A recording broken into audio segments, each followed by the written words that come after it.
Oh boy, it's time for this. Hello, welcome. I hope everyone's doing well. I'm doing pretty good, though it's a bit hot here at the moment. Happy holiday seasons! It's summer now in Australia.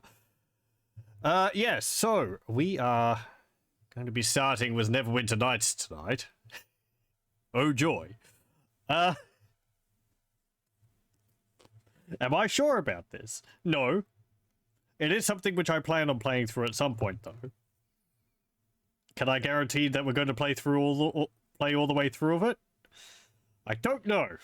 I haven't finished Neverwinter Nights, the base campaign for the original game, myself without cheating. That was quite a while ago. Probably over, I don't know, maybe 2 decades ago or something like that. Yeah. If you don't know what Neverwinter Nights is, I'm talking about the game from 2002, I think. It was... I lost my train of thought. Let me see. It is a role-playing game in the Forgotten Realms universe, like Baldur's Gate. It, at the time, advertised itself as being somewhat of a sequel to Baldur's Gate, which is why I was quite interested in it at the time, because, hey, more Baldur's Gate. That's cool. I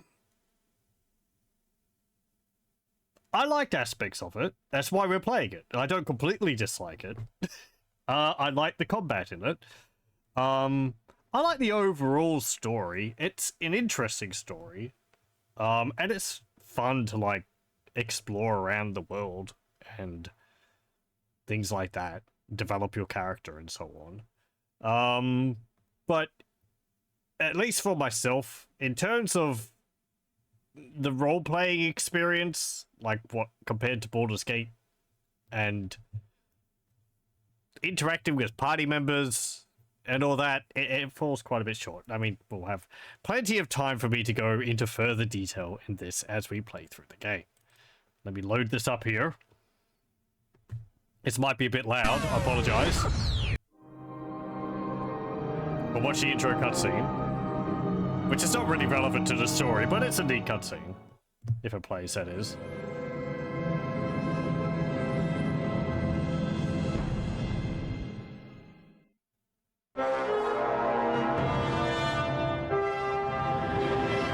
That's a different one.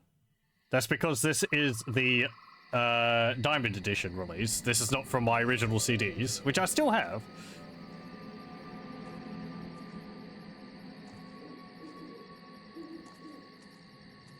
I haven't finished many games. I see you there. I think I have a pretty good track record. I also know when to stop if I'm not enjoying something. Because it won't be any fun for anyone. I mean, heck, this cutscene got me excited for the game when I first saw it. It was very neat.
So how is that relevant to the plot, you say?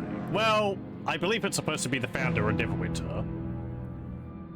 You've seen the Alpha Beta teasers. Pre-Neverwinter pre-release Neverwinter Nights was better. I think I remember seeing some of the trailers for the game before it was actually released. Okay, let me also just adjust the volume of my computer because I lowered it there. Because I can't control the volume of cutscenes. Thank you, old games. Back when you would adjust the volume on your speakers if it was too loud. But we're not doing that now, are we? So yeah. While I haven't finished the base game of Neverwinter Nights, which is what we're going to be playing, it's still a bit loud. I do like the music in this game too. I have finished Shadows of Undrentide and Hordes of the Underdark. A few times with Hordes of the Underdark. That's a pretty solid story. Shadows of Undrentide I also like quite a bit. I understand people don't like it. But, I think both of these are pretty good. Better than the base game. I have not played any of the fan-made modules for this, so we probably won't be playing those if we ever get up to them. I don't know what this is. Premium Neverwinter Nights modules? What? Kingmaker? I've heard good things about that, I think. I don't know what Shadowguard and Witch's Wake are. I never had these. Either you had to purchase them, or you had to download them, and... Nope. I have played this a little bit on my own, in the past. I don't know, more just to refamiliarize myself with the game, but that was a few months ago, so I've deleted all my saves, and we're going to be recreating a character here. We are going to be remaking Peak, because I am unimaginative. Pretty much the same character we had in Baldur's Gate 3 and a few other games. A fighter mage. We'll start off with a wizard, and we'll multi-class into a fighter. So, if you're coming from knowing Baldur's Gate 3, Baldur's Gate 3 uses 5th edition Dungeons & Dragons. Neverwinter Nights uses 3.5, I believe. I can't remember, I think... let me see. I can't remember whether Neverwinter Nights used 3.5 or used 3rd edition. There was quite a difference between them. I wouldn't know the specifics. I'm not a tabletop role-playing player. But this is... It's the edition right after we came from 2nd edition, which is what we used in Baldur's Gate, with Thaco and everything like that. So... Neverwinter Nights has... the stats will look... from the stats, AC, hit points, systems, things like that will look familiar if you've played Baldur's Gate 3. Let me just turn down the music a little bit more, because it's being very loud. Very dramatic. And there's also the feats system. And you have skills, I think they're called. We've still got alignments here. We're going to be true neutral. It doesn't really matter in this game. You've got the allocation of skills, and they have the same, pretty much the same bonuses which you'd have. We have a -2 penalty to strength because we're a gnome. We're going to be bumping that up to 12. We're going to be putting our intelligence up to 18. Wisdom and charisma can be at 8. Do we get a bonus to those? No, we get no racial bonus to wisdom. Or intelligence as a gnome. Wow. We get a +2 constitution bonus. What are the bonuses for a gnome?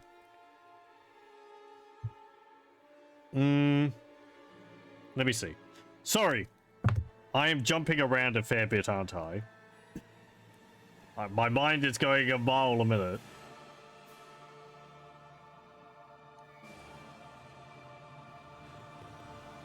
The composer never got into the mainstream for much longer than this. Yeah, solid music. Not Jeremy Soule, but hey, I thought it was actually Jeremy Soule. Is it not? I honestly never really gave much thought of it. It's usually Jeremy Soule when it comes to something like this. I have got my manual here. I am looking at it. Music. Yeah, music composed and performed by Jeremy Soule. Unless someone else, unless he only did some pieces. And then someone else did more of the sort of incidental music. Let's see. Gnome ability adjustments. +2 constitution, -2 strength. Favorite class, wizard.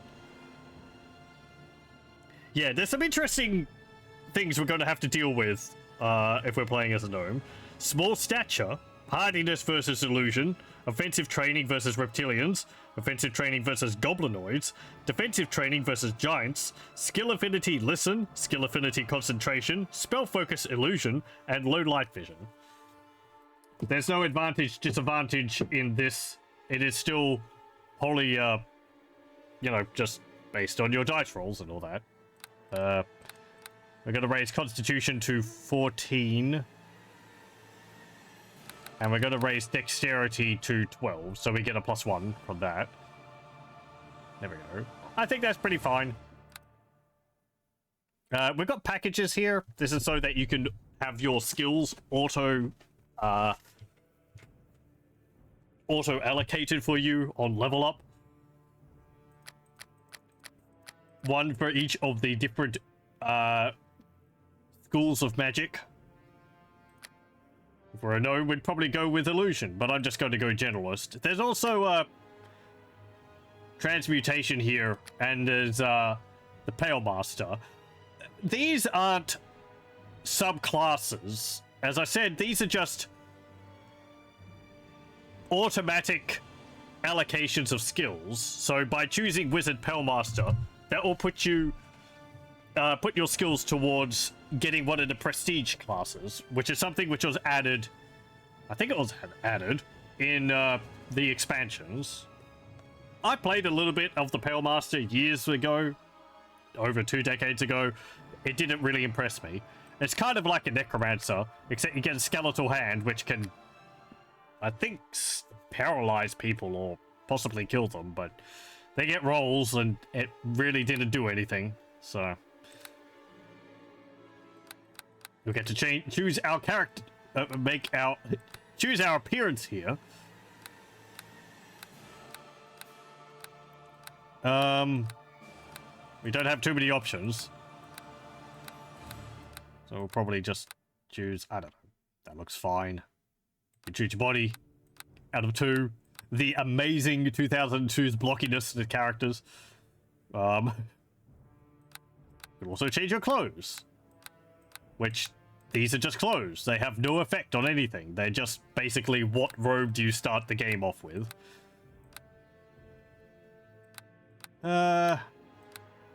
I mean, you can get some, you know, rather unique looking clothes this way if you want. Like that. Just like that, and yeah, that's fine. At my command, attack! Now we get to choose voice. I don't have a second name in mind, so whatever. Age, I don't know, 60? Maybe another one scored a few balls. David John you had in mind. I should have better voices. Probably. To the fight! Give no quarter! To the fight! You have to fight! Come on! At the enemy! At their throats! Cut them down! Step up to the fight! Alright! I says you attack right now! You've got quite a variety, which is nice. Kill them! Kill them all! Get him! Kick some ass! Come on, it's time to take out the trash! All right, crew. Let's take them down. We have no choice. They must be eliminated. No time for talking, let's get to the action! Some fights cannot be avoided. Into the fray! To arms! To battle! Follow me! I don't really have an idea. Take that! Maybe For just... glory! I shall be victorious! No. At the enemy! Attack! To victory! Yeah, that's fine. Whatever. And deity... I don't know. We'll just go with the generic gnome god. The fact that I'm typing this in should tell you a lot. Has basically no bearing on the game except for if it goes, oh, your player character worships insert deity name here. Here are the skills. These will look familiar. Appraise, bluff, concentration, craft armor, traps, and weapons. Discipline, heal, hide, intimidate, listen, lure, move silently, parry, persuade, ride. Apparently, this one's not used in this module. I don't think in either of the other two expansions. You don't get a mount in it. This is probably from one of the other modules. Search, spellcraft, spot, and taunt. Then you got feats here. Combat casting. Hidiness versus illusion. Low light vision. Mount actions. Again, not using that. Scribe scroll. Thing. Small stature. As I said, this will be interesting because we're short. There are limits on what we can actually wield. We cannot use the following weapons: dire mace, two-bladed sword, double axe, great sword, halberd, heavy flail, quarterstaff, scythe, and spear. It also means if we use a longsword, the frozen we wield north, it two-handed. The name given to the stark and unforgiving frontier that lies beyond the high moor of Faerun. A bleak wilderness where barbarian clans and tribes of giants roam the land and fierce dragons rule the skies. But amidst the frozen savagery stands a bastion of civilization, the city of Neverwinter, Jewel of the North. Behind the city's high walls, those both hardy and brave carve out an existence from this bleak land under the guidance and protection of the legendary hero, Lord Nasher Alagonda. Yet there are some things that all the courage in the world cannot stand against. A virulent plague swept the city, a terrible affliction that began in the beggar's nest. Soon, all of Neverwinter would feel the touch of the wailing death. The disease could not be cured. Panic ensued. The streets erupted into violence. The Jewel of the North was brought to its knees. To save Neverwinter, Lady Aribeth de Tilmarand, Paladin of Tyr, and Lord Nasher's right hand put forth the call for a champion. A rush of would-be heroes answered her call, some drawn by promises of grandeur and glory, others by the lure of gold. Those with the greatest potential were initiated into the academy to train and study under the greatest minds of Neverwinter, all in the hopes a champion might emerge to save the city from the wailing death, and whatever sinister force might be behind it. Plots and schemes. Okay. You played this a year to prepare for Baldur's Gate 3, which is probably overdoing it. It doesn't really have any bearing on any other games. So immediately upon playing this, it's rather apparent that the design idea behind this is quite different from Baldur's Gate 1 and 2. Mostly because I think the talk box down here, which really puts you in mind of like an MMO style thing. You don't use it, it's for communicating with other players. Clearly, the focus when designing this was more for a multiplayer sort of experience, people interacting in the worlds and adventuring together. I think with a dungeon master controlling things from above, but it was also advertising itself as Baldur's Gate, so you buy it for the single player campaign, which wasn't really Wasn't really its strength. But oh well. Let's open this chest. We have a club in here. We have some stuff in our inventory. Can I increase the HUD size? Special violence level. I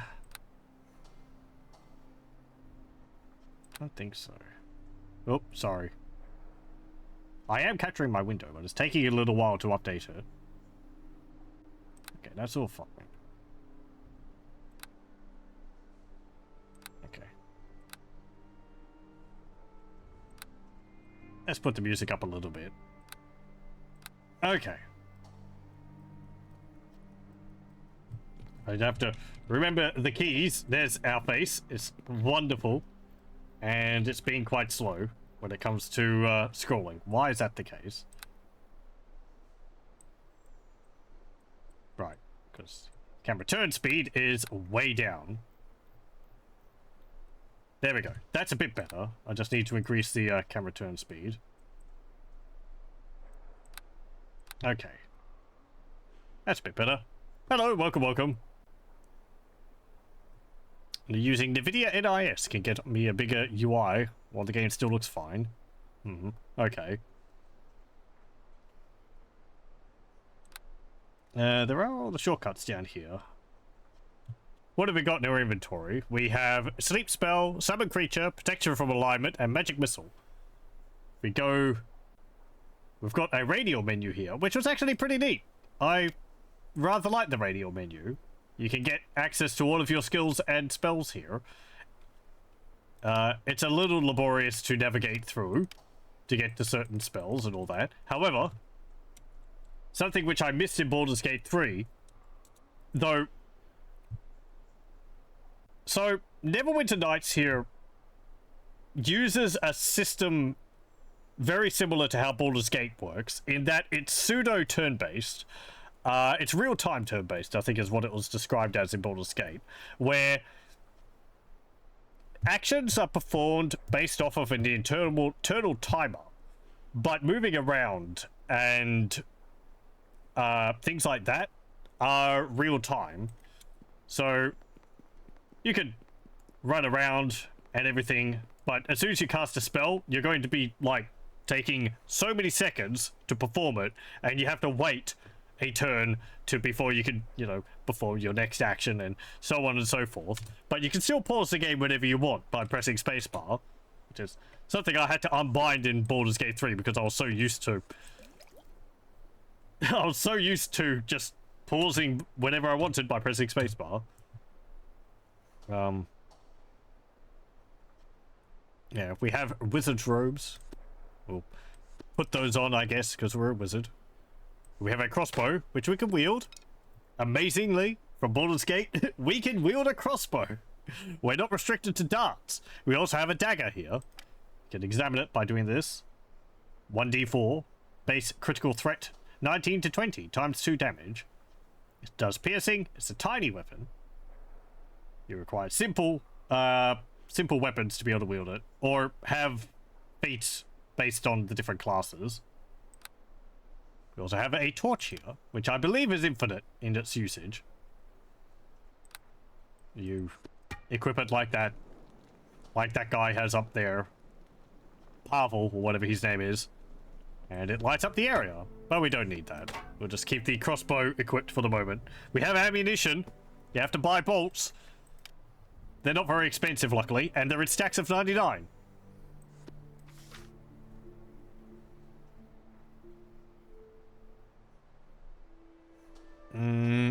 Okay, this is the Diamond Edition of Neverwinter Nights. This is not the Enhanced Edition. So, if those things were implemented with the re-release version of it, I don't know whether I'd be able to do that. I'm using this version because it's the closest to what I would have played back in the day, while still being updated a bit. I could also just lower the resolution. That way the things will get scaled up. We have rest here. this is how we rememorize our spells and heal up. After combat, we'll just sit on the ground for a few seconds, and then you'll be done, and you get back up. That's our 8 hours of sleep, rest, going to camp for a long rest, like in Baldur's Gate 3. That's what we have in Neverwinter Nights. It's a lot more convenient. You just have to be out of combat to be able to do that. We have our spellbook here. Another thing I never really liked in the game is how the menus look. Baldur's Gate, you had like the book, which had all your spell scrolls in it, or spells in it, and all this. In this, it's just these like bland looking windows, which is a little boring. But we have some cantrips: Ray of Frost, Light, and Daze. I'll probably reorganize these on my quick bar down here. Let me just adjust these around. We have a summon familiar spell as well.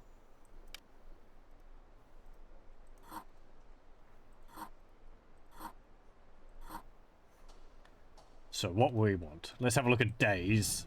No, that was the wrong thing. Tell me about Daze. If the target humanoid creature has 5 hit dice or less, they are dazed for 2 rounds. Okay. Mind affecting, verbal, somatic, long range, target single, 2 rounds, so on. Light, it's like a torch, but it's a spell. Not very useful. We won't memorize that. Ray of Frost. Oh yeah, cantrips. Limited number of uses. Does 1d4 plus 1 cold damage to a single target creature. Pretty useful. Resistance. Grants the target creature a +1 bonus to all saving throws. Got Flare. Burst of Hot Light is fired from the caster to 1 target, making it suffer a -1 penalty to attack rolls. Acid Splash. The caster fires a small orb of acid at a target for 1d3 points of acid damage. That's 1 to 3 points of damage. It's amazing. Caster does 1 to 3 points of electrical damage to a target. They are cantrips. They're not very good. Ray of Frost does the most amount of damage. 1d4 plus 1. It will always deal 2. Ooh. Contain your excitement. We've got our first level spells here. Mage Armor. We're going to be multi-classing into a fighter, but unlike Baldur's Gate 3, that's not going to benefit us as much as you would like. It will allow us to wield martial weapons, like longswords and things like that.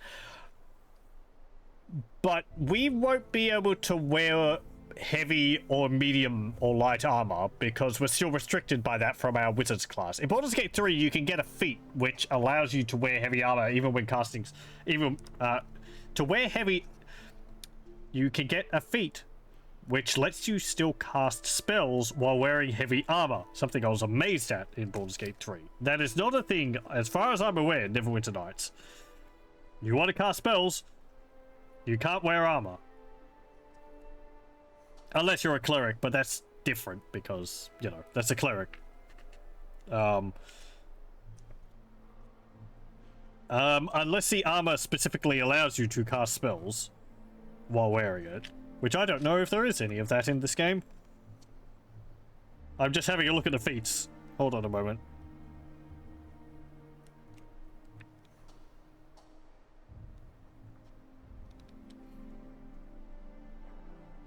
Also, you have to get the previous armor proficiencies before you can get heavy, I'm seeing. So you have to have light and medium, I think. Yes. To get heavy armor proficiency, you have to have proficiency in light and medium armor. Make effective use of heavy armor. It doesn't say whether it lets you cast spells.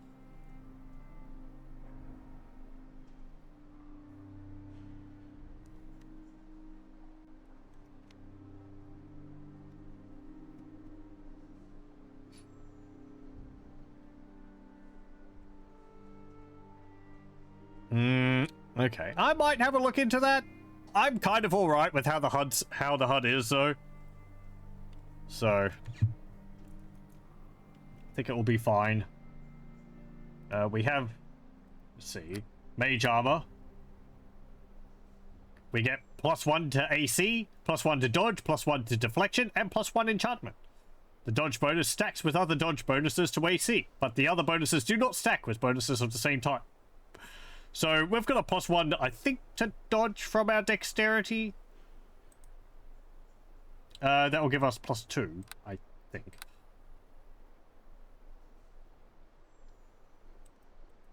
I'm probably going to be wrong on some of this. I was never the most clear on how the systems in this game worked. It was easy for me to just ignore how it worked and play the game without paying close attention to how all the mechanics worked in the background.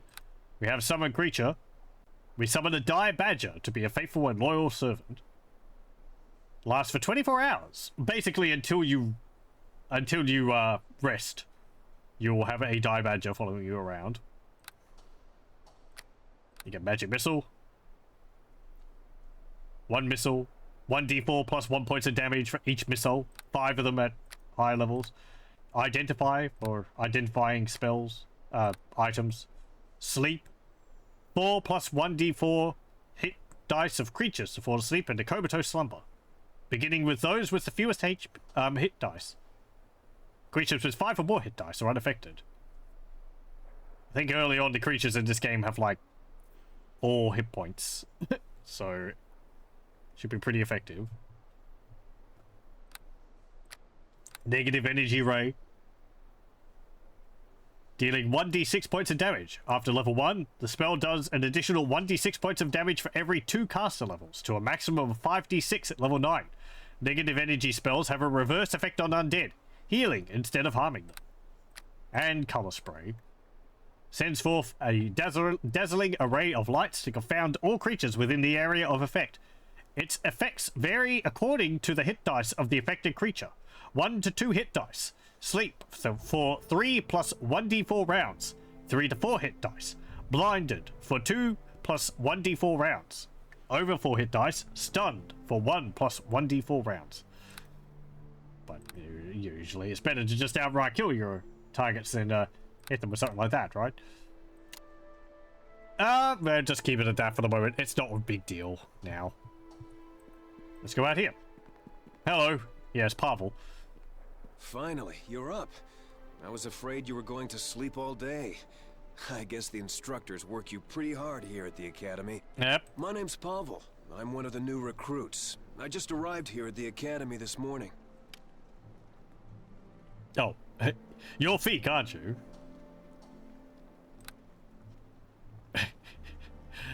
There's not much really opportunity for role-playing in this game. It's basically you agree with what people say, or you be a jerk. So, no, I think you have me confused with someone else. Oh, come on. They told me I'd be bunking in your own quarters. Besides, everybody at the academy is talking about you. Is it true what they say about you? That Lady Arabeth herself ordered the academy to send you an invitation to come in for training. I've played this game so many times, I'm probably not going to be able to take many of this stuff seriously. Your choices in this game matter very little. If at all. It's a straight line from here to the end. I don't think there's any major changes in the story, depending on what you say. I've never heard of anyone being invited to train at the academy before. Usually people are begging to get in.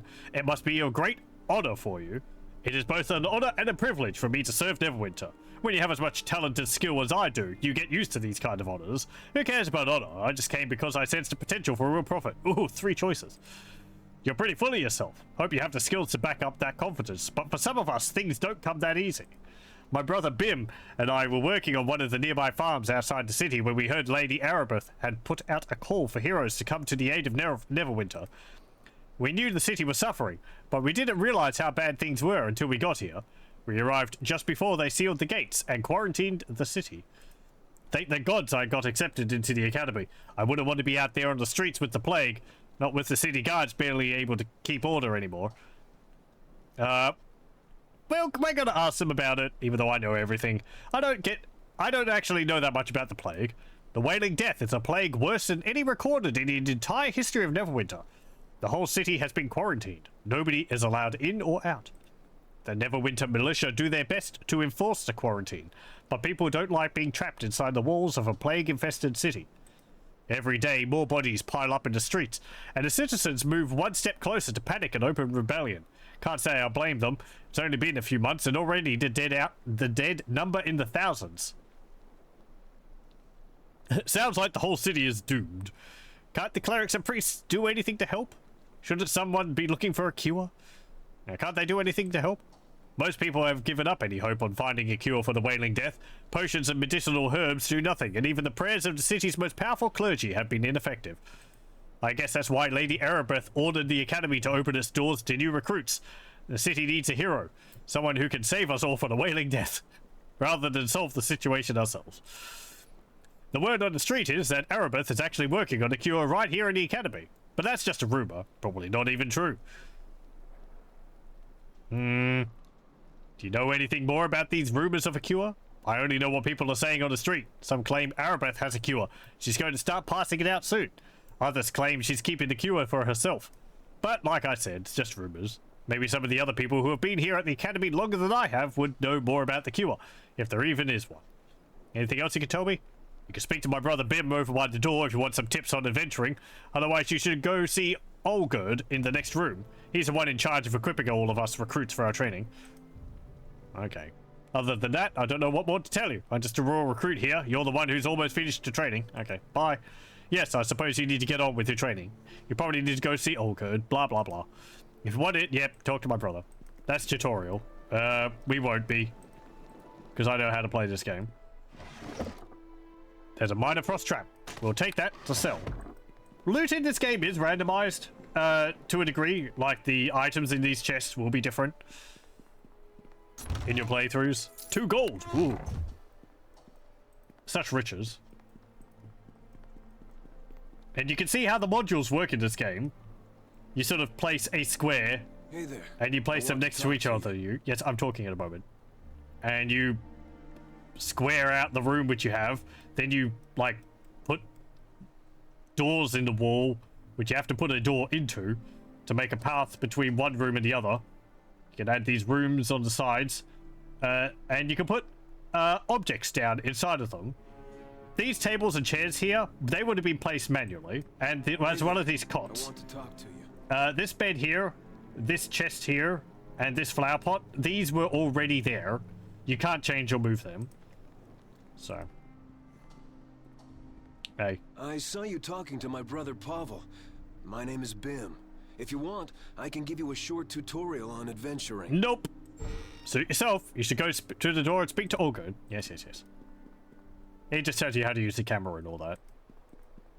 Hello. Hello there.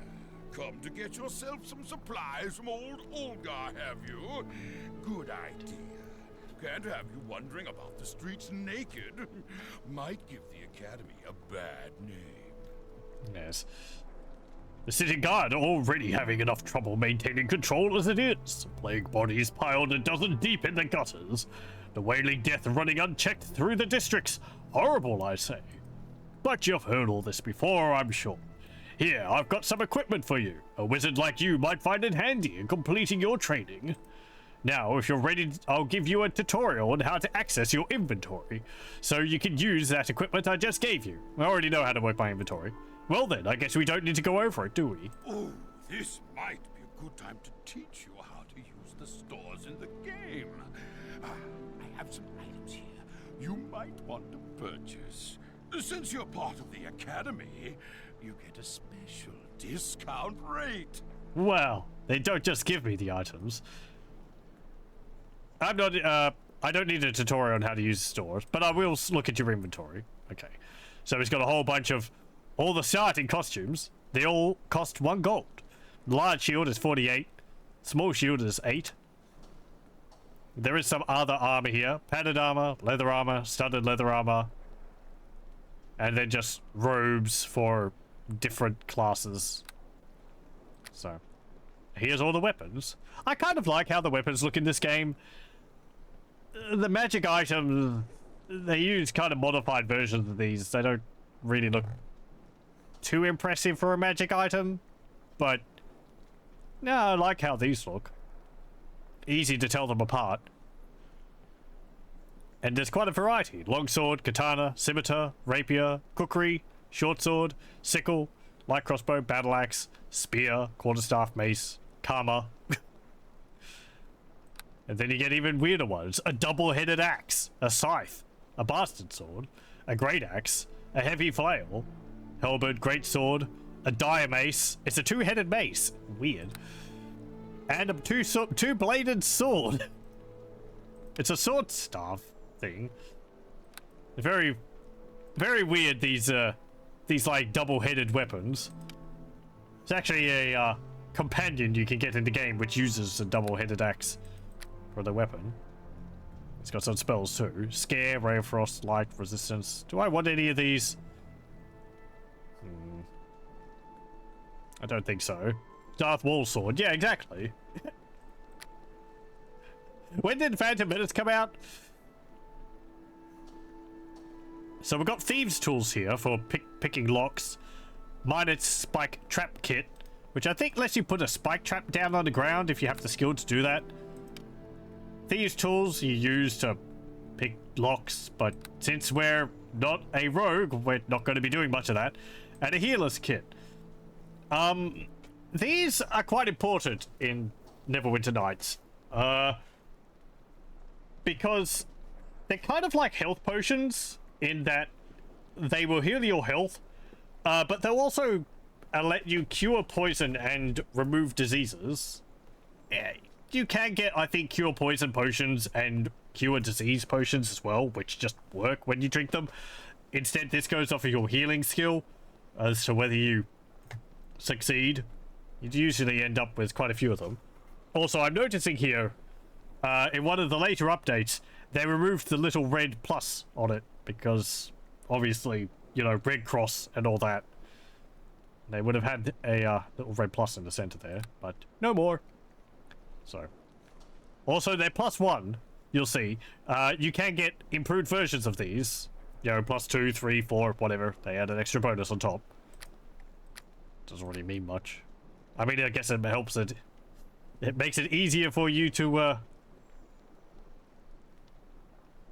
try and heal something. Interesting, we can't use a sling. That was a weapon which mages would have used in the past. Yeah, and not darts either. Interesting. Can't use slings or darts as a wizard.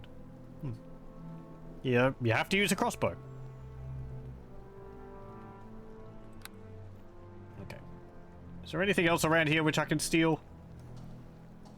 I think there's a button I can hold down to highlight objects. Let me just put some things down in my toolbar there. We'll have a enemies nearby. Hold on a moment. I just gotta rest here so I can get my spells back.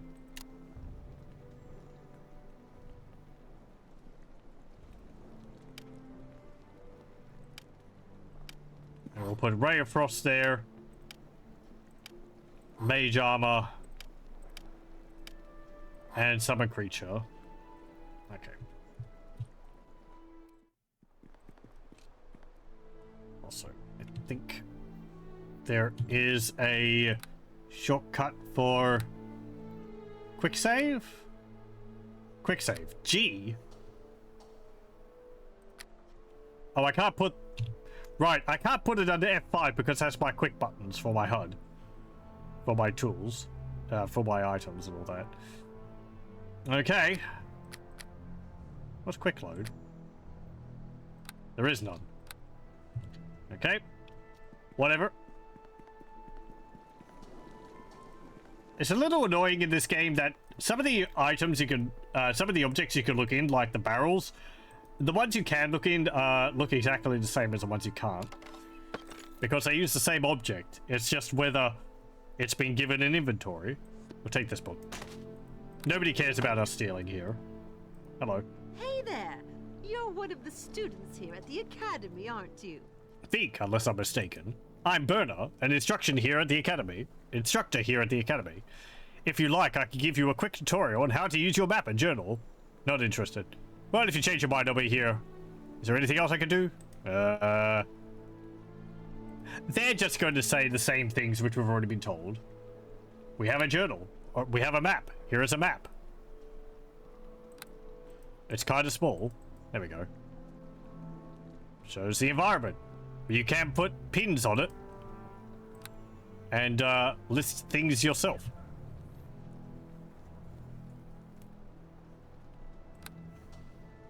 We also have a journal, which is over here. You've trained long at the academy, and today is your final day. To begin your adventures in Neverwinter, speak with each of the instructors in the complex.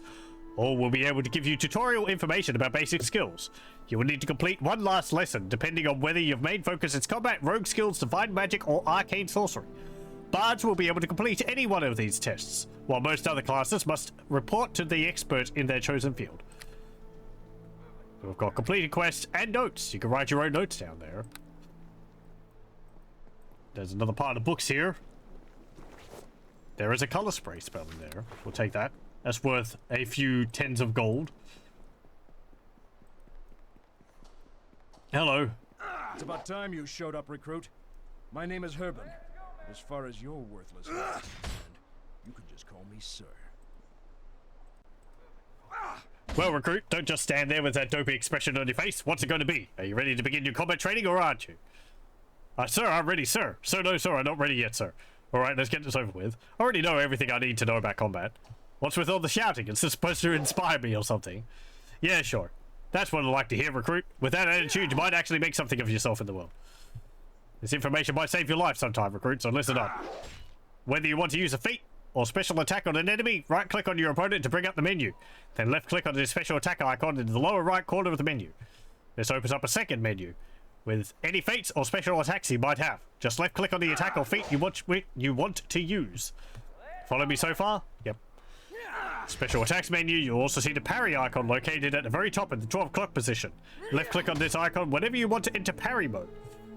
When parrying, you do not attack, but you are able to make an opposing check to deflect or dodge any incoming attacks that would otherwise hit you.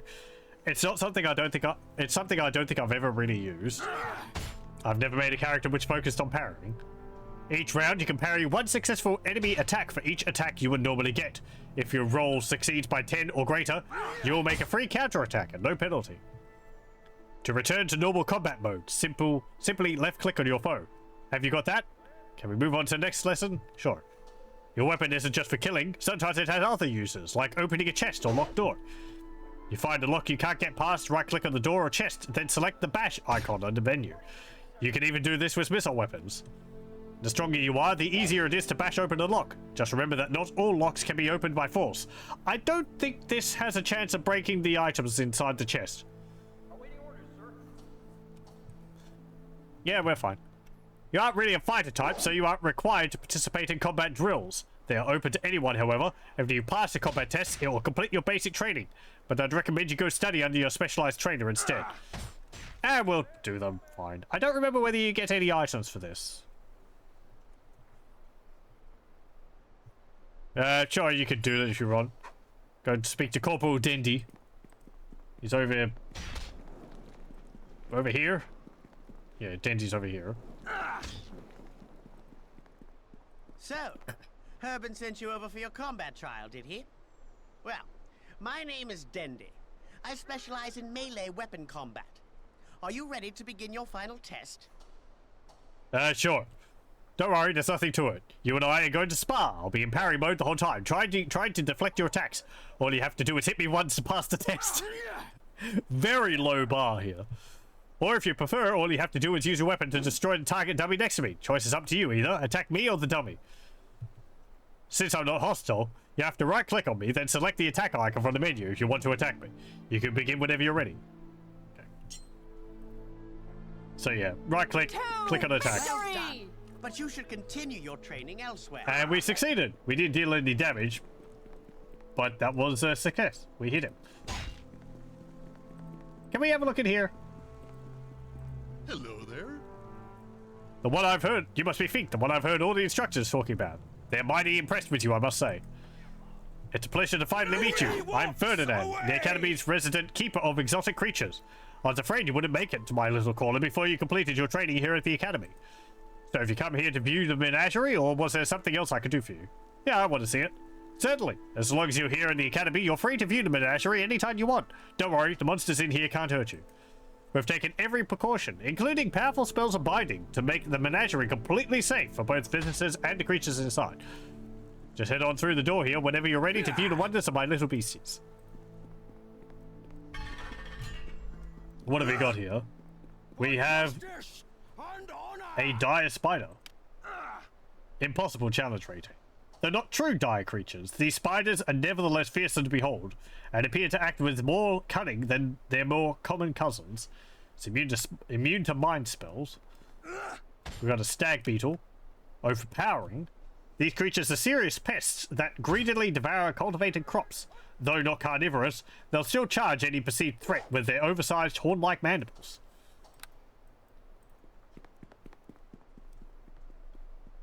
We've got an Umberhulk here. Subterranean monsters that look like a cross between a giant ape and a beetle. Umberhulks leap behind a wake of destruction wherever they go. Yeah. Like a giant beetle-like creature.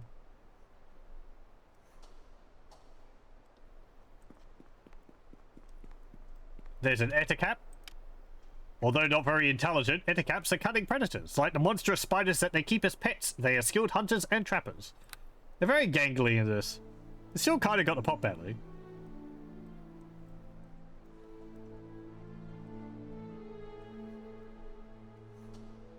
And over here we have a hook horror, which I don't like how hook horrors look in this game.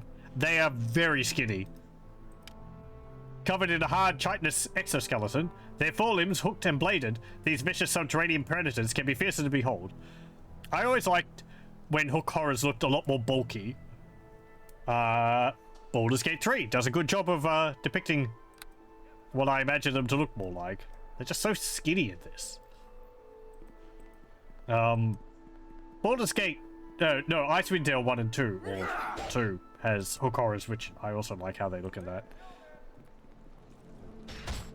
Always wanted to open the cages. Yeah, I think I tried to do that a few times as well. What's here? Arcane Magic Training. Instructor, Jeru. Let's go in here. Since we are a mage. There's a chest here. There's some spells. Magic Missile and Mel's Acid Arrow. That's a spell we don't have. Now, we can learn this. Let me just...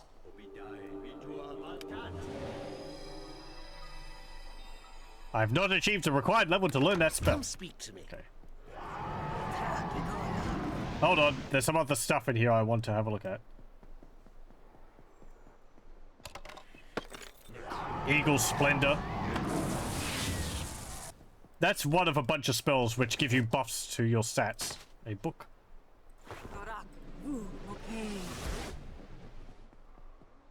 Hey there. Welcome to my little corner of the academy. I'm Jeru, resident master of the arcane.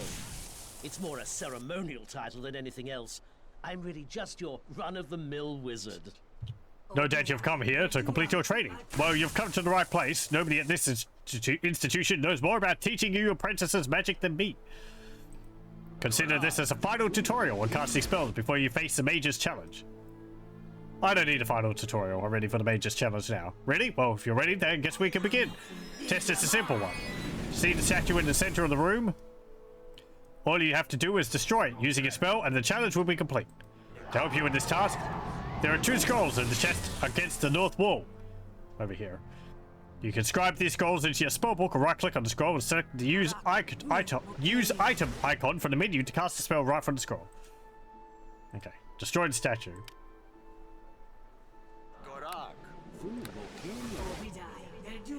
Congratulations. You have shown great control of your magical abilities. Speak to me before you leave. Your training is done. You should go to the South Assembly Hall to receive a blessing and congratulations from Lady Anne. Before you go, please accept this gift as a reward for completing your training. Okay, I'd like to ask you some questions. Okay, tell me about the plague. One thing I can tell you is not to believe unfounded rumors. Those who claim that plague was caused internationally by some unknown enemy of Neverwinter are only adding to the panic. Nobody knows where the Wailing Death came from, just as nobody knows how to stop it from spreading. And until now, there hasn't been any prayer or potion that could cure it. But I think Lady Erebeth is headed in the right direction now. She's a smart one, and I think Lord Nasher made the right choice putting her in charge of dealing with this plague. Yeah, Lord Nasher was the one who was in the intro cutscene, I believe. It's like his adventuring days or something. What can you tell me about Lady Erebeth? Well, I've never actually met her myself, even though she's a few rooms over. I know she's an elven paladin in the service of Tyr, and I know she's the one in charge of keeping order in Neverwinter and finding a cure for the Wailing Death. And of course, everybody knows she's here giving blessings to those who have finished their academy training. Students have been piling into the South Assembly Hall since early this morning just to meet her. Okay. Bye. We got a Rod of Frost from him, which is pretty useful. It's a magic wand. It lets us cast Ray of Frost once per day. Which, that'll be useful. Infinite uses. It'll be useful early on, anyway. Okay, these are the rooms here. This one's for rogues. You know, pick the chest, lock the chest, and all that. Which we might be able to do. Success will never be possible. Okay, never mind. We'll bash it.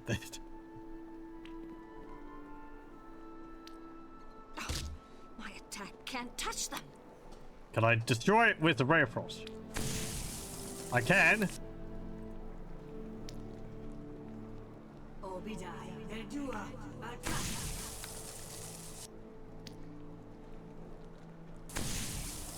Also, apparently you can just use this Rod of Frost as many times as you want. Not just once per day.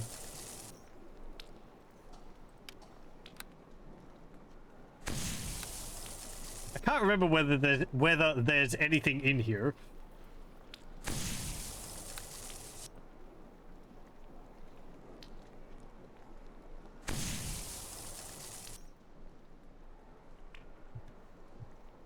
Forget it. Whatever. Okay. And up here is the cleric's training room, where they are summoning a skeleton and just banishing it over and over again. So. Oh yeah, I think you have to like heal this guy over here as part of your training. I beseech you to speak with me. No. Now that you've finished your training, you can go on into the South Assembly Hall if you want. Lady Erebeth is still granting blessings to all the Academy graduates. Okay, I'll be going now. I'm pretty sure he just says, no, I'm not here to answer questions. Okay, we'll rest. For no particular reason.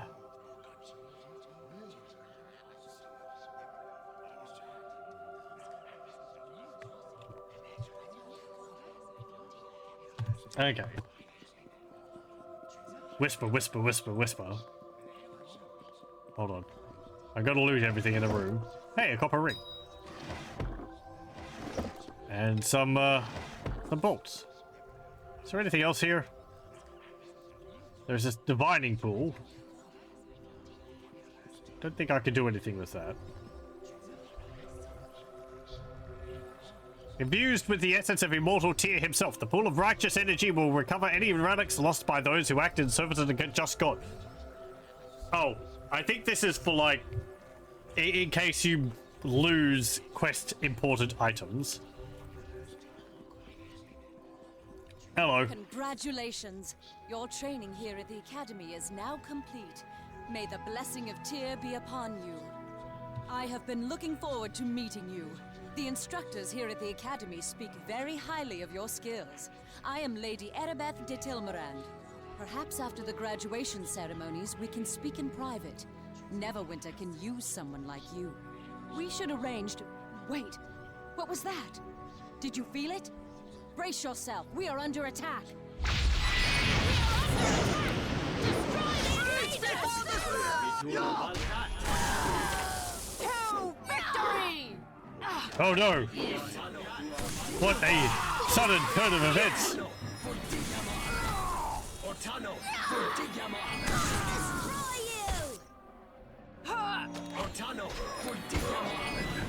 I am trying to kill one. They killed everyone else. Uh-oh.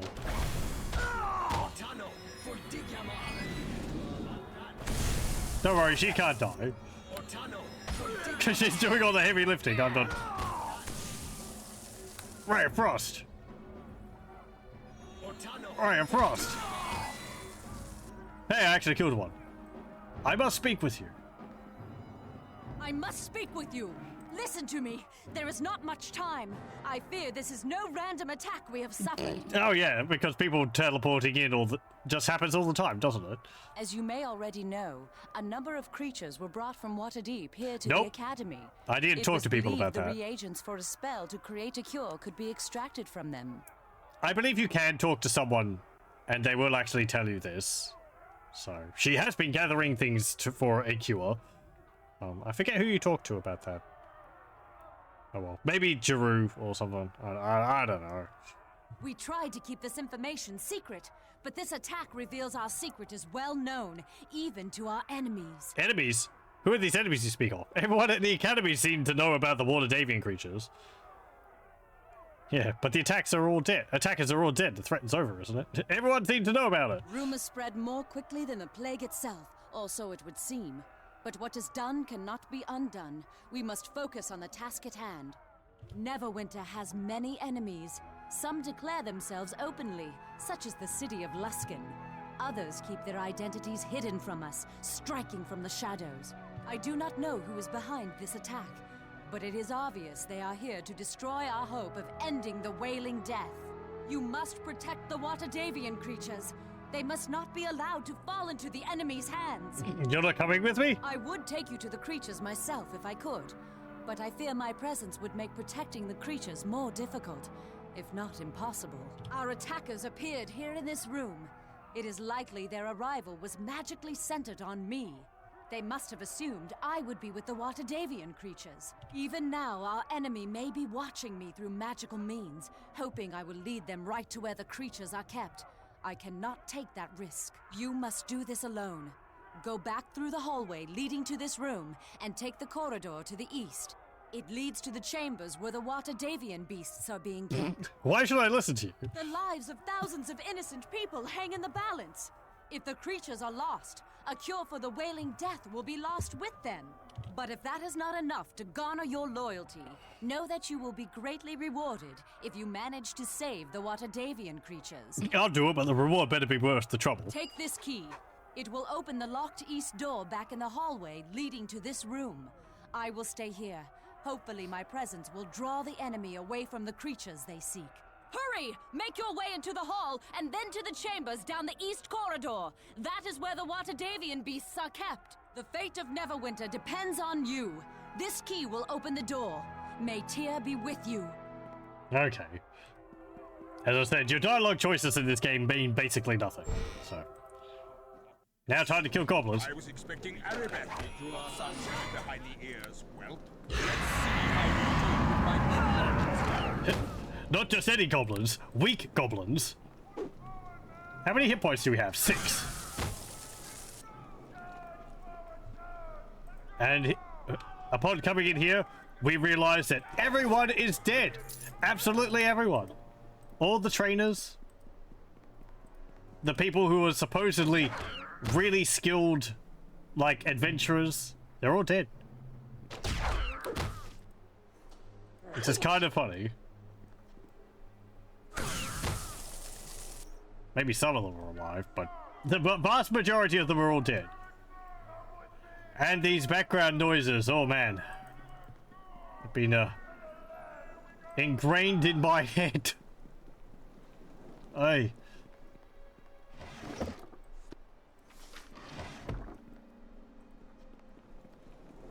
As I said, I do like the gameplay in this game. I like the whole sort of walking around the environments. The combat, I find that pretty fun. It's just the story is. Uh-oh. That's not good. Nah. Leave me alone. I am a mage. Ah.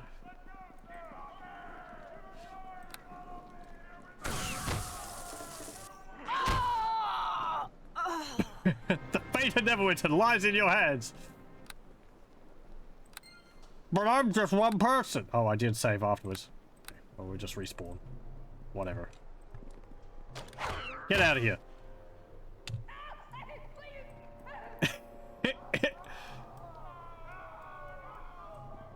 Mad. Mad. Dying in the first area. Oh well. Whatever. This is all still the prologue. You don't have to do this. You could start with the game proper, but this helps give a lot of context to what's going on. That door is trapped, and I think there's a chest behind it. I will win the day! It's part of the training. Anyway.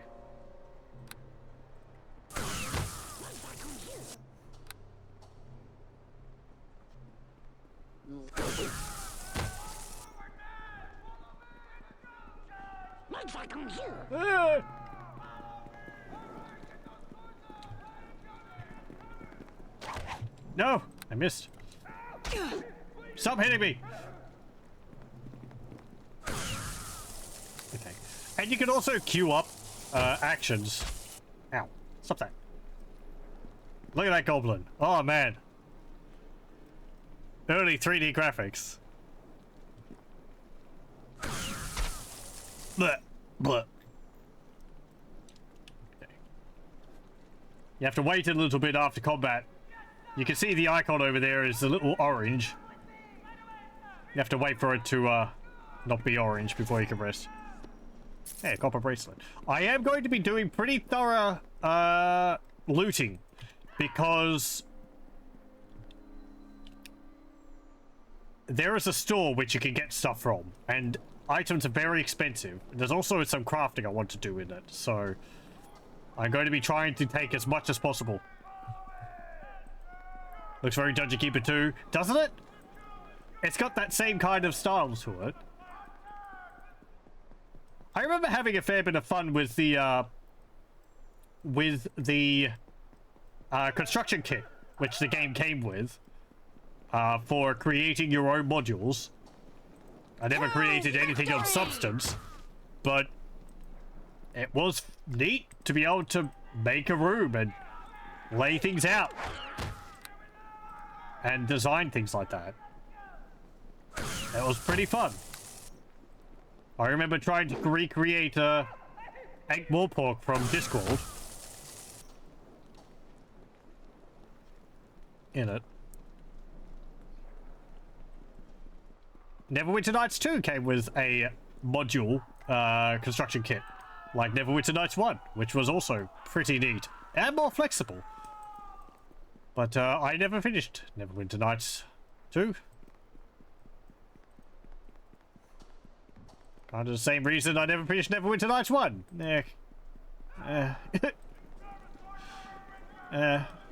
Though I think the story in Neverwinter Nights 2 was more interesting. Beat to beat. I just never finished it. Hello, Lothar. How's it going? Okay, we're going to summon creature. We're going to summon our dire ball. Oh! I've also got a familiar, don't I? Where's that? No, we've got emotes here. We can do actions like bow. Crafting seals, wizard, there we go. Summon familiar. What's a familiar? A bat. Called Pania. Yes, mistress? What do you require of me? Pet the familiar. Familiar coos with pleasure at the attention. That's all it does. I think you could take control of it to, like, pick locks and so on if it was able to do so. You get different familiars based on your alignment. I think the best ones you can get are, like, a closet. What? You survived? It matters not. You will die here. Oh. There is nothing you can do to stop us. Minions attack. Bring it on! I think my bat has a, oh, that's pretty nice. Has a, fear attack or something. Ring of Fortitude +1. That's alright, we'll wear that. Improved saving throws. Fortitude +1. Where's that?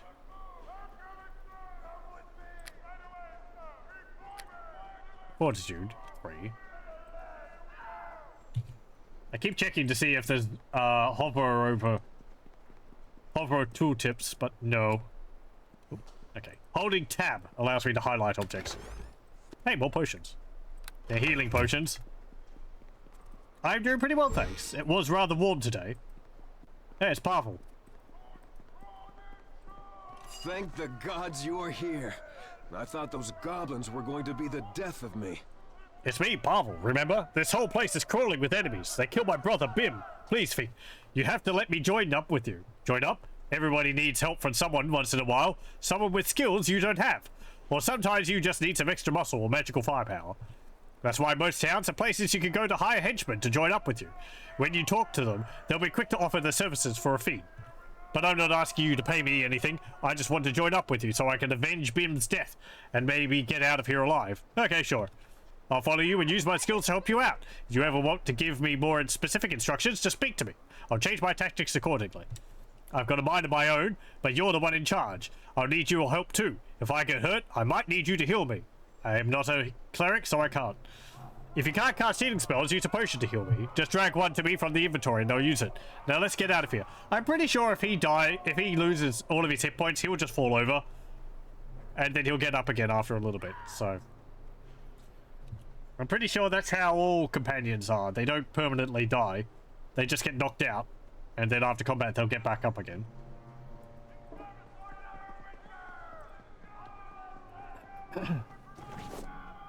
Helm's Hold. Oh, if you think our inventory is rather small, we have multiple other tabs. I'm sorry, what's this? PC properties. This item is used for expansion pack 3 to store PC properties used by horse scripts. Oh, okay. I'll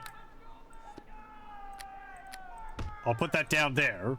We're not getting to expansion pack 3, so I don't need that, but... Okay. Deck the bookshelf. City of Neverwinter. We can't loot these goblins, even though they highlight when I press tab. So yeah, this is something I really didn't like in Neverwinter Nights. You don't get party members like in Baldur's Gate 1 and 2. You get what the game calls companions, or I'm pretty sure they call them henchmen. And you can only have one at a time. So your party is going to be you and one NPC. And you can't take control of them. They use their own AI. You can give them broad actions like, you know, stay here, heal me, attack the nearest enemy, just follow me, and so on and so forth. But they do their own thing for the most part, which kind of limits what your options are in combat, because you have to sort of just deal with the fact they're going to charge in. So yeah, I never really liked it, and that you can only have one, so your party's going to be pretty small. Oh, let me just check something about my familiar. In Baldur's Gate 1 and 2, you had familiars that they had a big drawback where if they died, you would lose 1 point of constitution permanently. I just want to check to see whether that's the case in this. I don't think so, but I just want to be sure. .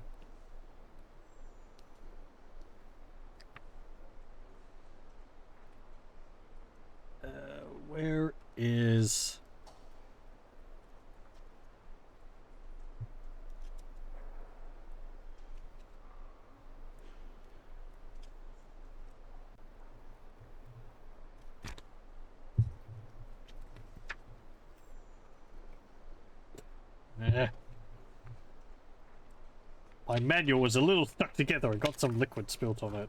Like tea, probably, in the past.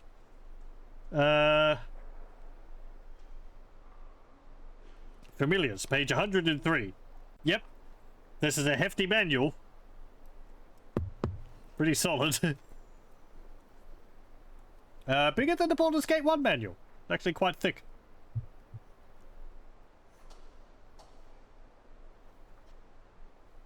It doesn't say that you lose a point of constitution.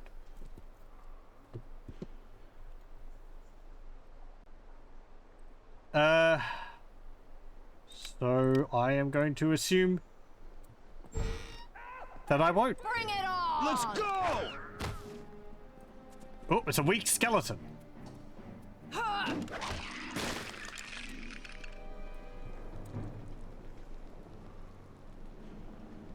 We got our log down here for all of our stats and so on. We ought to see what we're rolling and all.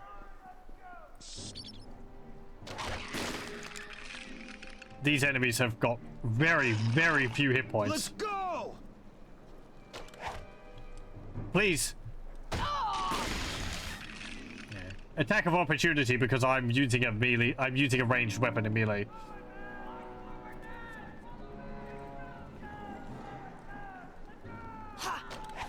Pow!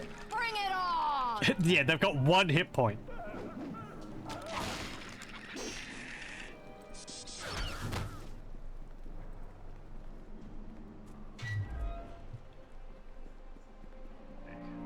If you see the screen flicker, it's because I'm pressing G for a quick save. There's a potion of bliss called Portable Priests by more cynical adventurers. These holy infusions are of great use to the average adventurer. Yeah, it casts bless when you drink it, which affects your entire party, I believe.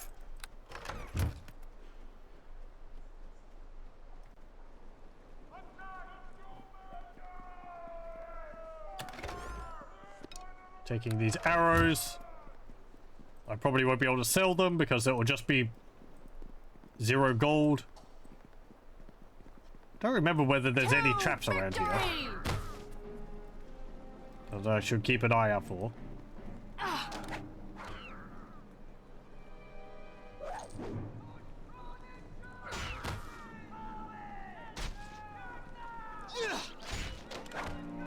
Actually, you know what? Let's put on special.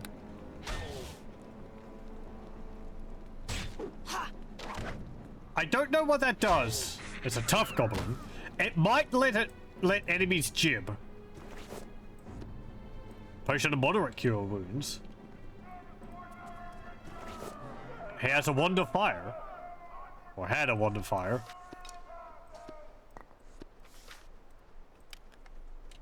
Wands of fire draw upon a discipline of magic that has been studied and venerated for centuries.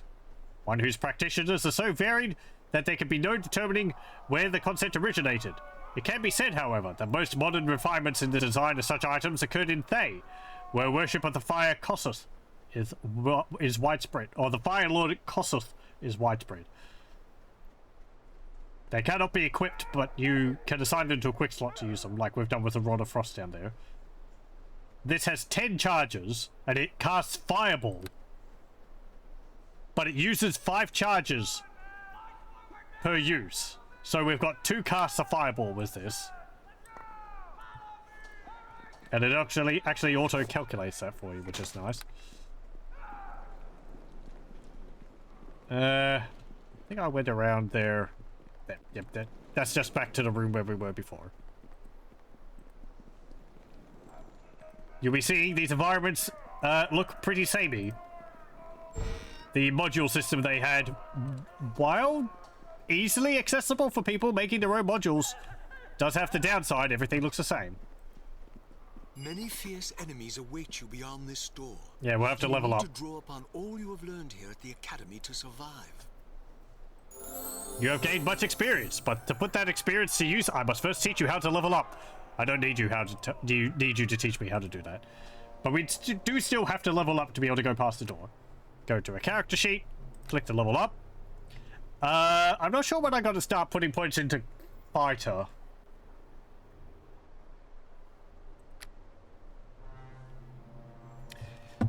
as I said earlier, fighter is not as useful to us in Neverwinter Nights as it is in Baldur's Gate 3. I'm pretty sure we won't be able to cast spells while wearing armor. And there's not the wide variety of, like, feats available for fighters in 3.5, which really make fighters sort of stand on their own compared to wizards. Wizards are still really powerful in this edition. So, if we're being a fighter, it's more, I guess, so I can... I don't know. Just for the role-playing purposes, I guess.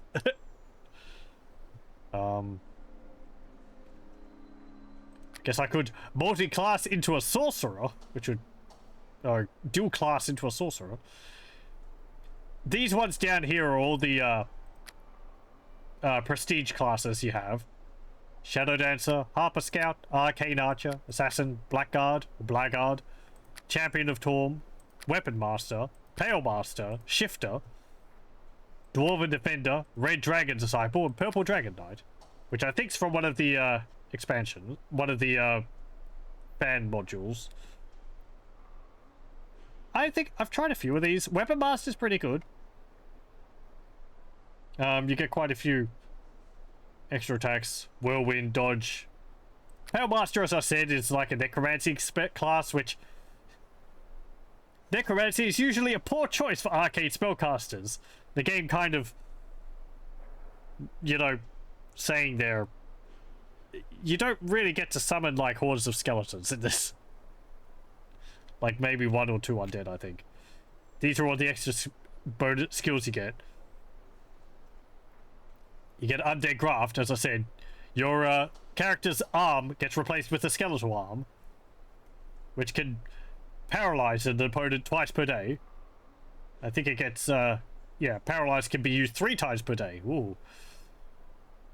You summon a powerful undead and immune to critical hits. Touch of the undead arm instantly kills. DC 17.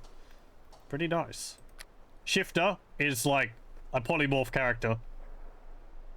I think you gain, yeah, a whole variety of transformations. You can use Greater Wild Shape 3 unlimited times per day. Can change into a Medusa, Huge Dire Tiger, and Mind Flayer forms. Gaining some of the creature's special abilities 3 times per day. Dwarven Defender. Defensive stance and damage reduction. I haven't really used it. Assassin. Shadow Dancer, I think it's like a mixture of a mage and like an assassin or something. Anyway.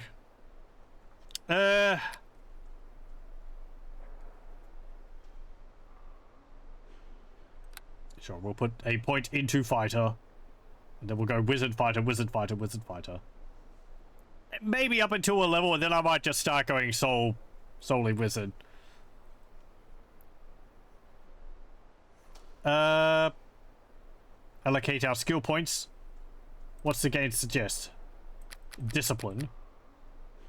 Successful check allows the character to resist any combat fate. Disarm, cold shot, or knockdown.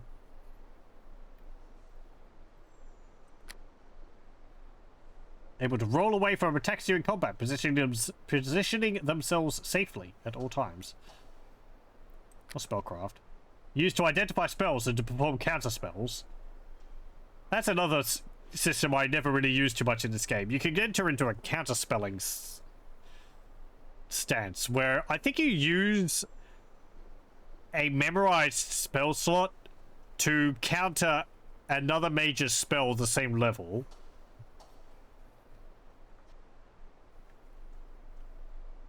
But I think...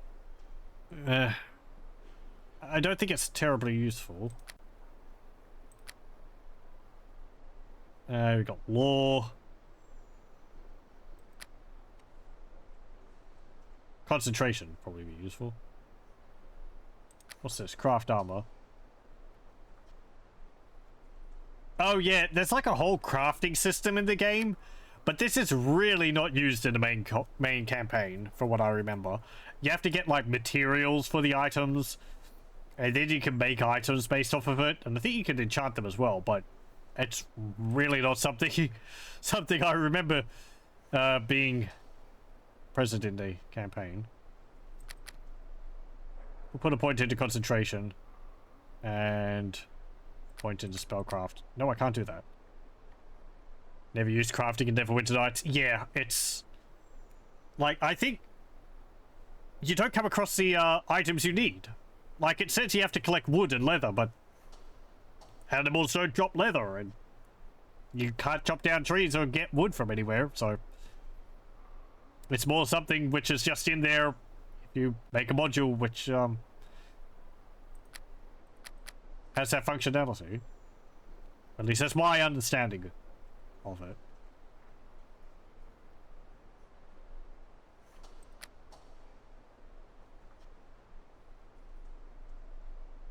We'll put points into discipline. Preventing me from getting knocked down will be useful. So I guess we'll see whether... I'm pretty sure it won't allow us to wear armor and cast spells at the same time. Cold shot, disarm, expertise, blind fight. You don't get any penalties if you're blinded. Improved unarmed strike if you want to punch things knocked down. Could be useful. 2 weapon fighting. Weapon finesse, weapon focus. Proficiency in exotic weapons. If you choose weapon focus, you get to choose from the long list of items. I don't know what I choose. Probably longsword. Most common and all that. What's expertise? Defensive attacks gain +5 bonus to AC, but receive -5 penalty to attack rolls. Nope. Point blank shot. -4 negates the -4 penalty for using magic missile weapons in melee. Gains an additional +1 to attack and damage with ranged weapons when targets within 15 feet. That could be useful. Yeah, I think I'll get that. Okay. If they close with me, I won't have to swap my weapon over. Exotic weapons are beautiful. I do like the giant maces. They're like the 2-handed maces. It's so weird. I don't think I've seen them in any of the other ones. I don't remember if they were in Neverwinter Nights too.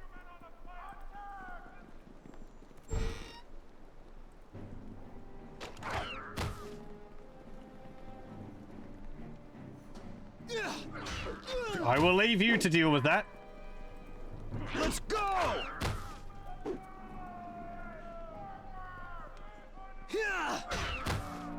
Thank you.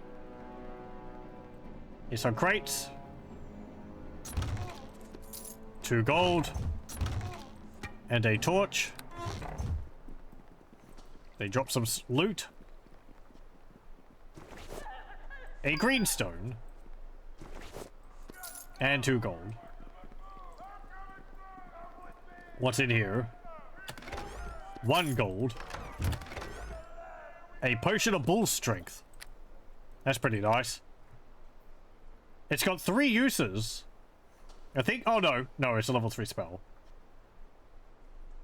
This increases your strength. I forget to what when you drink it. Maybe 18? Penelope. And a fluorspar.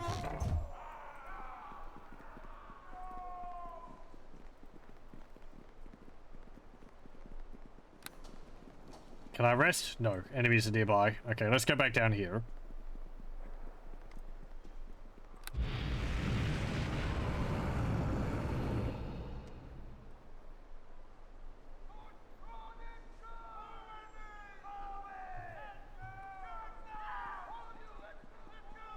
Okay, let's summon our dire badger again. And I'll summon my familiar again.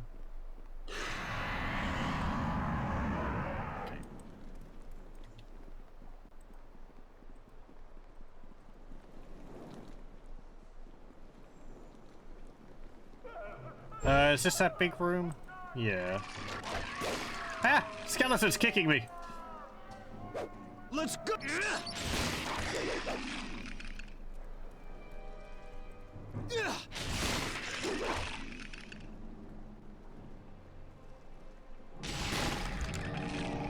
I do like how the skeletons look in this game. They got like the whole ribcage modeled and everything.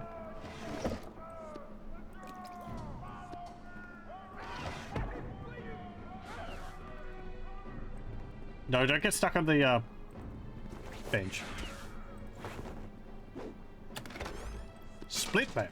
Okay, can I wear this and still cast spells? Probably not. I can't equip armor while in combat. Okay, never mind. There we go. Ah! Okay, so we can cast spells, but we have arcane spell failure. Skill armor check penalty -7, arcane spell failure 40%. So.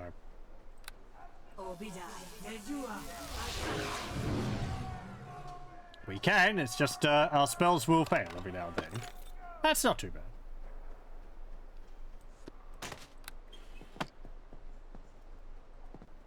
Plan on playing the expansions too? I'll say one thing at a time. I do enjoy the expansions more than the base game. So... possibly. Probably not after we've just finished this. We'll wear the heavy armor for now. Oh, also our hit points have jumped up to 18 from 6. Which is pretty nice. I think that's from our level in fighter.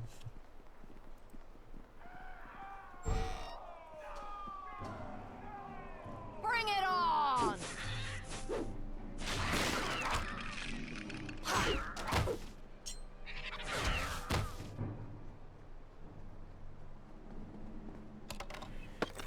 Yup. Sorry. Ah. History of the creator races. In a time when the North was always warm and the seas of the world were deeper, empires of inhuman people dominated the lands of Toril. In the Elven tradition, these were the days where the Iquatelquesia, or creator races, tamed the wilds, built towering cities of stone and glass on the shores of the warm seas, spanning the wilderness with winding roads, and fought wars of extermination. Such was their hatred towards each other. These were the days of thunder. First of these ancient creators was the Saurian race that built an extensive, if short-lived, civilization. Its survivors eventually became the Naga, lizard folk, troglodytes, and similar creatures. Supreme among the creator races were the dragons, powerful enough to raid large cities of the other creator races with impunity. Dragons dominated the surface world, claiming vast areas of territory and battling each other for land, mates, and status. The great drakes only suffered setbacks when lesser races mastered magic, and they remain influential today despite the advances of such rabble. Developing in the later stages of the civilization of the Saurians was a race of amphibious shape-changers that crept onto the land to build their proud cities. These creatures contributed to the downfall of the Saurians, but they themselves eventually fell into barbarism under pressures from Sahuagin, merfolk, and tritons. The survivors of these races are the Lokothath and Taco in the sea, and doppelgangers on the land. Really? I don't know what Lokothath are, or Taco, and doppelgangers I always thought were interplanet creatures. Least known of the creator races are the Sylvan people that populated the forests and other woodland areas, living in harmony with nature and leaving few traces. It is believed that their civilization fragmented after a great plague created by a draconic or demonic power. Their descendants are the sprites, Corrid, and other small woodfolk that populate secret parts of the Forgotten Realms today. The last of the creator races, and the one that spent the longest time in a primitive state, are the humans. Always adaptable and ingenious, when circumstances allow for their rise to prominence, humans make advance with incredible speed and efficiency. Of the 5 creator races, only they truly have a civilization today. The dragon wars with each others, and as individuals, any other kinds have vanished from the world. Okay. The stream dying? No, I haven't had any drop frames. I have been watching other people and having Twitch pause every now and then. So, Could be just general Twitch shenanigans.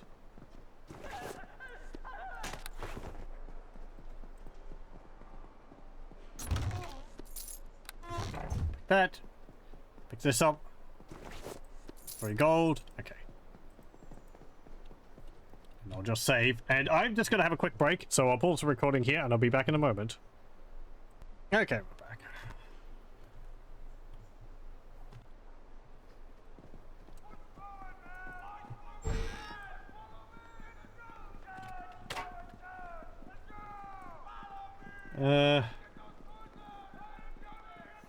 Hang on.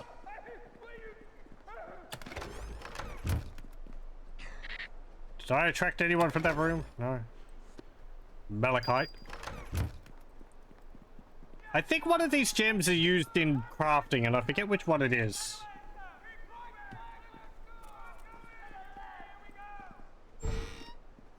It might be malachite.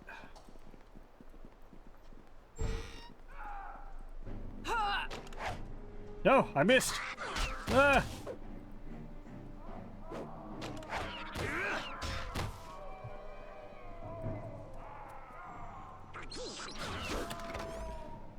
Adventuring. And a bull strength. Here we go, we can have a look at it. Target creature's strength is increased by 1d4 plus 1.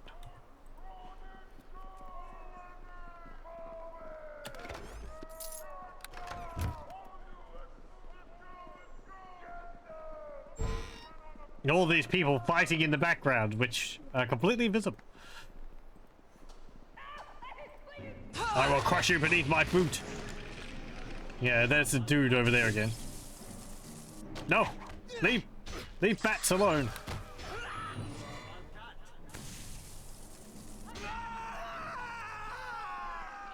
Good job. Get some more thieves' tools. Some gold. And some more gold. I like that the chests opened up. What did he have on him? A wand of sleep. Has 50 charges. And it uses 1 charge per use. That's pretty useful. At least in the early game. We'll have a rest.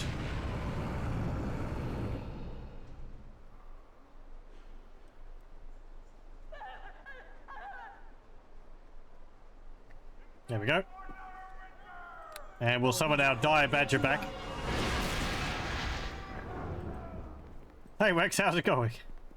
Neverwinter back. Yep, we're playing Neverwinter Nights. Here we go.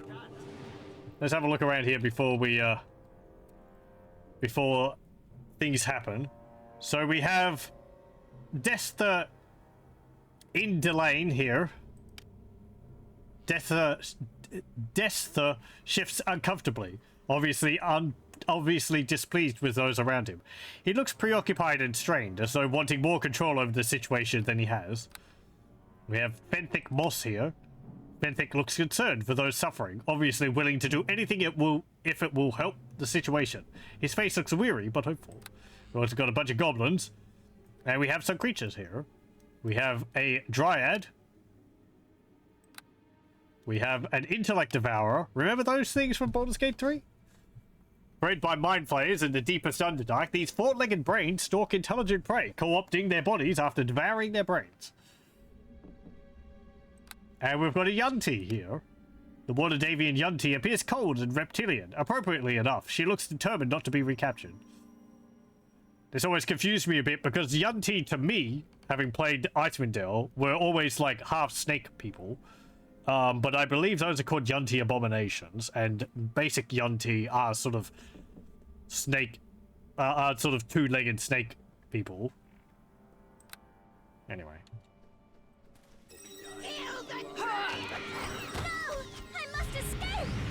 Bring it to me! My arms are broken!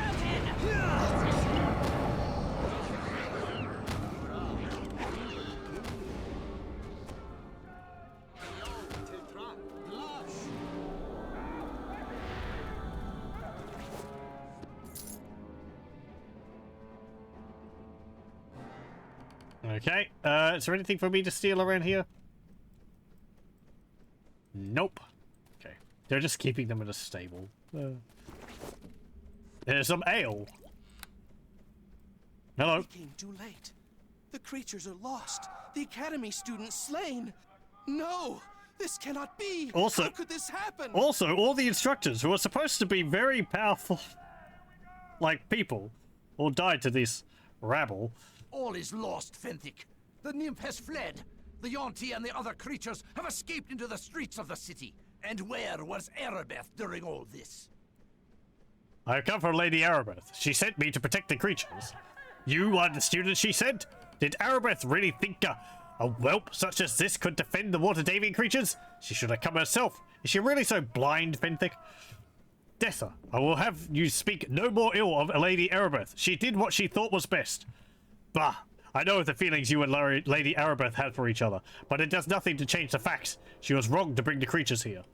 I will leave it you and your lady love to clean up this myth, Fenthic. I must go and make arrangements to recover the cure Erebeth has so carelessly lost. I need to speak to you. I owe you my life, Feek. Without you, I wouldn't have made it out of here. I could have died, just like my brother. You've got what it takes to be a great hero, maybe even a legend. But this life isn't for me. I know that now. You just have to stick with it, Pavel. Some people have what it takes. I'm done. Goodbye. They have to stick with it. All I could think about in there was how afraid I was of dying. I wanted to curl up in the corner and just close my eyes to everything. Those aren't the thoughts of a hero. Thank you once more for saving me. I know you'll be a great hero someday, but I don't want to risk my neck for fame and fortune. I'm no hero. I just want a nice, quiet life. I doubt our paths will cross again anytime soon. Goodbye, and good luck. Okay. You must forgive Dester. The strain of the Wailing Death weighs heavily on the Helmites. Dester. Okay, fine. As their leader, Dester has worked long and hard to help ease the suffering of Neverwinter, and this most recent setback has upset him greatly. I'm Fenthic Moss, priest of Tyr and companion of the Lady Erebeth. You must be the student Erebeth told me about. I'm Feek. Dester and I arrived with reinforcements shortly after the attack began. We found Erebeth in the South Assembly Chamber, hard-pressed by dozens of mysterious assailants. We managed to drive off the attackers, and Erebeth told us she had sent one of the students on ahead to defend the water-daving creatures. While Erebeth tended to the wounded, one of the mages who had arrived with the reinforcements teleported Dester and me to this room. Alas, we arrived to find the cages upturned, the creatures fleeing. Do you know who attacked the academy? We have no clue as to who planned the attack, and I doubt any prisoners we take will know anything about who is truly behind this. A few straggling goblins are all that remains of our attackers, but I feel we have lost this battle. The water-daving creatures are gone. In any case, discovering their identity is secondary. Our first priority must be to recapture the water-daving creatures, so that we may extract a cure for the wailing death.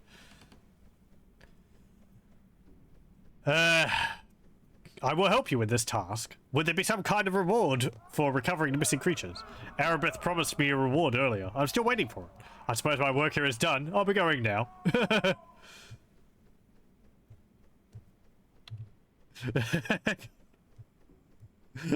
My work is done. Neverwinter needs you, Feek. Now more than ever. The plague has taken many good men and women, and this attack has cost the lives of even more. We need all the help we can get. If the cure for the wailing death is to be recovered, in the coming week, we will rally what resources we can and reconvene in the Hall of Justice. I'm not interested. I don't want it to come to this, but if necessary, I will conscript you into Neverwinter service for the good of the city. Your name and face will be posted in every garrison. The city is quarantined. There is nowhere you can run. I'm afraid you have no choice in the matter. You can either help us in this task, or you can rot in jail. You have no right to do this. By the laws of the city, I do. These are desperate times, Feek, and I am a desperate man. I guess I'll help you then. From all accounts, you are a capable woman, Feek. Erebeth told me the instructors at the academy spoke very highly of you. I do not know what roles you are to play in this. That is for my Lady Erebeth to decide. You must meet her at the Halls of Justice in the coming week. Lady Erebeth will have more information for you then. Hopefully we have a better understanding of what we are up against. We must all do our part. I wish to ask the questions. Time is of the essence, although I suppose I can answer a few quick questions. Tell me about yourself. I am a servant of Tyr, nothing more and nothing less. I serve Neverwinter as is my duty, and my heart weeps as the city suffers. When Lord Nasher appointed Arabeth to find a cure for the plague, I vowed to stay by my lady's side throughout the ordeal. We are inseparable. So you're lovers? Arabeth and I are of one heart. It is true. Is this surprising? We are both disciples of Tyr. We are both servants of Neverwinter. We draw our strength from each other during these difficult times. In duty, in our faith, and in our love. We will find a way to beat the waning death. Tell me about Arabeth. She is the shining light who must guide our way. She is a paladin of Tyr, and only her courage and devotion to Neverwinter surpass her grace and beauty. When Lord Nasher appointed Arabeth to find a cure for the plague, I vowed to stay by my lady's side throughout the ordeal. We're inseparable. Tell me about Dester. Dester is a good man, though the waning death weighs heavily on him. He does not serve Tyr as my lady Arabeth and I do, but he is devoted to Helm. But his devotion to Helm is most admirable. Dester and his Helmites have been tireless in their efforts to offer what comfort they can to those afflicted by the plague. I only wish Arabeth and Dester could set aside their personal differences. No matter which god we serve, we must all work together in these troubled times. Tell me more about the water deviant creatures. Arabeth is the only one who has the authority to speak on such freely. You have to talk to her at the Halls of Justice.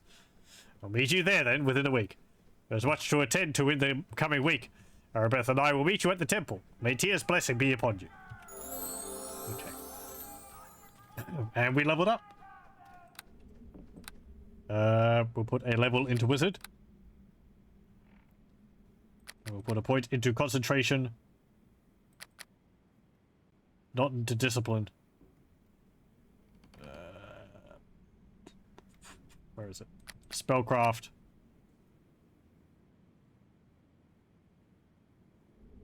And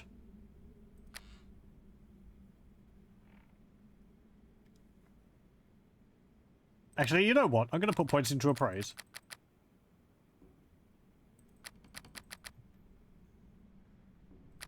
So I can get some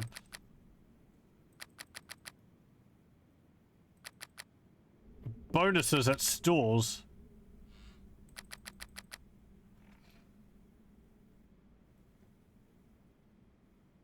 If I don't have to pay as much at stores, that'll be nice. What feats have we got now? Arcane Defense. Spell focus into Chosen School. Special specifics. Character gains a +2 bonus to saving throws versus the Chosen School of Magic. Get Dirty Fighting. Character knows brutal and effective fighting tactics. By sacrificing all other attacks during the round, the character can elect to perform a Dirty Fighting move that will deal an extra 1d4 points of damage. Disarm, extend spell. Duration doubled, lasting twice as long as normal. An extended spell occupies a spell slot 1 level higher than normal.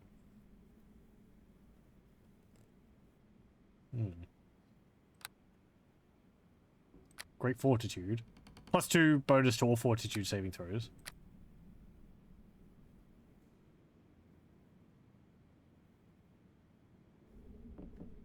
You may take this multiple times, but you choose a different school each time.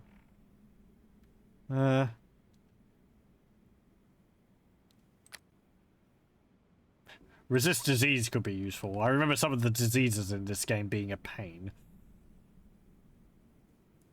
Thug. +2 bonus to initiative checks. And a +2 bonus on persuade checks. I feel like that should be intimidation. Gaining 1 bonus hit point per level. Hit points are gained retroactively when choosing this feat. Spell penetration. Spellcaster with this feat gains a +2 bonus to caster level checks to beat a creature's spell resistance.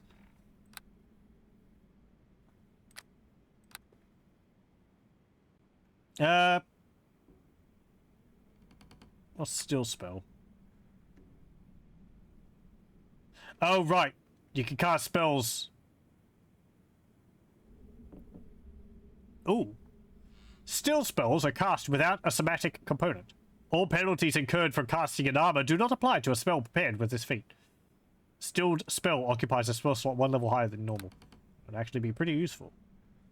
It's Iron Will. +2 bonus to will saves. Oh, yeah, whatever.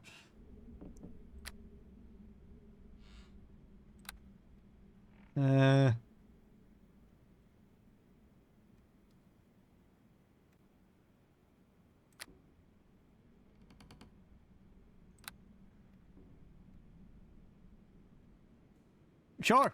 If I'm going to be wearing heavy armor, that will be useful. And we don't have to memorize spells. We can, well, yeah. You can just pick your spells, like in Baldur's Gate 3. Or at least some of them. What have we got? Burning Hands, Charm Person, Endure Elements, Expeditious Retreat. Expeditious Retreat? Grease, Horizical's Boom, deals sonic damage. Ice Dagger, Iron Guts, +4 circumstance bonus of fortitude saves against all poisons. Magic Weapon, you empower the touched weapon with a +1 enchantment bonus. Ray of Enfeeblement, 1d6 strength damage +1 per 2 caster levels to a maximum of 11 damage. Scare. Shelgarn's Persistent Blade summons a dagger that acts as a faithful and loyal servant. Interesting. Shield, +4 bonus to AC, as well as the caster is immune to the spell Magic Missile for the duration of the spell. True Strike. Through Magical Intuition, the caster gains a +20 bonus to attack rolls for 9 seconds.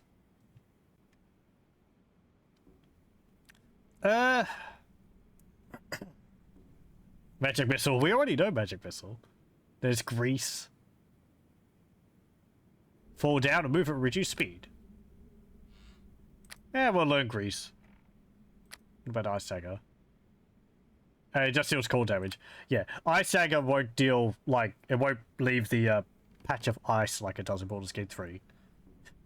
It's much less of the environmental stuff in this. I like the idea of summoning a dagger. 1 minute per 2 levels. Yeah. But if it's just a dagger, it's not that impressive. Burning Hands could be useful. That's an AoE. I think I'll get Burning Hands. Okay. Ooh, we can choose our familiar. So you've got a bat. A bat, or Night Hunter, is a magical creature capable of special attacks that can terrify the most stalwart of enemies. Damage reduction 5 to 1. Fear Gaze once per day. Fear Howl once per day. Fear Howl 2 per day. You can get a Panther, a Hellhound, Imp, Fire Method, Ice Method, Pixie, Raven, Fairy Dragon, Pseudo Dragon, Eyeball. Which is pretty neat. This small creature are close cousins to beholders. Like their cousins, they're capable of casting magic using their eye stalks. Eyeballs are usually adopted as familiars by spellcasters of evil alignments. Some of them are quite a bit better than others. I think this comes with a whole bunch of different spells it can cast from its eye stalks. Pseudo Dragon. Resemble miniature red dragons, but it looks alone. They do not commit evil acts. In fact, they dislike evil acts very much. They do gain the power of fire, like their large cousins, starting at the Master's 5th level. Gets Code of Fire. Fairy Dragon is a small dragon that enjoys pranks and practical jokes. However, they should not be underestimated because of their playful nature. The Fairy Dragon gains a use of either improved invisibility or its Confusion Breath weapon. Raven. Pixie. What's that do?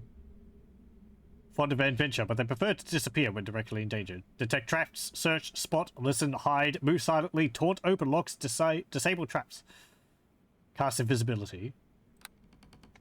Magic Grease. Fire Method and Ice Method, I think they're pretty much the same thing. Except one, yeah. Firebolt, several times per day. Ice Method, Cold Imps, poison attacks. Yeah. Hellhound, I think, has got Cone of Fire, yeah. Panther's just sneaky. I'm gonna go with the Eyeball. Because that seems fun. And we don't have to be of evil alignment to be able to have an Eyeball.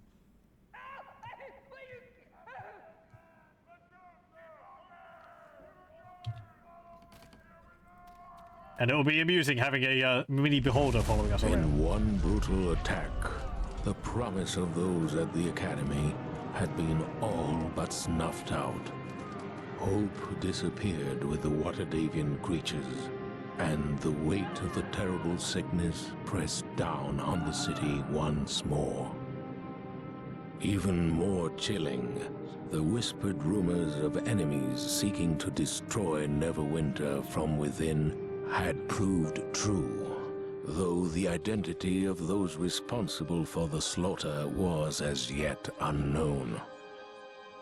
Still, a flicker of hope yet remained, for not all had died in the attack. From the bloody carnage at the Academy, a survivor had stepped forward, a champion to carry the torch in this darkest hour. Who tried to leave but was press ganged into service. Okay. You were quick to answer the summons. Allow me to be the first to welcome you to the halls of justice. This is a mistake, Fenthic. We know nothing about this whelp. How can you so blindly trust them? Dessa, please. Fik showed great promise through her training at the Academy, and has done even more in the weeks since the attack. Rarely has a recruit shown such potential after so short a training period. If we are to have any hope in finding a cure for the waning death, we need people like Fik in the service of Neverwinter. I'll only serve if I'm well paid, Fenthic. Such callous disregard for the suffering of others. Is this the kind of mercenary we want working for us, Fenthic? There is nothing wrong with wanting to earn one's fortune in the world, Desta. Rest assured, Fik, you will be well rewarded for your efforts. Please, you must forgive Desta. The plague takes a heavy toll on us all. A toll made even greater in the past week by the attack on the Academy and the loss of the cure. Better watch his mouth or he might lose some teeth. You do not understand. The true horror of the waning death has yet to be felt within the Academy's walls. The quarantine of Neverwinter has done little to halt the spread of the waning death. Bonfires burn night and day as the city watch dispose of the dead, yet the corpses are piled ever higher. It is all we can do to contain the chaos and maintain order within the various city districts. Rumors run rampant, and the citizens are on the verge of panic. Rumors? Because the plague cannot be cured by the priests or clerics of the city. Some claim it is an unnatural thing sent by an unknown enemy bent on destroying Neverwinter. The attacks on the Academy in this past weeks only make things worse, Fenthic. Once people learn how Arabeth lost the cure through her lack of faith. Desta, I will not have you question the faith of my true love. Arabeth believes the Academy to be a safe haven. Believed the Academy to be a safe haven. Anyway, it's not our place to even discuss such things. My Lady Arabeth is in charge, appointed by Lord Nasher himself to stop the waning death. You must talk to her as soon as possible. I want to ask you some questions. It's important that you speak to Arabeth soon, please, but I will not refuse your question. Alright, so as best as I may. What do you know about the attack on the Academy? We learned very little in the week after the attack occurred. You're one of the few who survived. The instructors were slaughtered, and only a handful of the students are left. You must uphold the legacy of the Academy, but I know you will be equal to the task. Rarely has a recruit shown as much promise as you. There's little else I can tell you about the attack, I fear. We have yet to uncover the identity of the mysterious assailants. Perhaps Arabeth can tell you more. Okay. How are we going now? Blah, blah, blah. What about you? Lord Nasher made a mistake when he appointed Arabeth to be in charge of finding a cure for the plague. My Hellmites are better equipped to deal with this crisis of faith. People should put their faith in the gods, not in Lady Arabeth. Okay.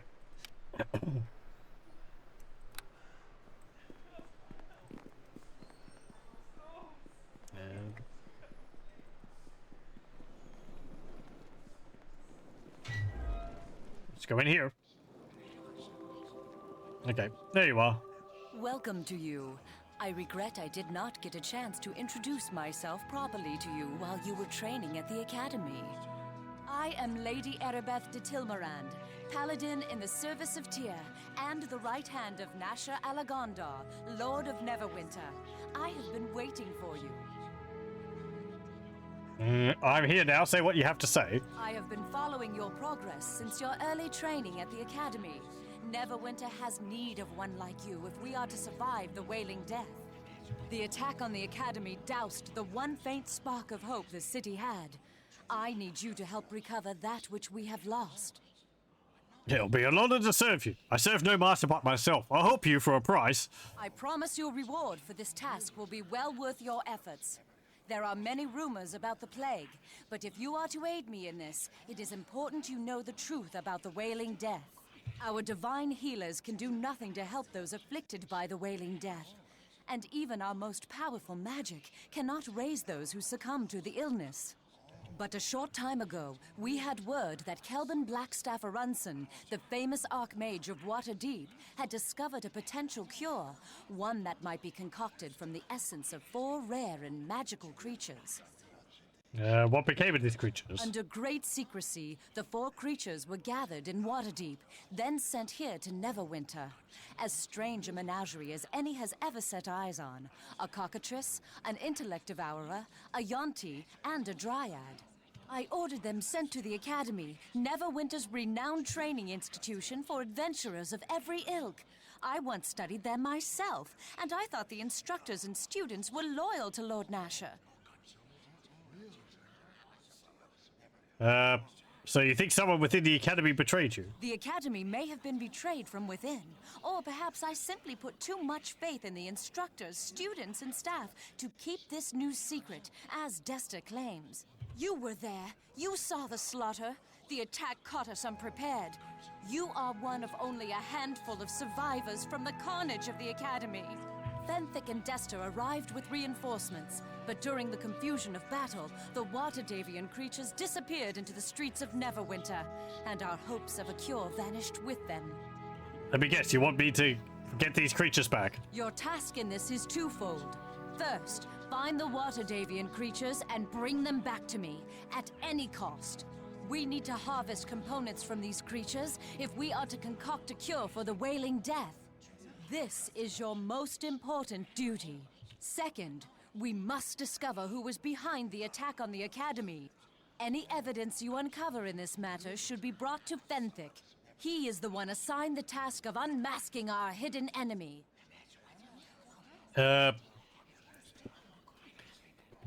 How do we even know the creatures are still alive? By all accounts, the creatures escaped the battle at the Academy unharmed, and there are many reports of strange beasts pouring in from every district of the city. Shouldn't the City Watch be helping with this? The City Watch can do little to help in this search. Their numbers are barely enough to keep order in the streets of Neverwinter. Others, like Fenthic or myself, have duties that require we stay here. You proved yourself during the attack on the Academy. Your bravery and skill are obvious, and I know you are not in league with those who seek to destroy Neverwinter. I'll do it, but the rewards better be worthwhile. Whatever rewards you seek, fame, fortune, glory, you shall have in abundance, provided you are successful in this task. I ask for your discretion in this matter. News of the attack and strange creatures roaming the city will only add to the panic and chaos already in the streets. To aid you in your task, I will give you this Stone of Recall. You will find it to be a valuable tool in your quest. How does it work? You can activate the Stone of Recall at any time, and it will instantly teleport you and anyone in your service back here to the Temple of Tyr. Anytime you go through the teleportation portal in Tyr's temple, it will instantly send you and any companions back to the place your stone was last activated. That's handy. There is little else I can tell you about this mission. Whenever you need provisions, come speak to me again, and I can sell them to you through the store here at Tyr's temple. Take this gold so you can buy the necessary supplies for your mission. Remember to stock up on healing potions before you go. They will be critical to your survival. Should you be giving me stuff for free? The usual question. I need to ask you some questions. I will do my best to answer what questions I may. I want more information on the Waterdavian creatures than this cure. It was Kelvin Blackstaff Arunson, the Archmage of Waterdeep, who discovered the potential cure. However, we have not even had a chance to test it. The creatures were taken from us too quickly. If Blackstaff is right, the cure requires feathers from a cockatrice, the brain of an intellect devourer, blood from a yonti, and a lock of hair freshly plucked from a dryad's head. Is there more you would know? Any information about the creatures I can provide to help you locate them will be freely given, of course. Tell me about the cockatrice. A cockatrice resembles a hybrid of chicken, lizard, and bat. They are repulsive animals that can petrify opponents. You must be extremely cautious when dealing with this beast. Is there more you would know? Tell me about the Yuan-ti. The Yuan-ti are a race of beings whose bloodlines are a mixture of human and snake. They can be any combination of snake and human characteristics. They are highly intelligent, and many of the creatures practice magic. It is rumored that some even have the ability to alter their shape. Is there more you would know? The intellect of Aurora is a truly horrible entity, resembling a large fleshy brains with legs. It can dominate the minds of its victims so that it may devour their very thoughts. Is there more you would know? She is like most of her kind, a beautiful, elusive forest sprite whose charms transcend mere physical appearance. Out of charity, she came willingly to help us when she learned of our need. It's interesting that you refer to the Dryad as, like, a being, but not the Yuan-ti, who is just a sentient. Anyway. However, the city is strange to her and unsettling. When the attack came, I suspect she fled in panicked terror, and now is lost among the unfamiliar streets and buildings of Neverwinter. If you find her, treat her with the respect and kindness she deserves. She is very brave to leave her wood to come to our aid. Is there more you would know? What right do you have to use to kill these creatures to save yourself? A single drop of blood, a single scale, a lock of hair. All these can be collected with no harm to the creatures. Only the monstrously evil intellect of Aurora needs be slain to collect the reagent. Is there more you would know? Okay, that's all. Is there something else I can help you with? You can tell where most of the voice acting went in the game. Yeah, there's not really anything else. Okay. Actually, I want to have a look at the store. Let me have a look at what you've got here. We've got some helmets. They give you +1 to concentration. I will sell some stuff. Oh, apparently that's stolen. But everything else I stole isn't, so that's fine.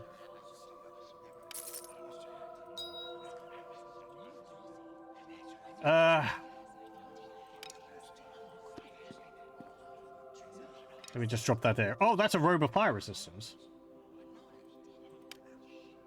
15 to fire. Worth 531. Sell the tunic. Don't need it. Sell the club. Don't need it.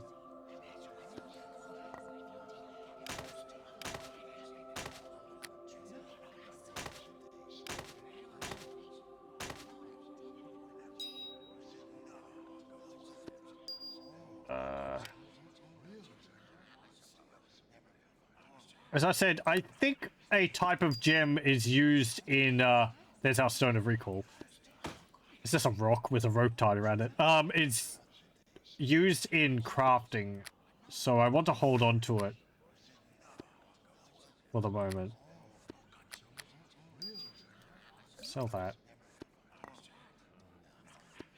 We'll put this there.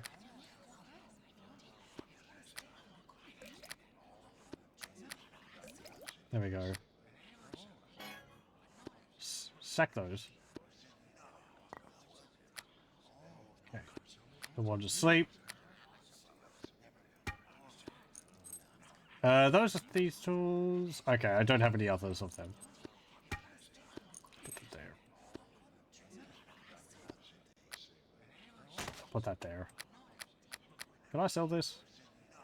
I can, apparently. Or maybe not. So, what have you got? Boots of Striding, +1. 2,060 gold.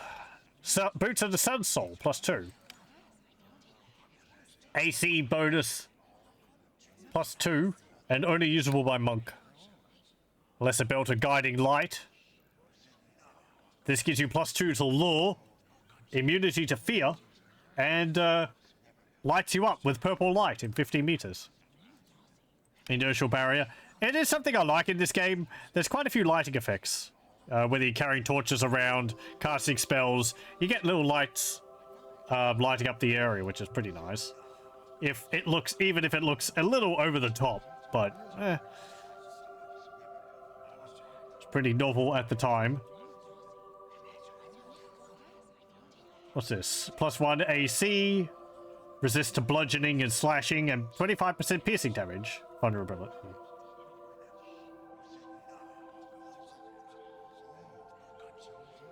Right, so you have resistance to bludgeoning and slashing, but take more from piercing. Braces of armor. Braces of dexterity, +1. Robe of the Shining Hand, robes of the Old Order. I think those are for monks. Yeah.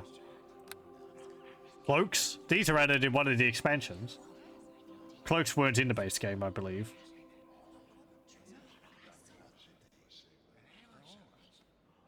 I think they were in Shadows of Undrentide, they were added.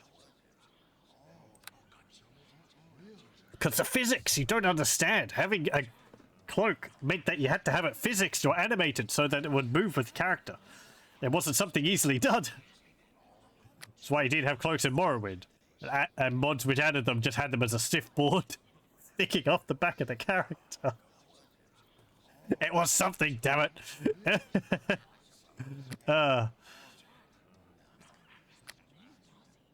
You still get the problems clipping now, even if you've in modern games, because you have like characters with tails.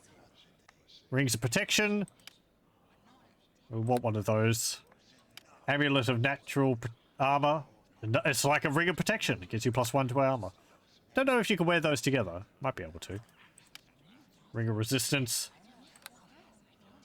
That's the amulet of the master. +2, 2, 2, 2, 2. It's 12 spell resistance.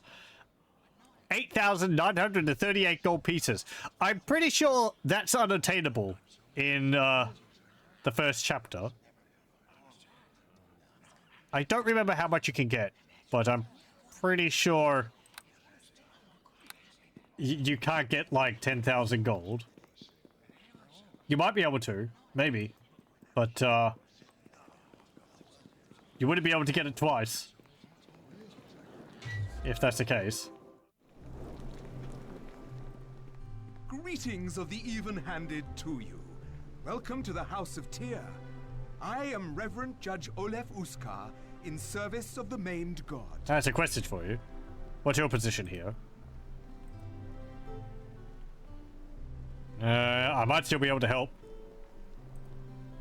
The weeks before the plague, we uncovered the tomb of Mia Slasny of Fairblade. She traveled widely with Holoeth Never, founder of Neverwinter.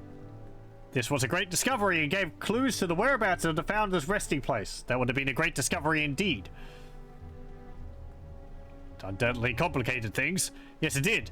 And it is very unfortunate because pursuing these tombs became all the more important with the city in crisis as it is. People are scared and the lack of progress on the cure has diminished their hopes. A find like this would buoy their spirits.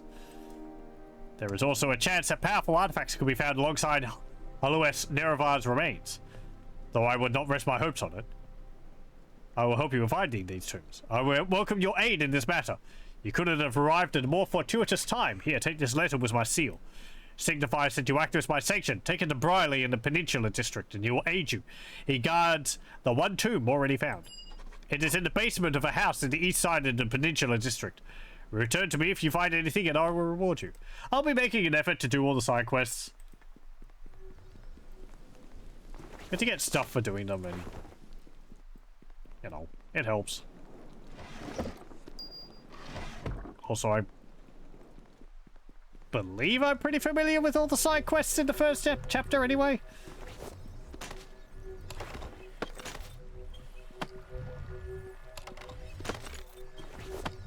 I just gotta steal all of your books because they are worth stuff. Probably not much. Maybe like 1 gold each. And they don't count as stolen. For some reason in this game, I believe only traps. These trap kits count as stolen items. Of course. Oh, no, no, no, I don't want to talk to you. I want to go to the store. Thank you. Yeah, 2 gold, 2 gold, 2 gold, probably 2, 2, 2. There's the letter.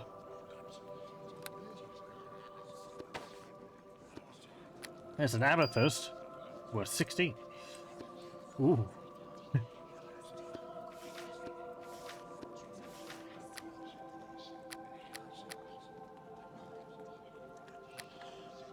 Okay.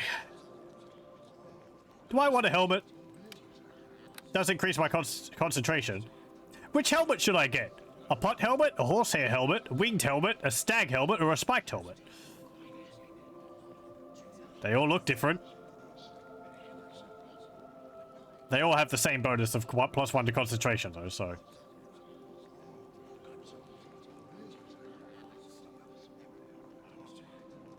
It will only matter appearance-wise.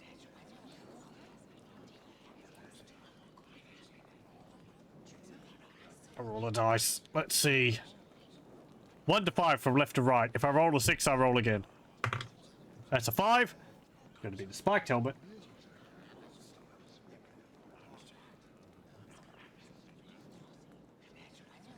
There we go. Now you won't see our face. There's slight physics on our clothes. You'll see the it's shifting around a little bit. It's kind of weird. It's like there's a little bit of physics on them. Anyway.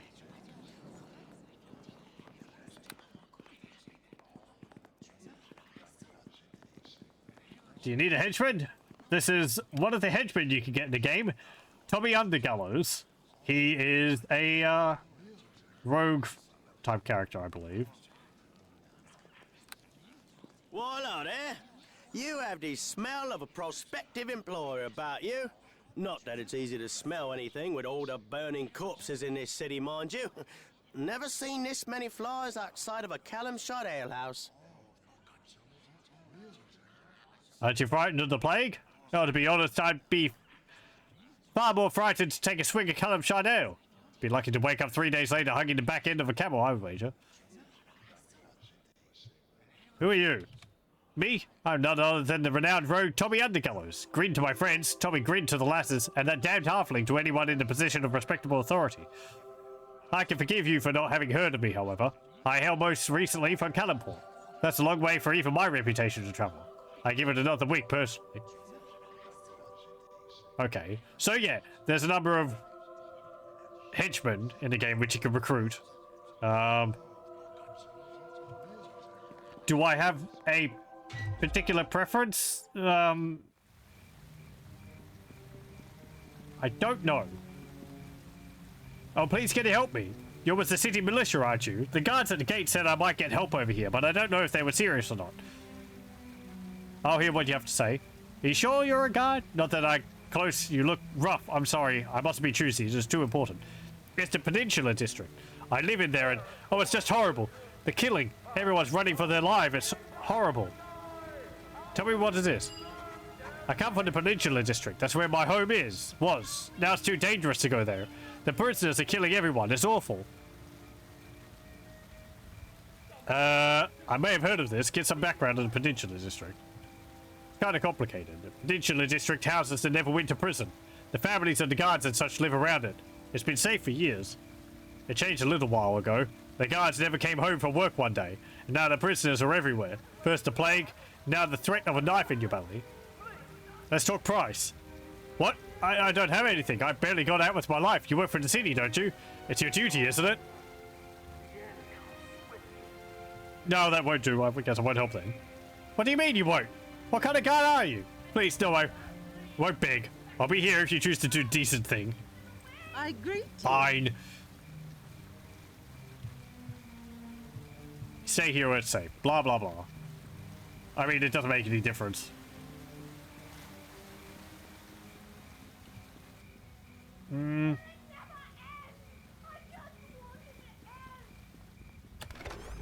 They're more like leads on the different things you can do. What's this? The cloak tower. I think there's some shops in here.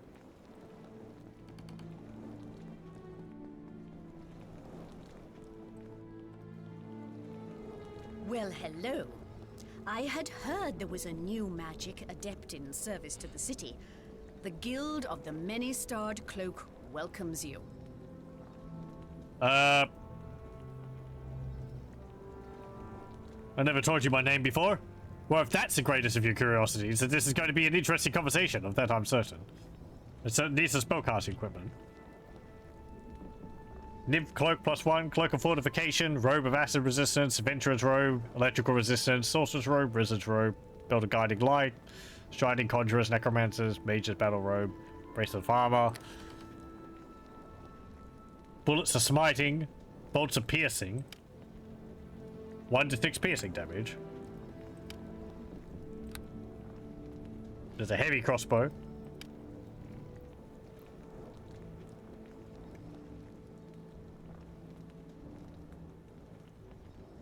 I don't know if that fires any slower, so it might be better to have a heavy crossbow. It is heavier. It's not really a problem. Yeah, whatever.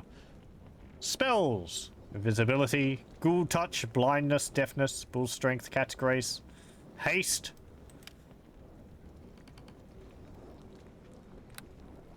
Fireball.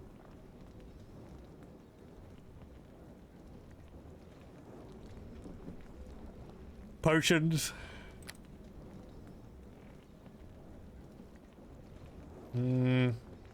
Rings and wands and so on. Again, I'm kind of saving my money for the moment, so we won't purchase anything. This portal will not work for you. Well, hello. I want to join a guild. I'm glad to hear that. Before you can join the guild, you have to be able to show competence in several important areas of ability. For your first test, I need you to demonstrate to me that you can find knowledge on your own, and then apply for unrelated requests. Help you out? I will tell you where to start. Find me the following 4 items, and once you have done so, bring them to me. The 4 items you must find are a bit of clay, a flask of water, a puff of fog, and a bit of kindling wood. Mark well the order. These items can be found in the arcane laboratories and the many-starred cloak located throughout the city. The buildings are marked with sundials. Take this key. Beware, as the laboratories are guarded against would-be initiates. Return to me when you have the 4 items. Okay.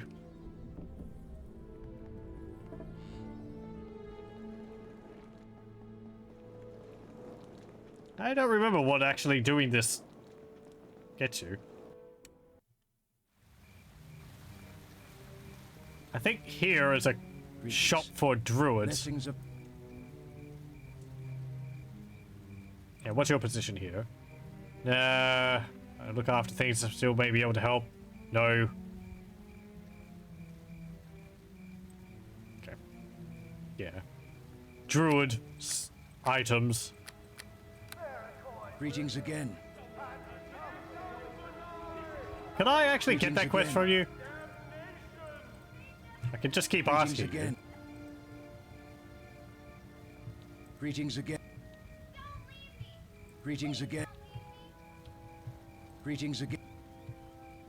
There we go. Perhaps I was too quick to judge. You seem sincere enough.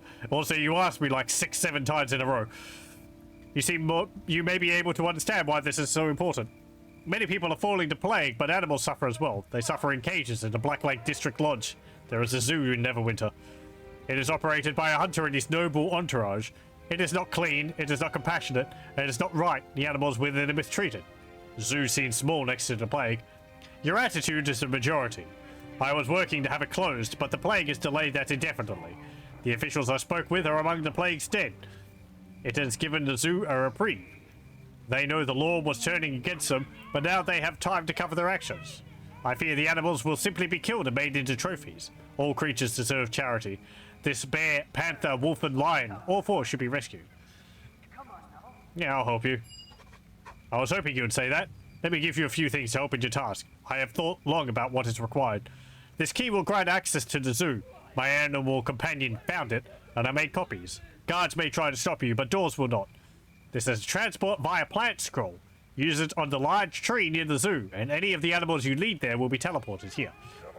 And take this scented fetish. It will let you speak to the animals with the skill of a druid or a ranger. Please lead the animals to the large tree in freedom. Yes.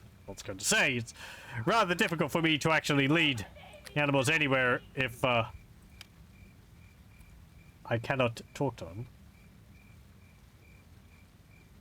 Though I don't know if this actually does anything. It might just be a way of the game, like, making sense to the fact that you could talk to the animals regardless. Well met. Because I don't know if there's a specific talk with animals skill in this game.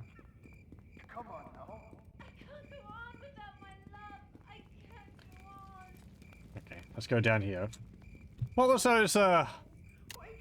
Please wake up! a bit of clay, flask of water, puff of fog, and a bit of kindling wood. It's a shop. Shining knights, arms, and armor. Let's go in here. Hello. Hello? Yeah, what? Come on, come on. The Shining Knight is a business, not a charity. Let's see your gold. See what you have to sell. Chain shirt. Swordman's belt. 20 resist to slashing. 20 resist to bludgeoning. But it's worth 26,031 gold. Again, you're unlikely to get that. There's gauntlets of ogre power that gives you +1 strength. Greater archer's belt, 26,000. 20 to piercing resistance.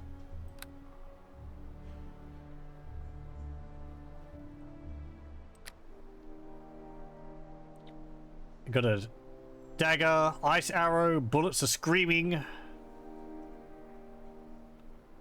I'll buy some other bolts just so I have some more. They're only 1 gold for a stack of 99.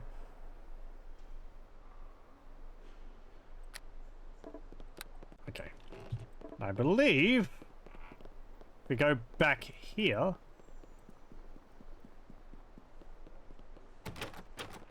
I'll have to find a proper key. Okay, I have to talk to him first.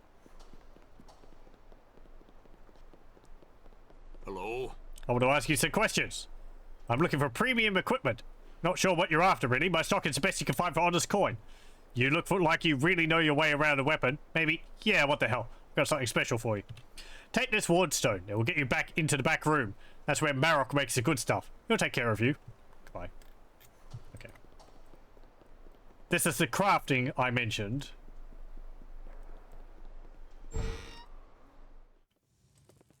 Hello there! By the hells. Durga be letting the worst rabble in here. What do you want from Marok? What? What exactly you do here? I'm a weapon and armor smith of sorts. I take component items and combine them with magic items to make even more powerful magic items. Not a bad little gig if you can get it. If you want, I can look through your inventory and backpack to see if you have anything I can combine into a powerful weapon or suit of armor. Is there anything in particular you want me to look for? What kind of things would component items be? Well, I need stuff like adamantine and ironwood and diamonds and dragon blood and fairy dust, spit and holy water and gargoyle skulls and adamantine. Then I take a magic version of the items you want made and combine the things to make something different. Do you have examples? Give me some idea of what you need. Yeah, I suppose. I don't like tipping my hand all that much, but I can't sell if you don't know about it. Here, take a copy of this book. It's got all you need to know. Okay, I'm gonna have a look at the book first. You can have a look at your stuff, but I'm pretty sure I don't have anything. Oh, that's the transport via plant scroll. Where's the book? Here we go. Recipes to the Forge. Here be a list of what I need and what you get, the customer get. I'll be wanting a goodly number of coins as well, depending on what I want to charge you. Put the items in the forge and talk to me with your gold in your pocket. So, chromatic breastplate. Requires a diamond and a suit of magical armor of total AC 6. Scales of Truth. Requires special holy water and a suit of magical armor of total AC 5. White bone armor. Requires gargoyle skull and a suit of magical armor of total AC 3. Sentinel. Requires adamantite and a magic battle axe. Double axe of the Tolkien. Requires adamantite and magic double axe. Stonefire great axe. Requires adamantite and a magic great axe. Ice Reaver hand axe. Requires dragon blood and a magic hand axe. Gladiator's club. Ironwood and a magic club. Ironwood and a magic dime ace.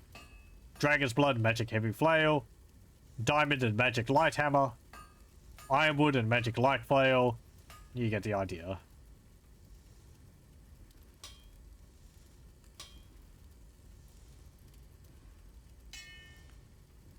I forget which ones of these are really good. I think maybe the Desert Wind Scimitar is pretty good.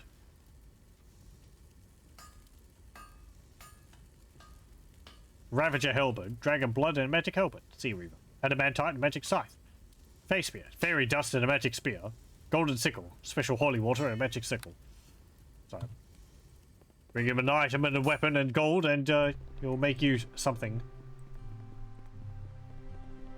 I forget which ones we might want to keep an eye out for.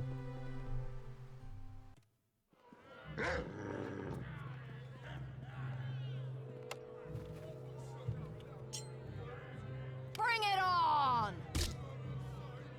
My weapon has no effect.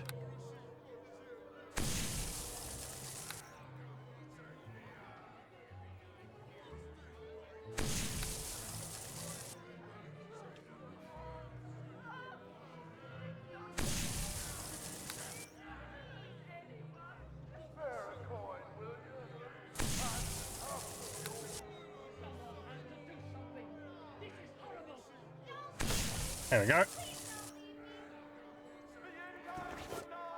There's some bolts in there. Ooh. And some more bolts.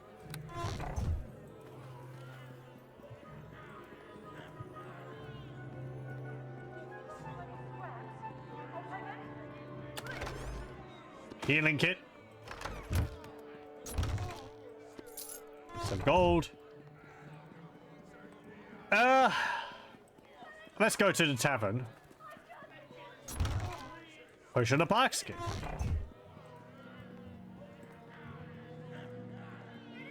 Is that here? Yeah, here we go. Moonstone mask.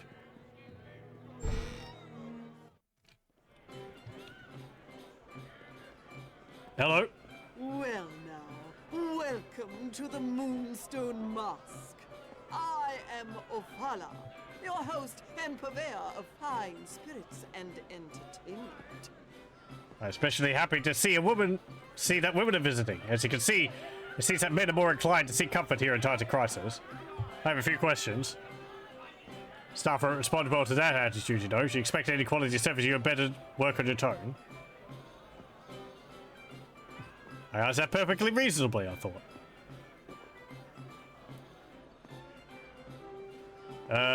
Seen anything strange?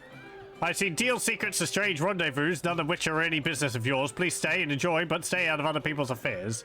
You heard anything about the plague? Don't upset my customers. Okay. Know any rumors? What kind of place do you run here? Place of comfort and understanding that has different meanings to different people, so we have a wide variety of services. I can't expect you to understand if this is your first visit. Most of what goes on here is quite innocent. Most. Perhaps you'd be interested in partaking in backroom areas? Or maybe you could be of use in... No, I talk too freely. Yeah, sure, you can trust me. Nope. Okay. Let me ask you again. Greetings to you again. Have you come to sample the delight... What business do you need done? I suppose there's no harm in me telling you what I need. Maybe you can help, if you're good enough. You see, I'm an avid collector. My position here lets me hear about interesting things, and I occasionally hire people to get them for me. Currently, I want a few pieces of art liberated. The owners of them have made disparaging remarks about me, and I would like to express my displeasure. Tell me about them. One is a statuette of someone's mother, or some such. Lord Androd Golden has it at his estate. He lobbied to ban city guards from visiting the Moonstone Mask. Another is a portrait of Sir Reginald Rumbottom III. His nephew, Lord Tom's Rumbutton, has repeatedly lobbied to have us closed down. He's a bit insecure, I think. The last is an urn stolen from me many years ago. The man that took it apparently got stuck here in the quarantine. Hodge is his name. If you agree, I'll tell you what I know about their whereabouts. Keep in mind that if I had exact information, I wouldn't need you. Sure. Ronsbottom Estate is in the Black Lake District. Androds maintains a home at the Docks District. Both are notoriously paranoid. Last I heard, Hodge may be within the Black Lake District. No doubt he's fortified himself at some noble's home, but I don't know which. I'm not asking you to kill. Just bring me the items. I'll reward you well. Okay. You're always thinking about the plague. Actually, is this? I thought this is where the other companions are. I guess they're not here? They're in another place. Oh well, we picked up a quest. These are places we're going to be going to anyway, so... Though not immediately. Black Lake District, I think it's the last place we go to. Though... You can do any of these in whichever order you want, but there is, like... they are of different difficulty levels. I think in here. Yes, this is a tavern here. Maybe? Trader Blades, or maybe it's a store. It's a lot bigger on the inside. Nope, this is the tavern I was thinking of. This is where the other henchmen are. We have this guy here, Dalen Red Tiger. He is a barbarian. He wields a double-headed axe, pole axe. Pretty good choice if you're a mage. Grax here, I believe, is not a henchman. We have Bodyknock Glinkle over here. He is a sorcerer, which could be useful if you want overwhelming magic. I forget how many companions there are. There's, of course, Tommy Undergallows, who's in the hall over there. There's Linu Lanero here, who is a cleric, which would be quite handy.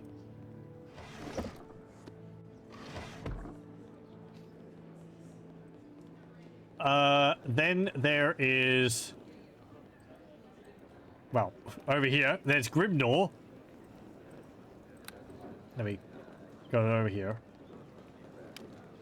He is a dwarven monk. Pretty unique. He's got very fierce eyebrows. And there's Sharwin over here, who I think is a... Yeah, the bard, apparently. So, yeah.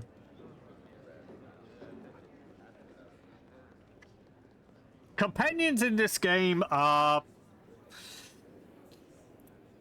They're basically all the same in terms of structure. They may have different classes, but each character has a quest associated with them, which you do part of in every chapter. At least the way I'm remembering it. The first one here, in the first chapter, is... I believe you have to find an item which is relevant to them. And you give it to them, and they will tell you a bit more about their backstory. I think that also improves their stats by doing so. Or it gives them a little bit of a bonus. So there is a bit of an incentive in doing it. But, like, character-wise, I don't really care about any of the characters. They don't talk amongst themselves because you only have one. So the only thing which is relevant to them is their relationship with your character. And that's not really something which is explored. It's only telling about their background. There's no romance or anything in the game, so at least as far as I remember. So they're henchmen. They're there to be extra body power. I'll probably take Grimnor because, I don't know, evil monk is pretty funny. You were at the academy during the slaughter of the students. You were there when the assassins came. I believe he also does cold damage with his punches, which is pretty useful. Who are you? How do you know about the academy? I am Grimnor, a monk of the Order of the Long Death. The grisly entirety of the academy is no secret, not to those who seek such things out. Tell me, as you stood amidst the blood-soaked corpses of your fellow students, did you gaze upon the face of death? Did you look into his cold eyes and feel his icy touch upon your soul? You seem a bit creepy, Grimnor. What kind of skills does a monk of the Order of the Long Death possess? What's a monk of the Long Death Order doing in Neverwinter? I don't feel like talking right now. Goodbye. What kind of skills do you have? I am a disciplined torment and a messenger of death, the Silent Lord. I bring the absolution of pain and anguish to my enemies to prepare them for a brutal and purifying end. In truth, my skills are not so different from any soldier or hired blade, though I embrace the beauty and perfection of my enemy's death with the zeal of others often lack. I'm looking for a good mercenary. Monks of long death rarely join those outside our order, but I sense the mark of my master upon you. Storm of blood swirls around your anguish, and death will follow you in your wake, just as it did at the academy. Yet there are many whose death will follow in this city, many who are willing to pay for my services. My fee to join your cause is 250 gold. So yeah, you have to pay each of these henchmen money for them to join you. Only once, I think. If you make them leave your party and have them join again, I believe you don't have to pay them again. You might have to pay them each chapter, and I think the price goes up. But you have more money, so it doesn't matter as much. How about 200 and a promise of lots and lots of killing? There are many who would pay me more to join them, but your offer of unbridled bloodshed is tempting. What if we compromise at 225? Sure. I foresee a future of brutal and savage slaughter at your side. My order will be pleased. My hands will deal death to your enemies, and all my skills are yours to command. Whenever you wish me to change my tactics, you have only to speak to me. Okay. So we've got Grimnar. Follow me. It is certain as death itself. Can we have a look at his skills and all that now? Unarmed, attack bonus +8. Yeah, 1 to 8 damage +3 critical times 2 +2 cold damage.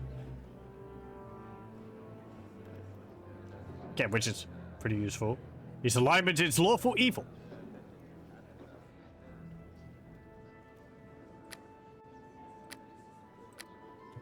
We're true neutral, so it doesn't really matter. There is a merchant over here you can purchase stuff from. You can talk to Grax, but... I have a fine drink. Go in, and that waitress is making eyes much prettier than yours. Want to ask you some questions. Where can I go to get some action? You look like you're good with a weapon. Just don't let anyone hear about it. It's not supposed to get around. It's a club for fighting. We call it a gauntlet. If you want action, that's where you go. Nah, I don't care.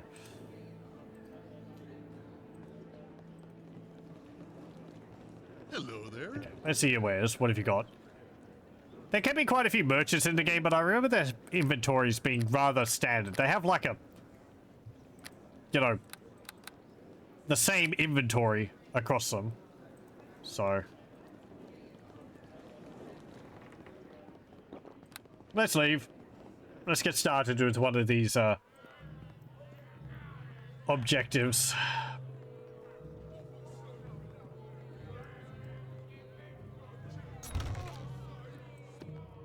Guess I'll take this trap. Are you important? It's a long day. I could use a drink. Okay. Let's have a look in here. Chest of drawers. Some more bolts. And there's a door going upstairs. Does it lead anywhere? It does. Sometimes the game will have doors which don't lead anywhere. They're just there to block off a potential exit. Okay, I'll leave. I may not be a very nice person, but I'm not just gonna rob people of their stuff. I don't really care that much. Okay. So we've got... This is to the Docks District. So there's the Docks District, Peninsula District, the Beggar's Nest, and the Black Lake District. I don't remember the order in which I usually do this in. I think I usually go to the Beggar's Nest first. But I remember the fight at the end of that being rather difficult. But it's a good way to make experience.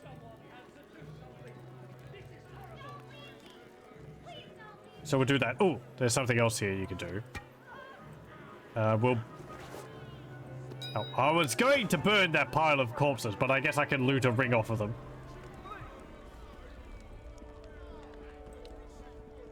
Because I think you can burn some of the piles of bodies and get a little bit of experience out of it.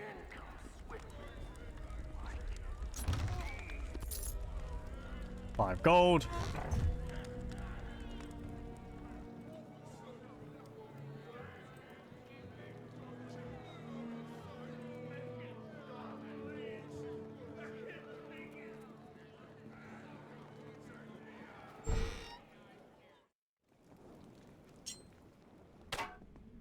What's in here? Just a family. Hello, excuse me. Don't mind me, I'll take this magical gauntlet you have in there. That's quite a find. You got anything upstairs? Have an armoire. Inside is a healing kit. What was this gauntlet I found? Gloves of spellcraft. Spellcraft +3. We'll wear that, because we have nothing else.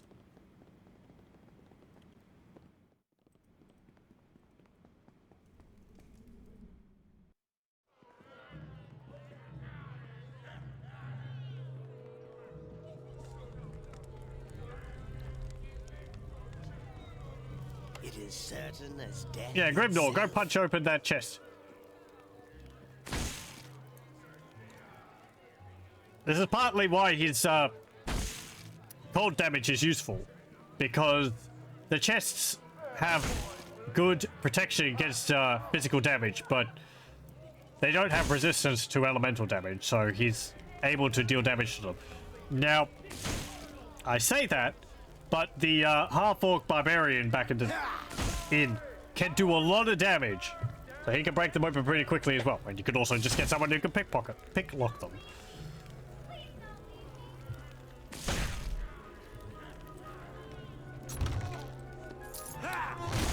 The task is done. Thank you. I don't think items can break when you smash them open in that. At least in Neverwinter Nights. Maybe in one of the expansions. Are you what we hire for guards nowadays? I guess we should take what we can get around the beggar's nest. I'm sorry, just give me a moment. The smell of the burning corpses is getting to me. As if the plague isn't bad enough on its own. And now the beggar's nest is even worse. Have you heard? It's a nightmare in there. Zombies are everywhere. We're keeping the city core secure, but damned if we can do much in the nest. Is this area quarantined? Do you let anyone in or out? As a guard, you'll be allowed to pass.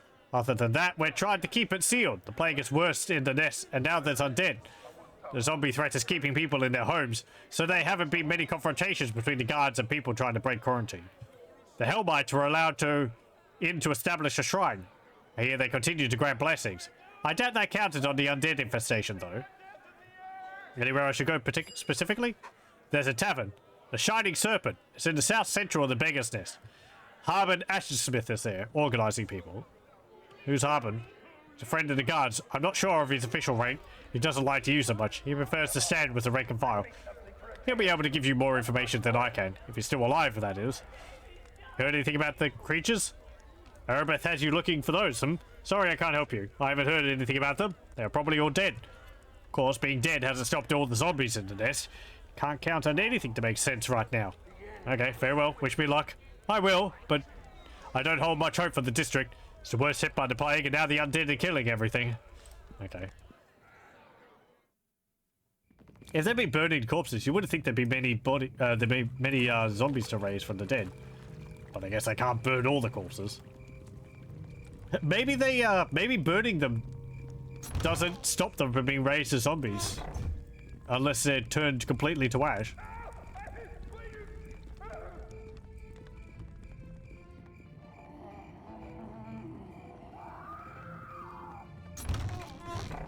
No. Get the arrow. And the cure serious wounds.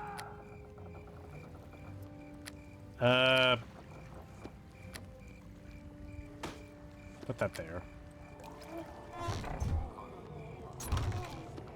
Is there something you need? Oh, I want to talk a while.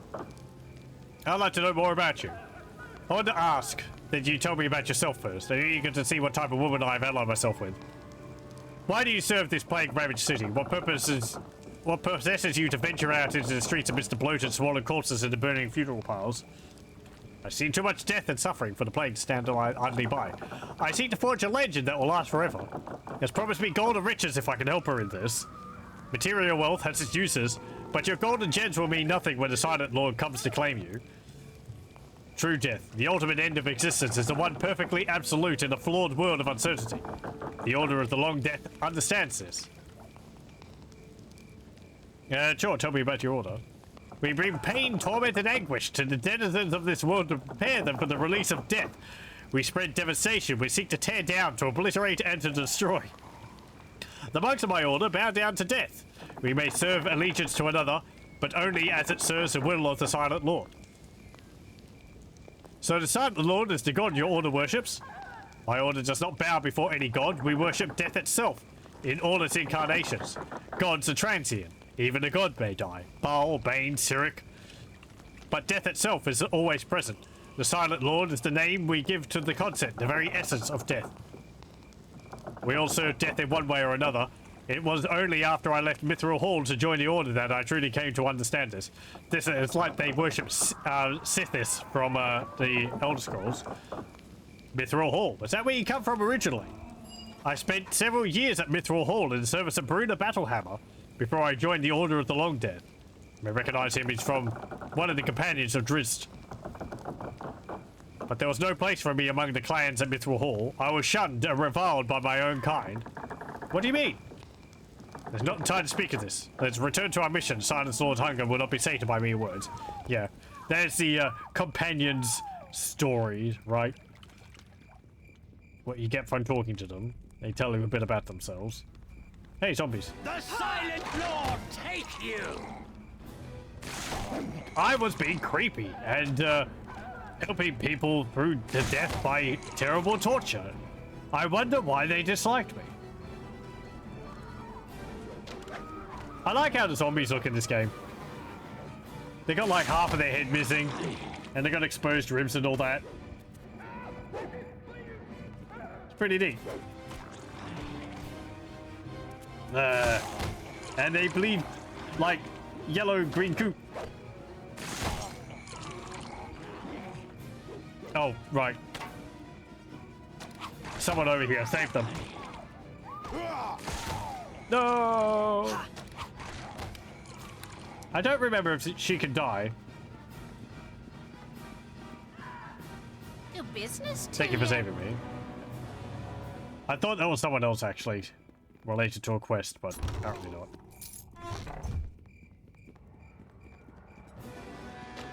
Yow! You got good range. Ooh. My crossbow bolt didn't kill it. It is certain. I will win the day! Let me summon a creature. Die badger.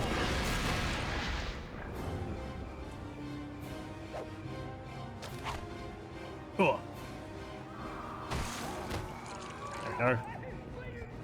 Okay, open this chest now, please.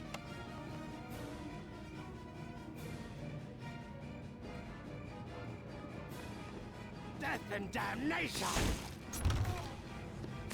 While you're punching that, I will go loot some other stuff. Thank you. The task is done. Take this necklace. Let's have a look in here. Zombies?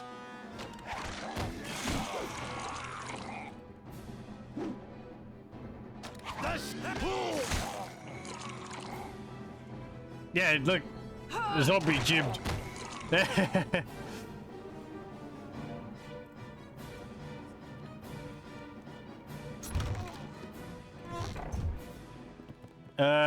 No upstairs in this building. The stairs are broken.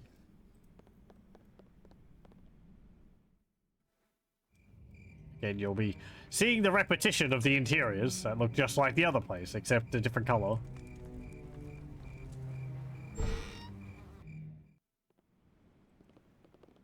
Hello. Hello. What do you want? You have the look of a bandit to you, so please don't hurt me. Information about Beggar's Nest. Could you just wander around or something? What do you need to know? Any safe places? Well, until you barged in through my home, I thought my home was safe. I suppose you mean places where the zombies can't go. Shining Serpent might be alright. Hell, my shrine might be good too. I don't know for sure. I've been in here for days. I want to ask something else. What do you know about zombies? I don't want to know anything about it, any Walking Dead. It's not right. When they first start showing up. Guess it was not long ago. Plague has been going for a month, I think. I kind of lost track of the days though. Anything strange happened around that time? How can you ask that? What kind of life do you lead where Plague and Walking Dead are no longer strange? Some sort of plaguey, undead, walkie town? That's where you live. She asked me what's strange beside Plague and undead. Yeesh. Attitude, eh? Gonna go sleep? Well, thank you very much for joining, Kibbits. I hope you have a good rest. Heard anything odd? Any rumors? What do you want me to say? I haven't seen much of anything. I've been boarded up in here trying not to get the plague. Now there's dead people walking around. Dead people! What is someone like me supposed to do about that? Okay, bye. Goodbye, please leave me in peace.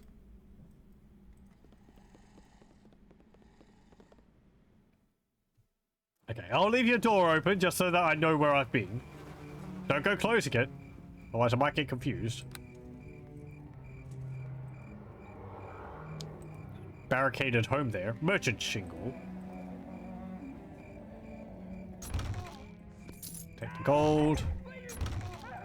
Adventuring. Gold.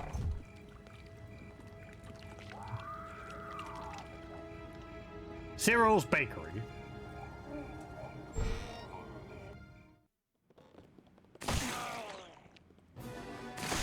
There's a normal zombie there, not a weak zombie. Still died pretty quickly.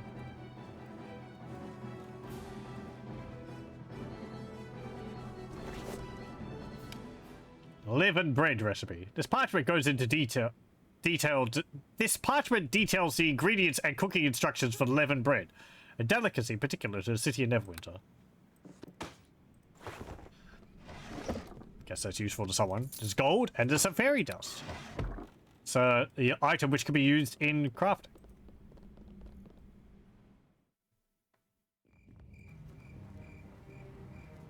We weren't going to be killing actual fairies to get that.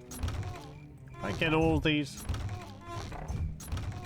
Yes. Yes, I'd already forgotten whether I had or not.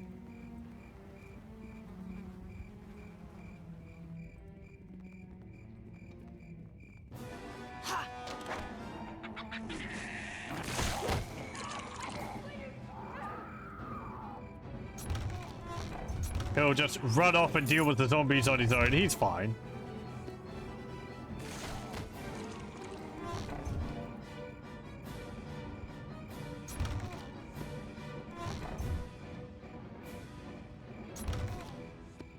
I do like the higgledy-piggledy nature of the buildings used around here. It is certain as death itself. 2 gold. No, my badges run off. It should be fine. The Thank you. task is done.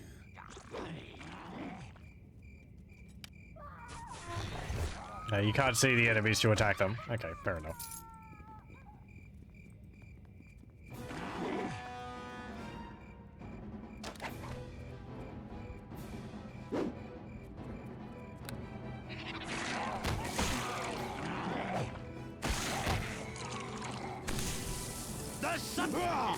A little slow there, Pig.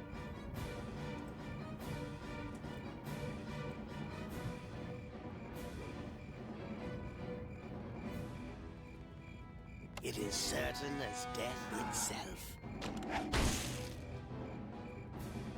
Look at that little badger go.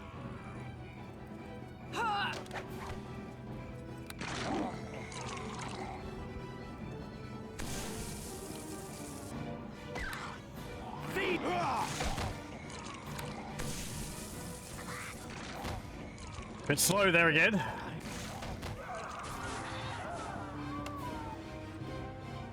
Nope, they've seen other enemies.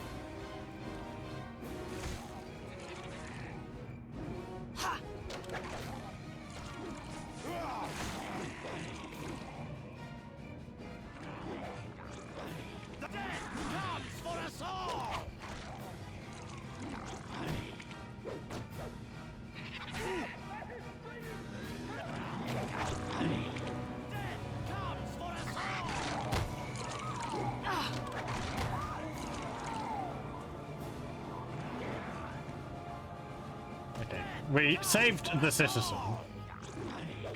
You haven't killed them all yet?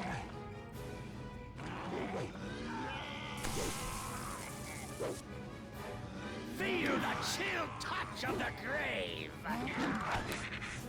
The Silent Lord take you.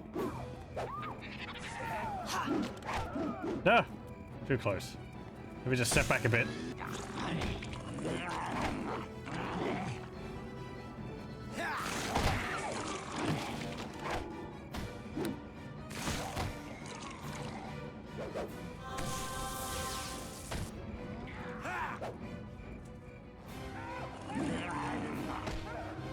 Feel the chill touch of the grave. Okay. Oh, more zombies came. No! The Silent Lord take you. The Good job. I greet you. Thank you for saving me. It is certain as death itself. Now, punch the chest open. Ugh. The task is done.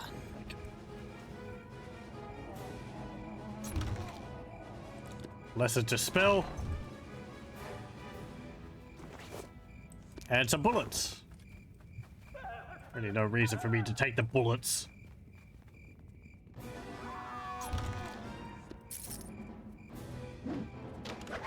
This is one of the buildings which has a sundial outside of it.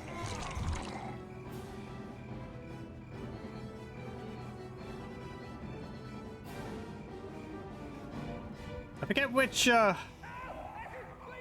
forget exactly what you're supposed to do in regards to this, but I think we needed some,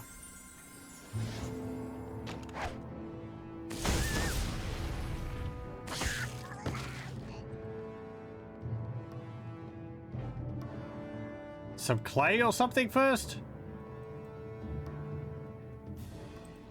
I have wood here, so guess we'll take some kindling wood. I guess we just have to give it to her in the right order, not retrieve them in the right order. I think you get a cloak for doing this.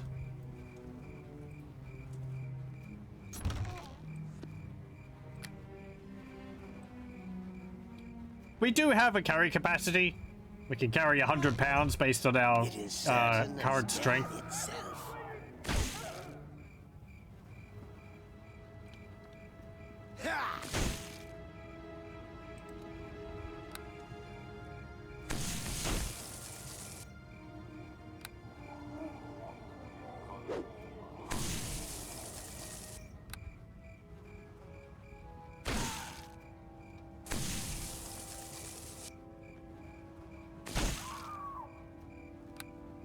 These little trunk chests, I'm pretty sure have quite a bit more health than all the others. They take longer to break open.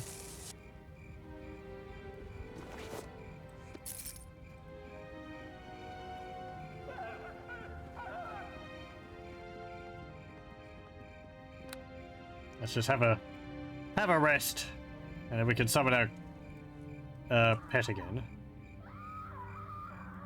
And our eyeball.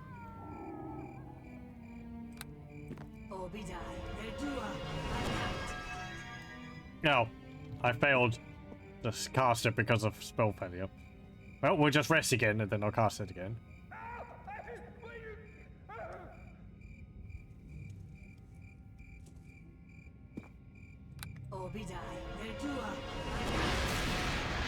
There we go.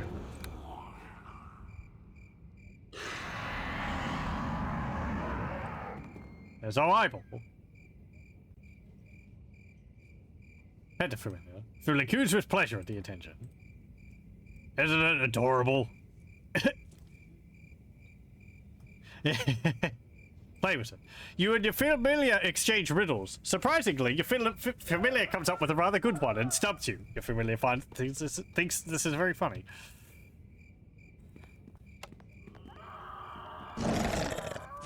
No.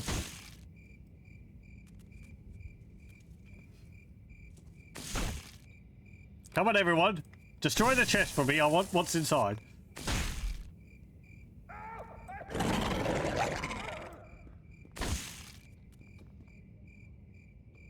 There's a day-night cycle too in the game. It doesn't really mean much.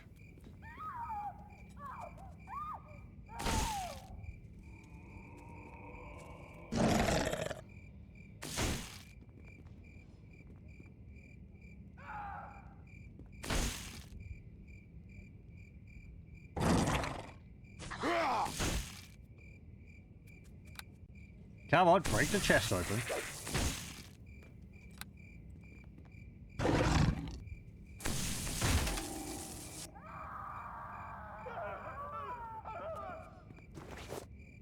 Okay. Ooh, a Fennelope, fire agate, and a diabase. Which weighs a lot. So I'm probably going to have to go to a store to sell it. Pretty quickly. Yes, I remember this. And here is what I was thinking of. I believe you can burn these. Yeah. You get 25 experience for burning the bodies.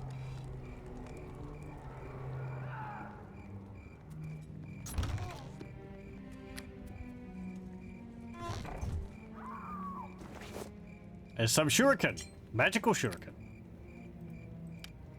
+1. I'll sell for a little bit. How about this? Body of Marcus. 50 gold pieces. Journal of Marcus Penhold. Details of his life are uneventful, although the last entry is now likely more prophetic than the writer might have wished. I have hidden with the rest in fear of the plague, but I have no such anxiety about some pitiful shambling zombies. My brother awaits at the shrine in the Hellmites maintaining his biggest nest, but I will not be joining him. Finally, there's something real to fight. I can't carry this much. Also has a magic staff.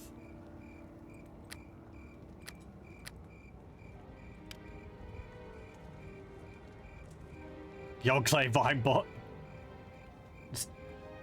Which, yeah, we can't actually identify that. Do I have a scroll of identify? No. Okay. You can use stores to identify items. I believe it costs 100.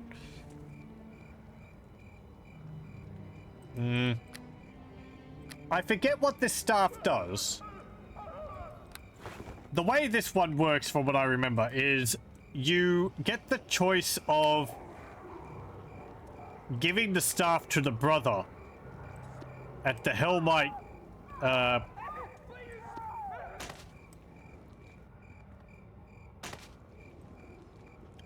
we'll go to a store and sell some of the stuff.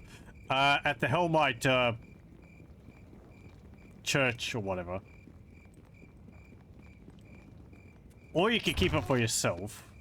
I blame the weapon, not the plague. I can't carry this much. Gloves of animal handling, +3 animal empathy. Don't really need that. I gotta drop these traps. They're kind of a pain to find to sell anyway. They're... You'll wish you were deader. You dead. Sorry, that thought of mine wasn't finished. The traps are kind of a pain to sell, to find someone who will purchase them, because they count as stolen goods, so. Can't remember whether they sell for much. Possibly.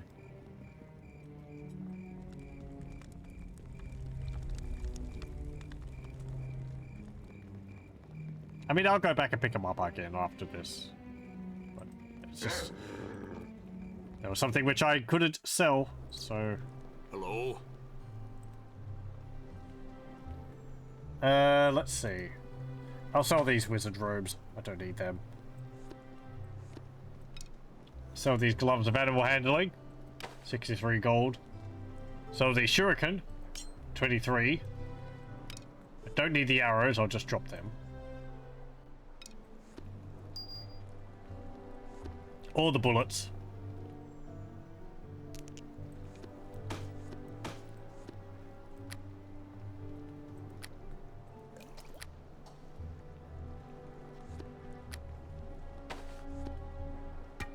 Gonna hold on to the robe of fire resistance.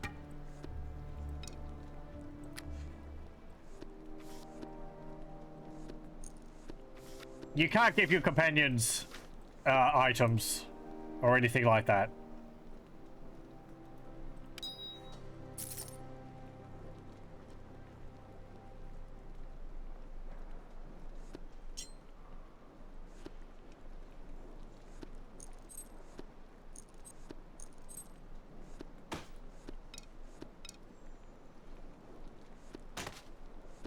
Ah, this is Grimnor's gem.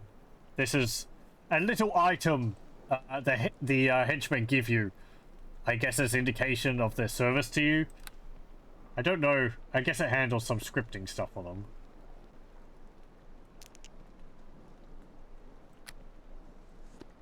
Each character has a different little item they put in your inventory when you hire them. Diamond sells for 39 gold pieces.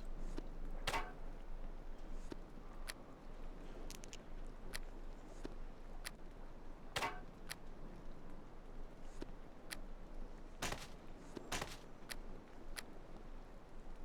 Can you identify this for me?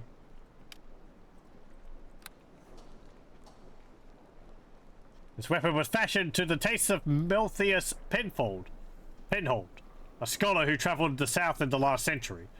His unassuming manner led to a long and peaceful life, a similarly uneventful death, and a lineage of anonymity. His staff is of modest ability, and that quality mirrors his honest family history. The last descendants of the Penhold line are two great-grandchildren, Marcus, now evidently deceased, and Bertrand, both of Neverwinter. So it's a quarterstaff. Gives freedom of movement, hold person, and remove paralysis. Single use. It's got 50 charges. And I don't think it recharges.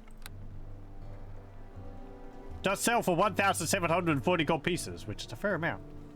I don't think you get that much back for giving it to them. Giving it to the brother.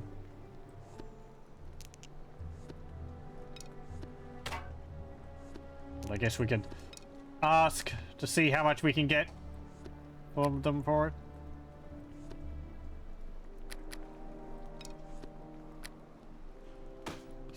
Reorder some stuff in my inventory.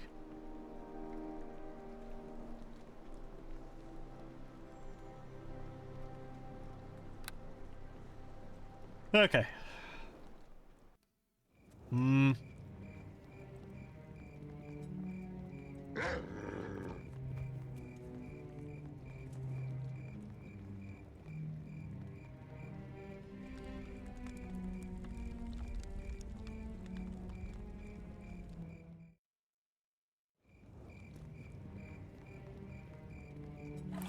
Oh yeah, you can see identifying the item down there cost me 100.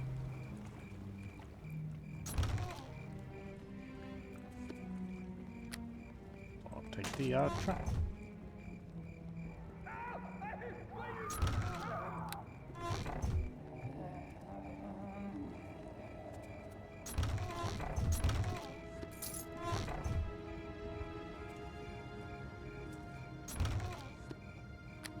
Pretty sure items don't respawn when you come back to an area. Ha! The Silent Lord take you! Ha!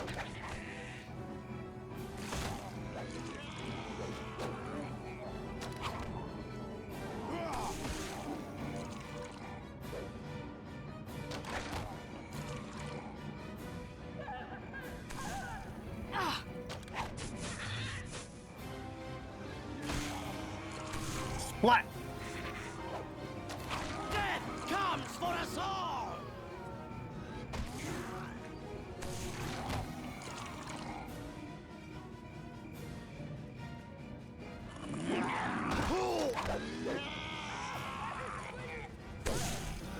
The Silent Lord take you!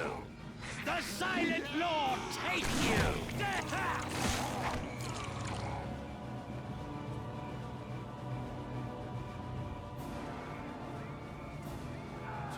said? Move to the big city, you said. Hello. You just watch yourself. If you're dead, so help me, I'll make you deader. Now that's just rude. Don't make many friends, do you? The dead ones don't talk back, so I guess you're okay. Can't blame a guy for being careful, though. You ain't seen a tall folk named Hector, have you? Sent him out for some wagon parts, and damned if he ain't just disappeared. I haven't seen him. Dang it, down. Do me a favor. If you see him, tell me to get those wagon parts back here on the double. Tell him if I see him. Good luck. I don't get good luck. I get stuck in a zombie-filled city with a broken wagon and a scornable wife. Thanks anyway, I guess. Greetings. Nice to see someone still alive out here. I'd prefer that we were talking somewhere safe, but it's still nice. Of course, if my husband would get us the heck out of here, it would be even nicer. Who are you? Why are you out here? Well, my name is Matterly. As for why I'm out here, that's a very good question. Why don't you ask the cart? Don't start, woman. I'm doing my best over here. Save it, Aldo. I get real tired of waiting for a wagon wheel in the middle of a zombie-infested street. Shouldn't be staying here. I can lead you out. We'll be alright. Aldo will keep us safe. He's a good man. A bit too attached to the cart, I think, but a good man. I'm more concerned about finding Hector. Aldo sent him for wagon parts, and I'm worried for his safety. Family friend, you understand? Seen anything dangerous? Other than legions of undead? A husband that puts his cart ahead of his family in a plague that seems almost apocalyptic? Nope, not really. I've been too busy trying to stay alive. Okay.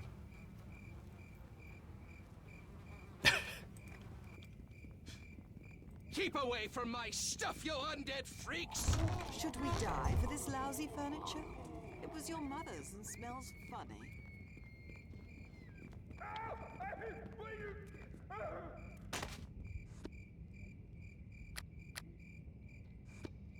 Zombie bastards! Why, I oughta. I'll feed them some speedy bolts of death, I will. Okay, I think Hector is in one of the buildings around here. Not there.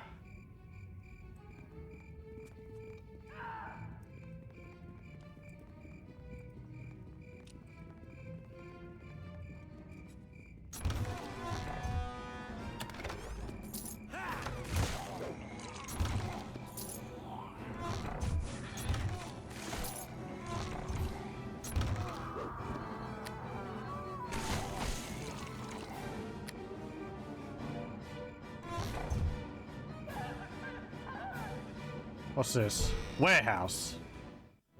I think this is one of the ways you can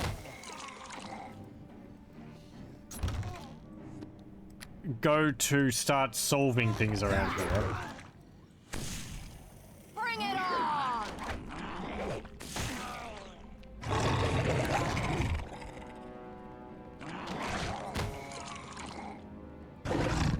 The Silent Lord take you! I believe there's a pretty powerful one dead in here. Or in one of these places. Which I need to be careful of.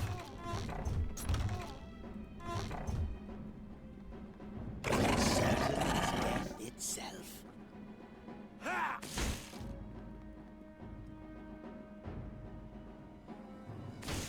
The task is done.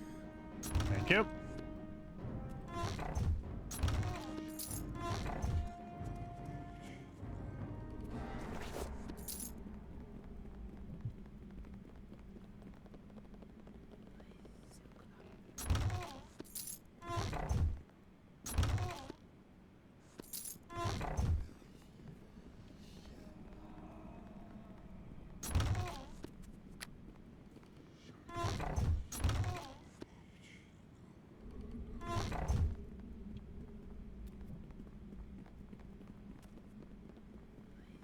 It is certain as death itself.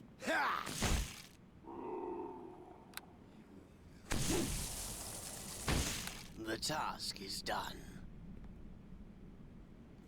Maybe the person I'm thinking of is downstairs.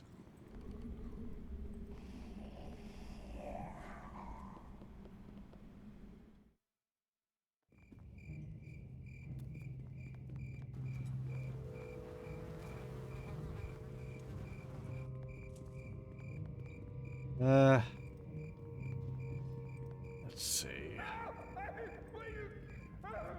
More zombies over here. Ooh!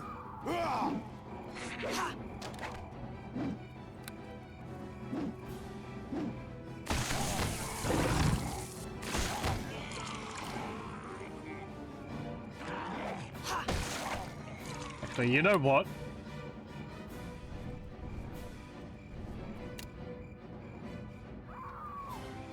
I'm going to memorize some different spells.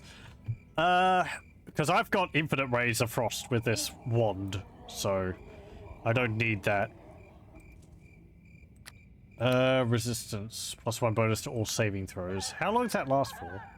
2 turns. Flare, -1 penalty to attack rolls for 10 rounds. I guess that could be useful. Days.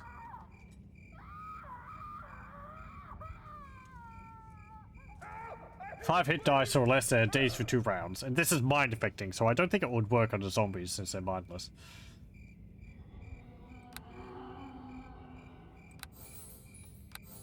I guess that could be useful. And acid splash. Wow.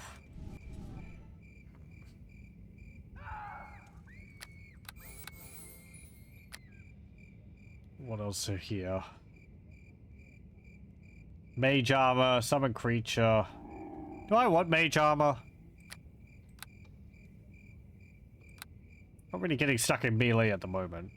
I have 24 hit points now.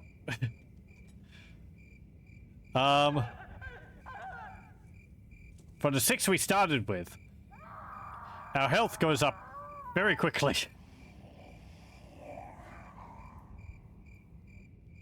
Compared to Baldur's Gate 1 and 2. Gonna get rid of that. And... oh. Magic missile, I guess. I can rest whenever. So... switching my spells around is not a huge problem. If I feel like I need some different spells, I can just change them over and then rest again. Just takes a moment. I have to get back into that mindset. Something which I was a little annoyed about in Baldur's Gate 3. I understand why they did it, but...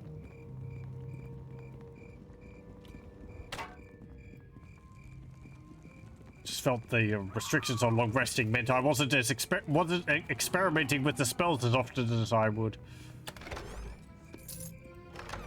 And the game's sense of urgency in a number of cases. Let's go up here. Can I get up there? Yes, I can.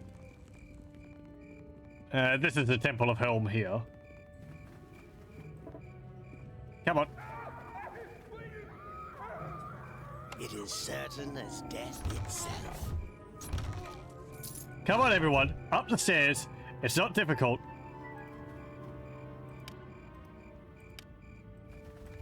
Nothing. Oh, I guess it is kind of difficult. I'm having problems. It is certain as death itself.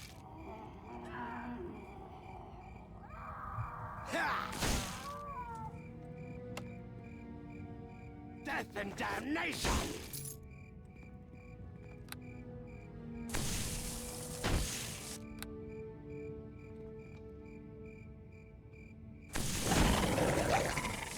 Thank you, Eyeball. You're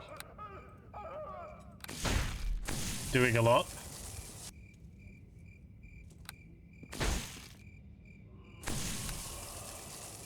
I can just queue up multiples of these.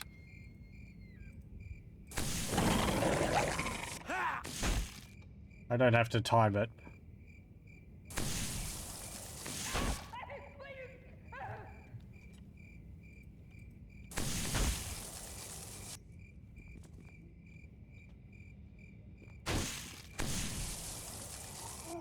Any moment now.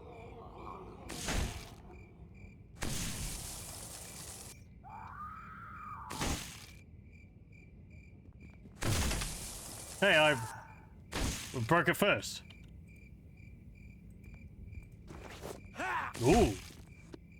Robe of Light, and some unidentified gauntlets. Gauntlets of swordplay, parry +3. And there's a Morning Star in there, and a healing kit +1. So this Robe of Light, you wear it, you emit light. You glow. That's what it does. It's like having a torch on, except you don't have to have a torch in your inventory. I don't know if light level actually has an effect on, like, rolls in this game. There is, the darkness spell. But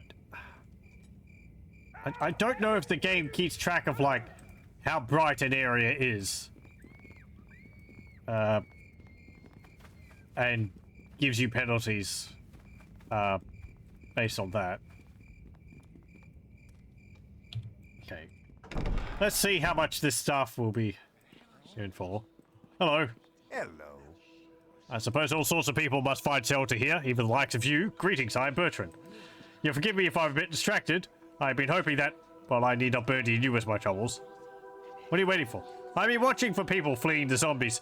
I've lost track of my brother in the commotion, and I was hoping he would come here. Tell me your brother. His name is Marcus Penhold. I shouldn't be worried. He's quite competent, and the heirloom he carries is powerful too. Was he a mage, perhaps? Kept a journal? Yeah, that sounds like him. Have you seen him? I'm sorry, he fell into the zombies. I found his body. That cannot be. I will not believe it, not until I see his belongings with my own eyes.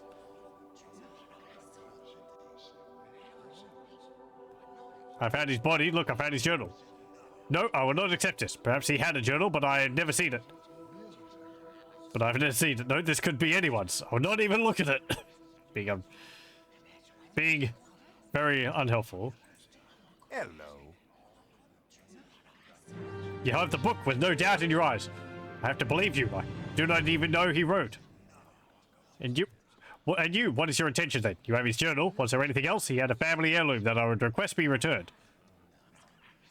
I have these things now. Let's talk price. Let me get this straight. You want me to pay for the possessions of my dead brother? What kind of opportunist are you?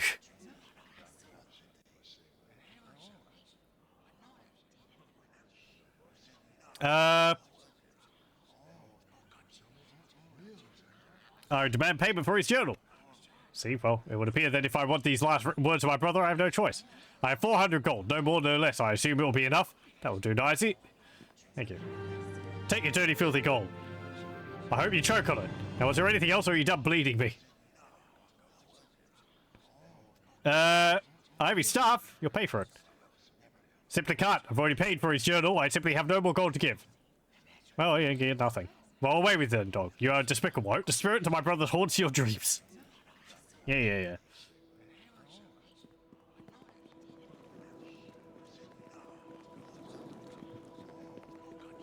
Nice. We got 400 gold.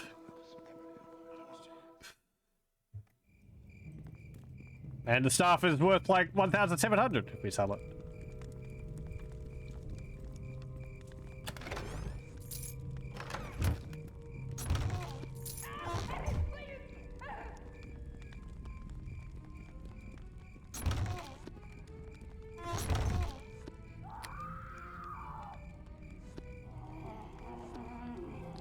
How am I...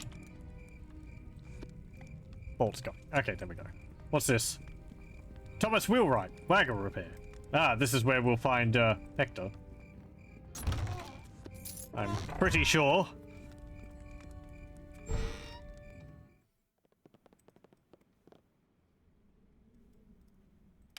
This man looks exceptionally strong, but his manner is childlike and simple. Looks like he doesn't know what he should be doing. Tis a long day. You dead? I could use a drink. Hector punch you if you are. No, you're alive. Who are you? Me, Hector. Me work for Aldo and work hard. Gotta find wagon parts, but me only find broken stuff. You see any not broken anywhere?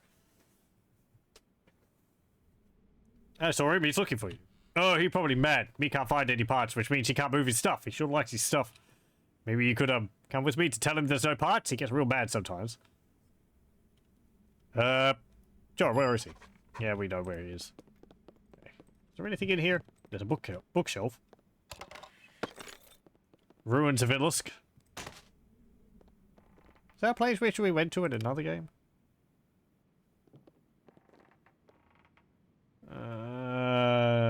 don't think so. What's this? Official document. This document seems to be official. The wax stamped with what appears to be the official seal of Lord Nasher and the delicate written script spelling out a friendly endorsement from one Hayden Lord Friedling. It appears to prove that Mr. Friedling worked as a coachman in Muran for the entire duration of the previous year, and so couldn't possibly have been present in the city of Kellenport for an unmentioned crime. Several words are poorly spelled and the ink smudged badly in numerous spots, making the quality of this obvious forgery rather questionable. It is a long day. I could use. Okay, come on. Oh, you're going to follow me? You're just not going to join me? Okay, that's fine.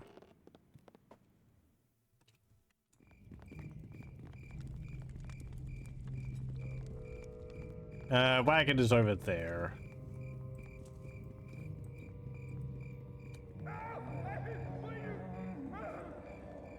Another chest. Yeah, he's following me. Hey, Grimnor, where are you? Go on. There's a chest for you to punch open. While I look at the goods in these stalls here, there's like the task is done. Broccoli, apples, cheese. Textures look like they're upside down though.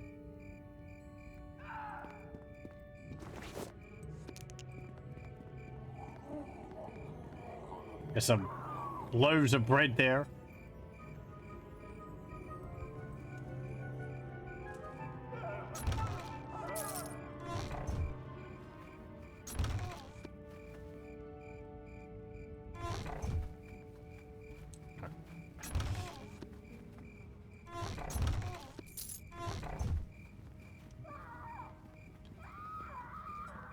Okay.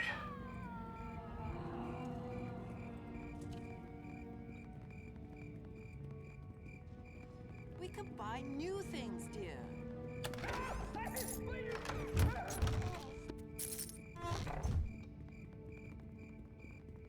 More live ones. Imagine that. Now if it was just that fool Hector and my parts. Hey, what do you do with Hector? Tall folk idiot who was supposed to get us some wagon parts. I tried, boss. Ain't no parts everywhere, though. I swears it. Alright. Relax, you logs. Let's just figure out what do we do now. Time to abandon ship, I wager. No parts means no wagon. Oh, well. Thanks for bringing Hector here, friend. I think we'll find our own way out now. No sense staying. Sure as a fine wagon, though. I'll miss you, girl. Okay. There we go. We got 100 experience for that. They didn't pay me or anything, but oh well. Whatever.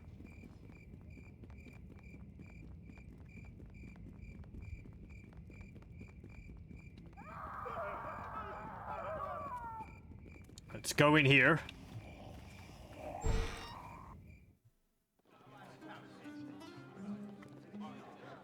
You talking to me? It's a long day. I could use a drink. Okay. Hello? Well, hello to you. Need a drink? Times are tough and the body could use a little lubrication to keep moving.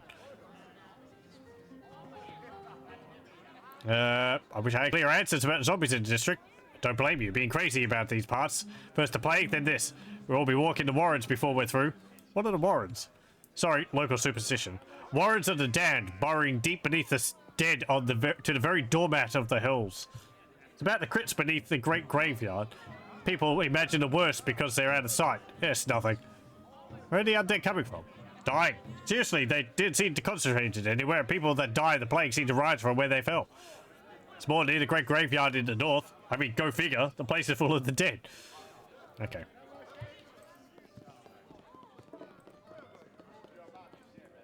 You like the simple bar which I've set up for him. It's just a bunch of tables.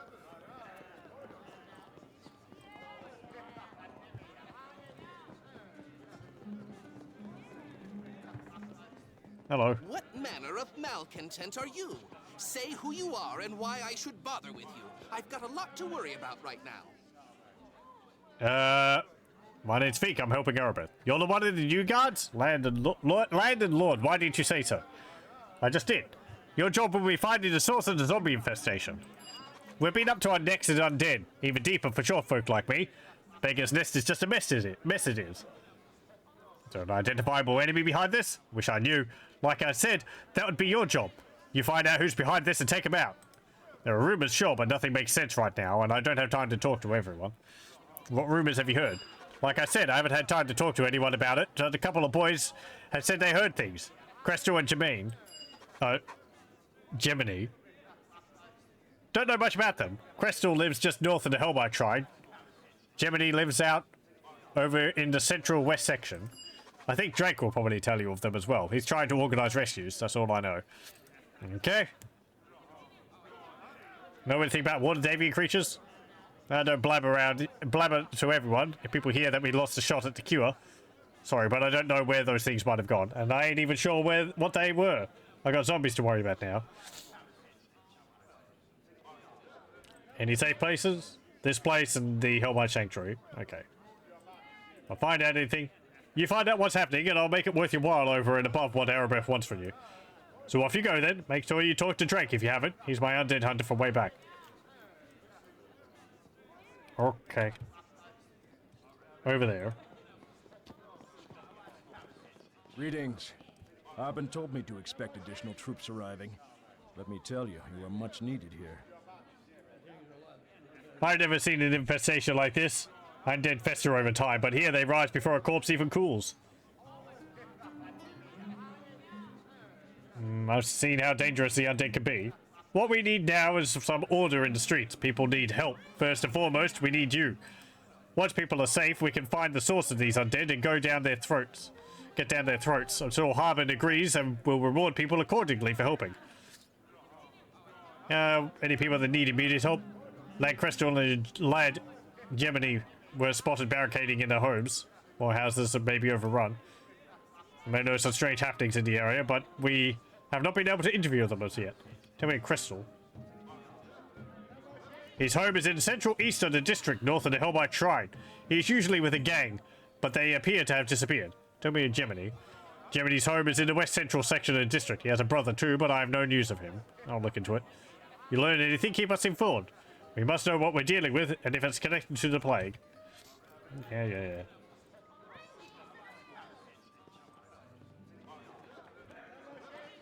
And let's go up here.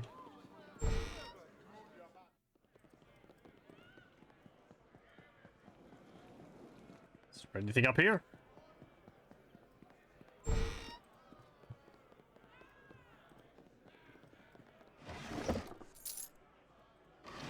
A gold piece.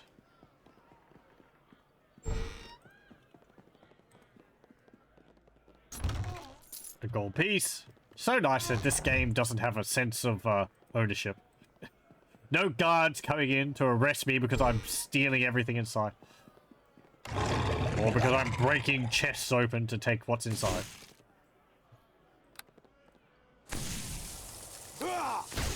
The task is done.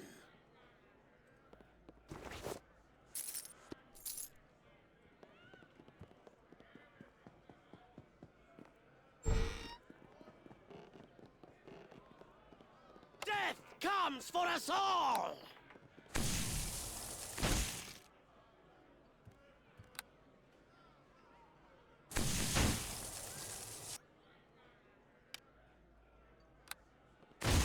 The task is done.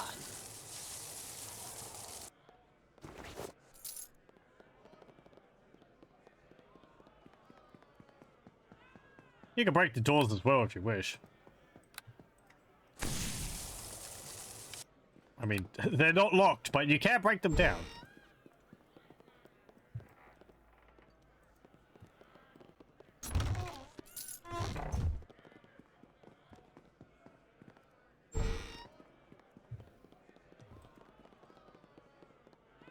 It is certain as death itself.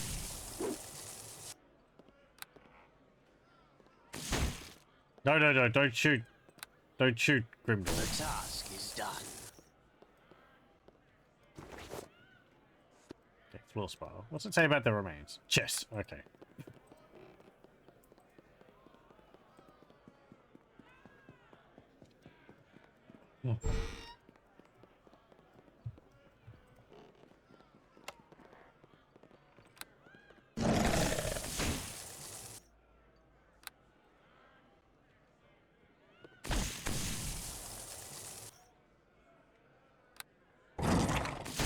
The task is done. Bolt and some bullets. I'll probably just end up dropping them off on the floor in the shop as well, because anything lower than 99 doesn't sell. You need 99 of them, and they'll sell for 1.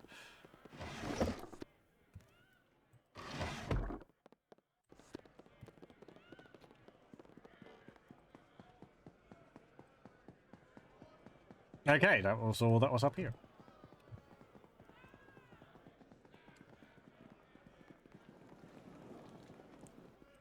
Downstairs.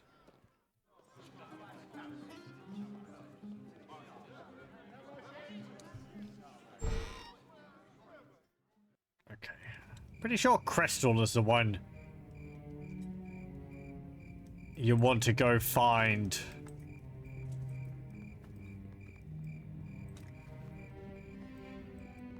To advance the plot.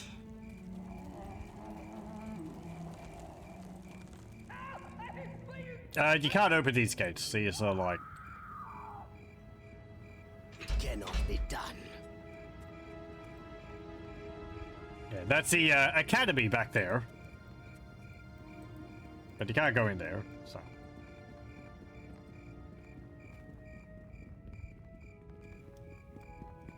There is a sky.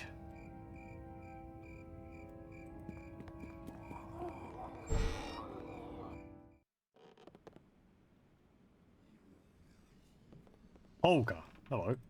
I greet you. What do you want, bandit? Nothing to steal. I'm just trying to stay safe in my home. Yeah, blah, blah, blah. Don't say anything interesting. I mean, they might tell me something about the plot, but... I know what's going on, so I don't really have too much interest in talking to everyone about it. I'm pretty sure people, even if you haven't played the game, can piece together, at least broadly, what might be behind all this.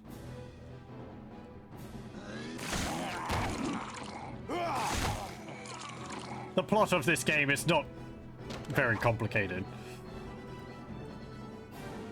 Come on, attack the zombie. Thank you.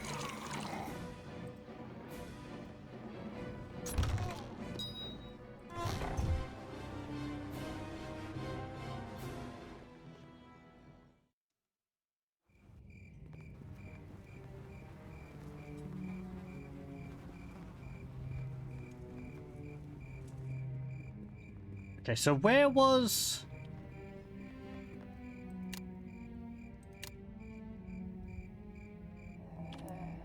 Central east of the district. Central west, north of the main gate.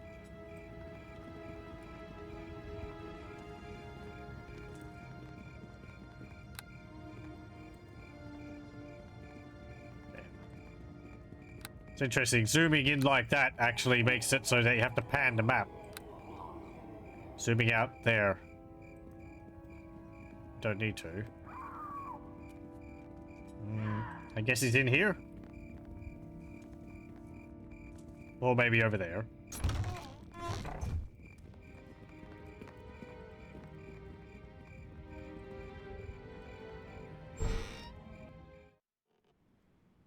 There's... Jiminy? Hi there. What do you want? There's a squad I can do to stop you looting if that's what you're here for. Are you finding undead? You need some help? I could use some. I could use some. Probably going to be dead now. I might know something about these undead. Why do you think that? My brother's been acting funny. He goes to a strange house that's north of here. The undead leave it alone. He's not himself. I think they took his mind. There's a group in there, a cult. My brother mentioned some kind of creature. I don't know anything more about it than that. It's all happening so fast, right about when the zombies started showing up. What's the question about the strange house? Any idea who lives in the house you mentioned? No clue. But I know they don't get attacked by zombies, and I know my brother is acting weirder and weirder. They don't want any visitors either. He uses some sort of key to get in, but it's not a normal one. It's a kind of magic thing. Could I have it? I suppose. I hope that means you'll try and find him. I'm worried. Want to know some things about your brother? What's his name? His name's Torrin. He studied as a mage tower outside Waterdeep for a while, but never stuck with it. He's been a little lost. I think he wanted something that had quicker rewards. Didn't really have much patience for books. Okay. I'd like to find him, but I don't know if I can make it. I'll take a look around. You just stay here. I suppose I really wish I could do something more. I feel so helpless here. He needs my help, I know it. The cult hideout is north of here. If you're going to look for him, that's where I'd start. Okay.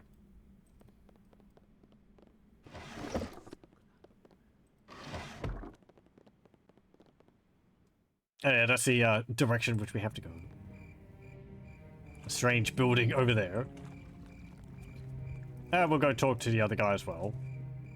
Wherever he is. In there, maybe?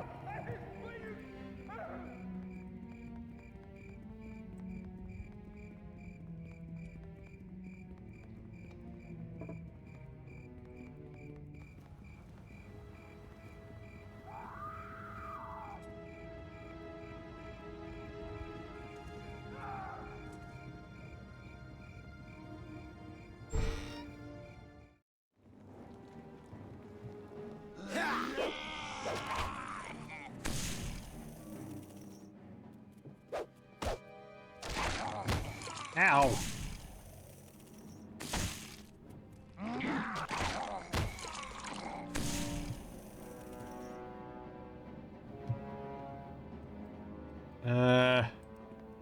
Hey there. Oh, hello, welcome. Thank you very much for the raid, Black Skull Thunder. How's it going? I hope you're doing well.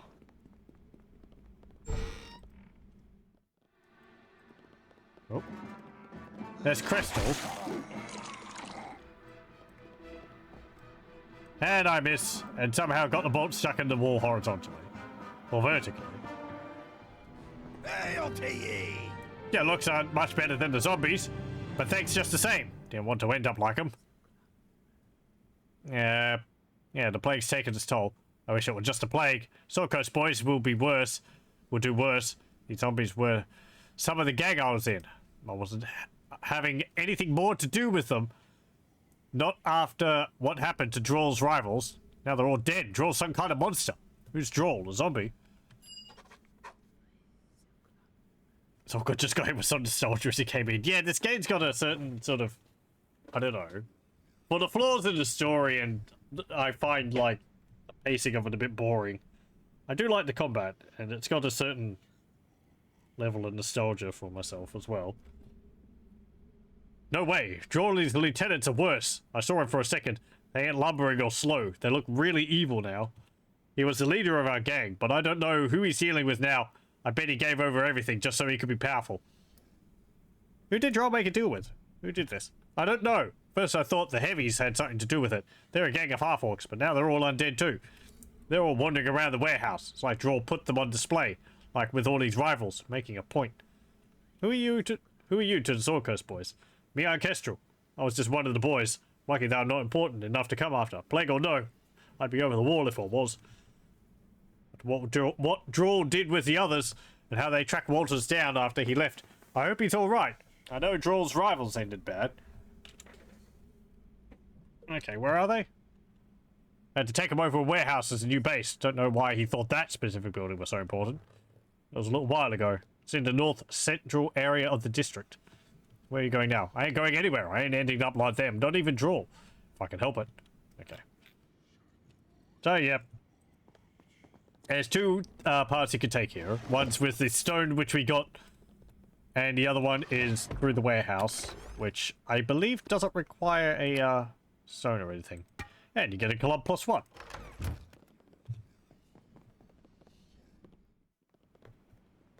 The story's not great, but some of the fan-made stuff is amazing. I have played the two official expansions for this, and I much more enjoy them than the base game. I haven't played any of the fan-made modules. I've heard good things about Kingmaker. But yeah, I've never played it. I do have all that. This is the Diamond Edition of the game, so it's got all the extra modules and so on. What's up here?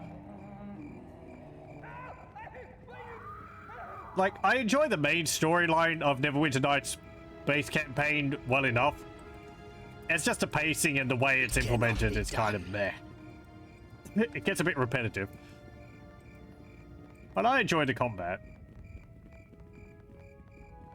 I guess that's a wall overlooking I greet you. the outside. I ain't saying anything to you. If I'm seen talking to potential looters or thugs, I'll be out of my ear. You want to walk the wall? Go ahead. We'll kill our dead if we see him, but I'm not going looking for trouble. Okay. I don't think you can do anything up here. I don't think I've ever really checked.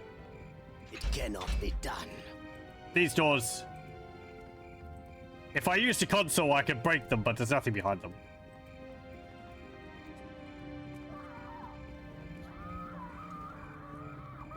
Need a gun stack. Well, thank you for the raid. We probably won't be going for much longer here, unfortunately.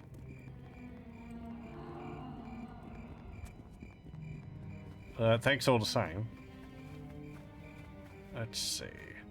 So you got the option between the strange building or the warehouse.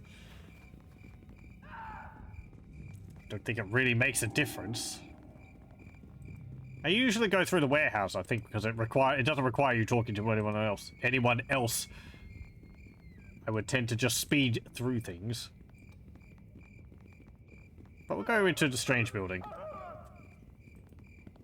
They'll clear out both places, probably, if the game lets me get experience for doing both anyway. Oh, my badger disappeared. We'll rest up.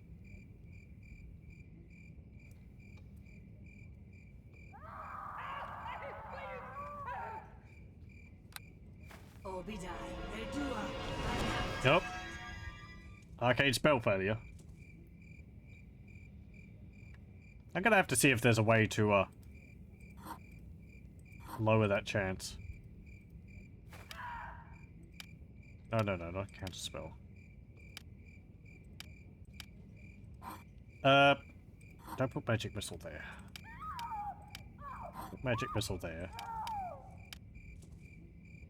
And daze there. I like the radio menu, as I said earlier. There's a lot of menus, and I don't really use them for too much, but... A wall of force blocks the way as an ethereal voice begins to speak. Only those who follow the serpent may enter. Do you bear the proper sign? I do follow the serpent. I see you carrying the symbol. Welcome, Gnome One. Follower the scale. All praise to our new matron. All praise to Goldan. Okay. Scaled one. How strange. Die! Die and be forgotten, tear! Rot! Oh, I did summon my badger. Oh well. The Silent Lord take you! Stunning fist actually works. Level up.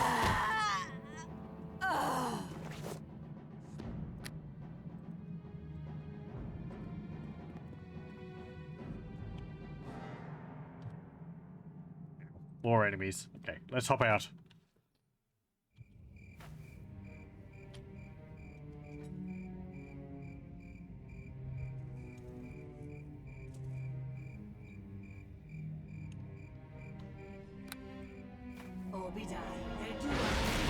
There we go. Die Badger. And level up. Put a point into fighter. Can't increase... Oh no, I can increase my intelligence again.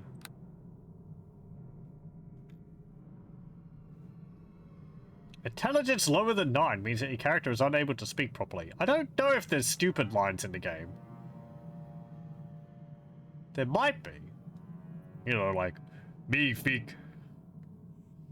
big mage.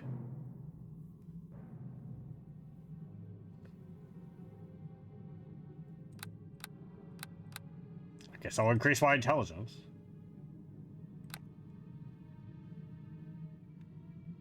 Put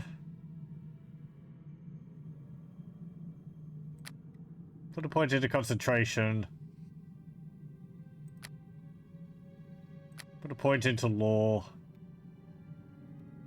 And the other ones I was putting points into was...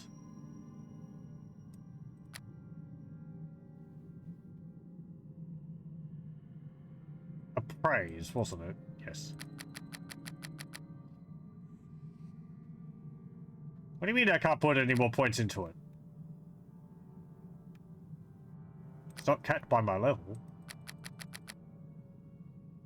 Ability intelligence, skill check 7. Skill modifier 4. I have 6 points and it costs 2 and I can't raise it anymore. Okay. Don't know why I can't do that.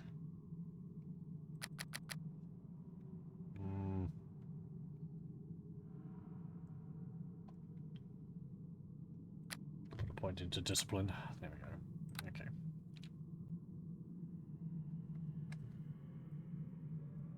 Modding scene is still massive for it, especially 2, since they allowed for a full-on campaign making. It was great.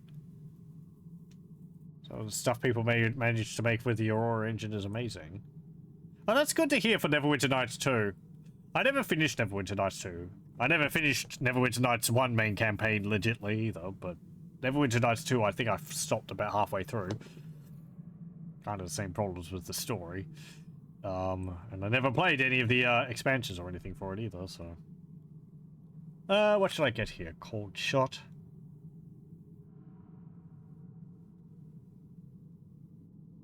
No. Disarm? Could I use that at range? No. Just melee. No shooting the weapon out of people's hands. Can I use knockdown with a... no, that's a melee attacking as well.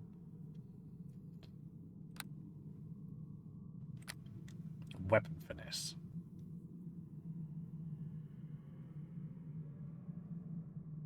No, I don't need that, because my strength is higher than my dexterity. Weapon focus. Sure. I'm using my crossbow a lot. Should I get light crossbow or heavy crossbow? Heavy crossbow deals more damage. It's probably going to be more useful in the long run. And it comes down to whether there's more light or heavy crossbows. Heavy? Yeah, that's what I'm thinking. Even though I'm not using one at the moment, I will swap over to a heavy crossbow because it just deals more damage. I'll do that. I don't think there's anything else which I want here. I don't... 2 weapon fighting. Proved parry. I'm not really going to be in... I mean, I guess I could... I am a fighter wizard, so I could go into melee. At the moment, I'm just using crossbow, though.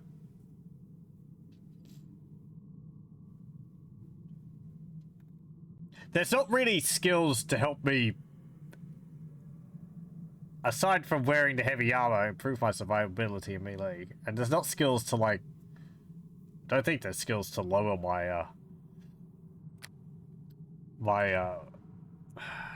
spellcasting problems. So.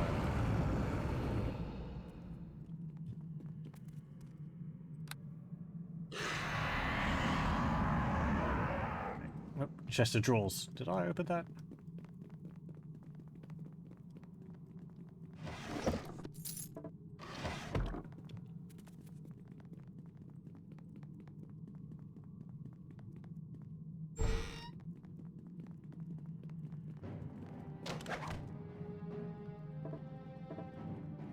I will answer any threat you bring! I will answer any threat you Splat! Die, unworthy foe!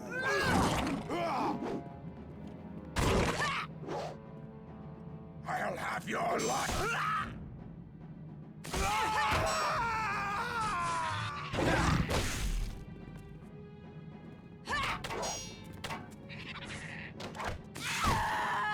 Good, good.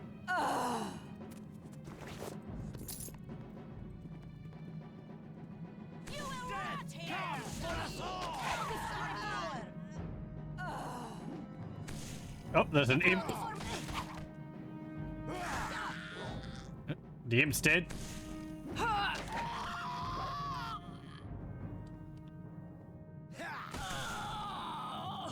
Good. Ow. I will win the day! I will answer any threat you bring! Punch.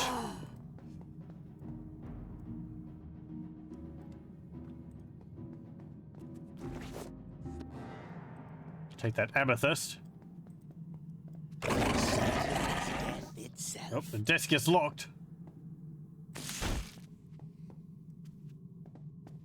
Break it, my minions. The task is done. Thank you. Take the potion of light wounds, and I think that's a gargoyle skull. Yes. Another ingredient we can use in crafting.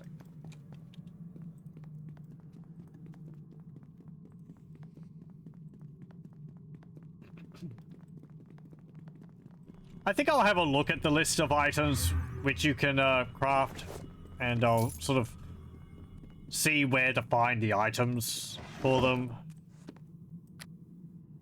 Just so I don't miss any. Okay, it's like, they'll be useful than anything else, so.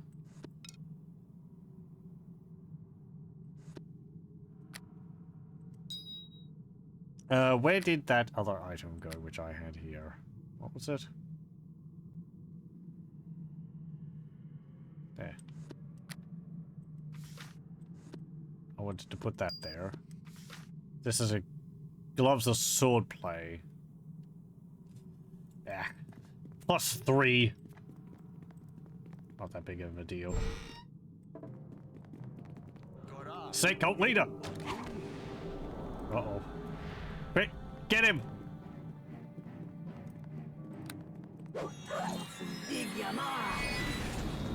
Pow! The Silent Lord take you! Pow! To victory! No, he's healing. 24 critical hit. Very nice. Stop healing. Thank you. I remember that being a pain in this game. Characters would just cast full heals on themselves. And some throwing axes. Which weigh a huge amount, so I'm dropping them. Each one weighs... yeah. I guess 1. Hey, heavy crossbow! Can't carry this much. Lose some of it. It's like I planned it. I did not. That's completely random. Handy.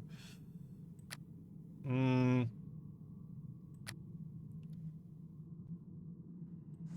to carry this.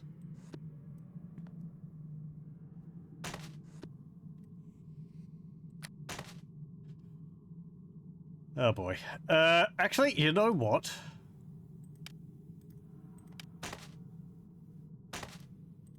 Pick these up. I can't carry this much. Lose some of it. We're heavily encumbered. We can still move.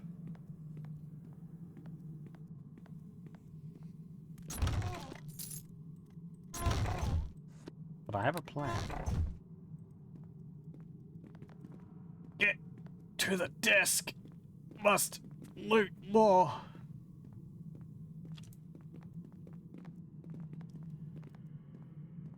It is certain as death itself. Death and damnation! There's something else I like in this game is that the 3D models the items have. I said earlier that I didn't really like how the magical weapons look, but you can change them a fair amount.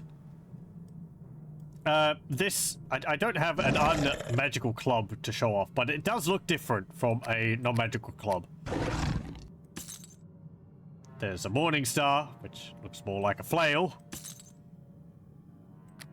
So there is like variation with the items, and you can customize that in the construction kit.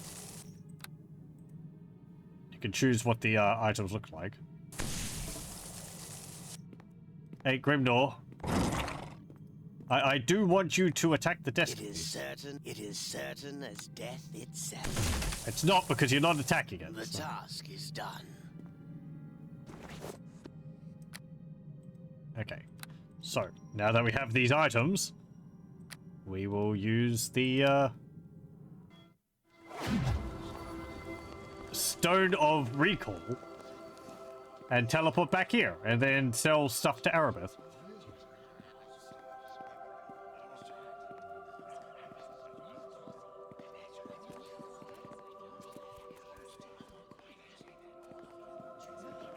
Welcome. Do you Have this Robe of Light for 67 gold pieces. This Morning Star for 6 gold Can't pieces. carry this much. Lose some of it. These necklaces. I'll drop these bullets. I'll sell these gloves of swordplay. I don't need them. I guess I'll keep the gloves of spellcraft.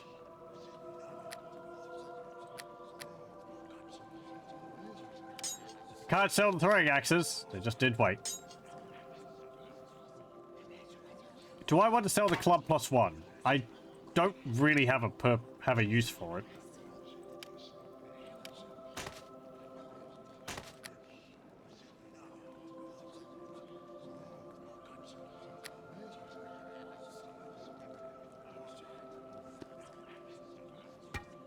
$680. Yeah, I'm not going to use it.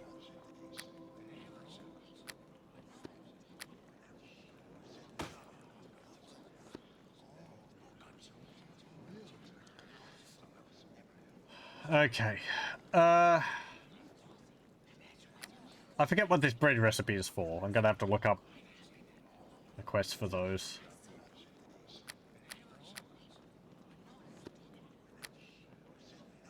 And this staff is pretty much just here to be sold, because I'm not going to use it.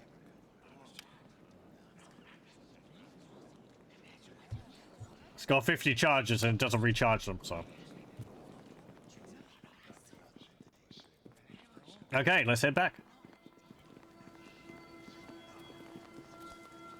Right. I forgot about that. You have to pay 50 gold to use the return back for the portal. It's not much. We're gonna walk there, however, because I'm being stingy. It's not that far.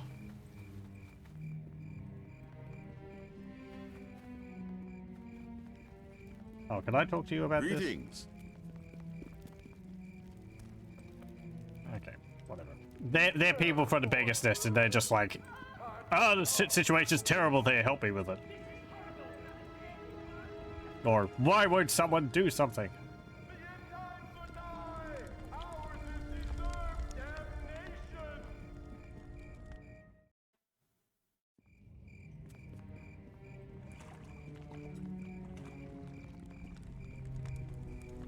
Okay, so we...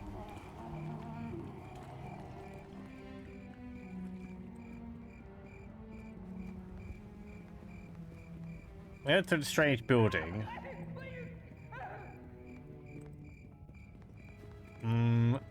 Let's go through the warehouse. As I said, they're like two paths. At least I'm pretty sure they're two paths which you could take to the same place. So we'll clear out both of them. But the joy of the experience.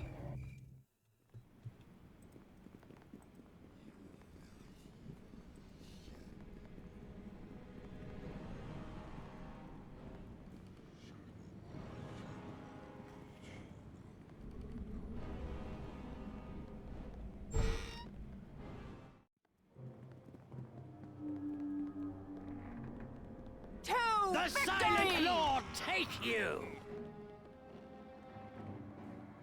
The Silent Lord take you!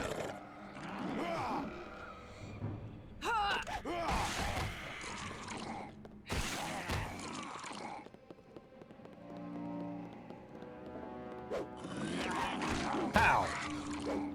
Uh-oh. Quick! It's shuffling towards me at a reasonable pace. Come for us all! Very good.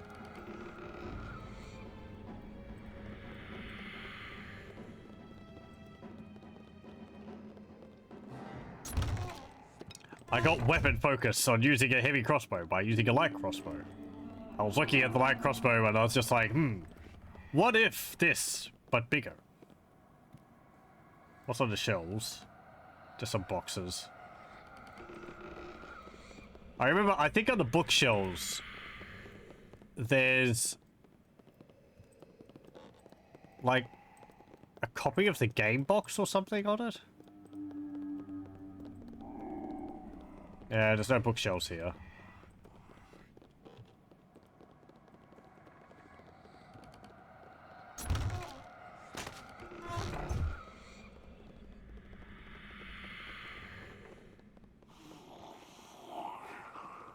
Spooky sound.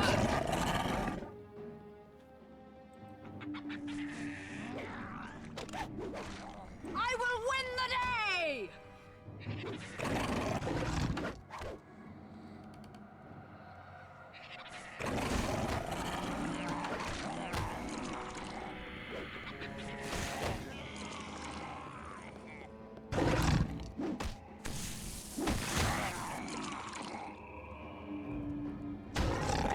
No!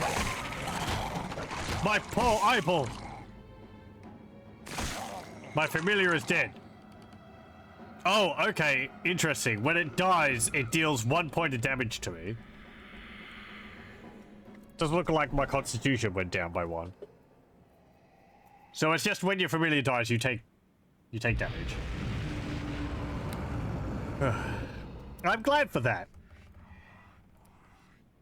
Losing 1 point of constitution permanently whenever your familiar died in Baldur's Gate 2 was a big problem, and why I never used them. Because you didn't want them just, you know, dying to whatever enemy you're fighting, because they're not very tough.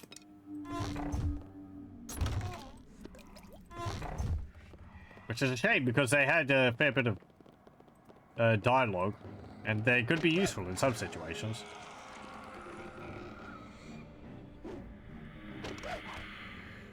I did actually summon my familiar in Baldur's Gate 2. But it just sat in my inventory the entire time. I forget what familiar it was.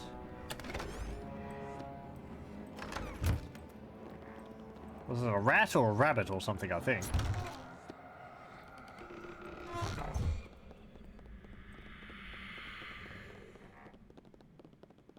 It is certain as death itself.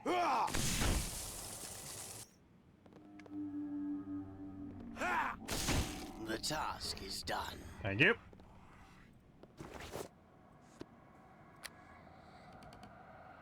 No, no, no. I want you to stack that potion with that one. Thank you. Okay. Enemies nearby. Ah! Hold on. We go over here, we might be able to rest. There we go.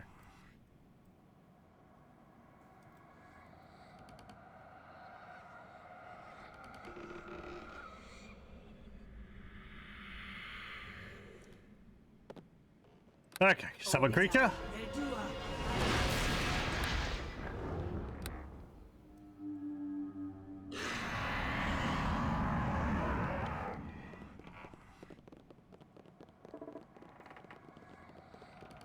Did I check this chest? Yes. And this crate? Yep. Okay. Let's go in here. Sword Coast Boy. Very difficult. It's a zombie! He's actually got stone skin on. It's a fair bit tougher. And he can cast spells, which we can interrupt. We just hit him there and he lost the spell. Became those pink sparkles.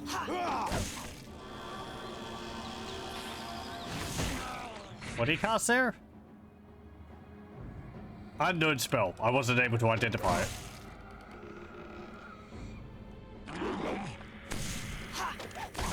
There we go. Stone skin wore off.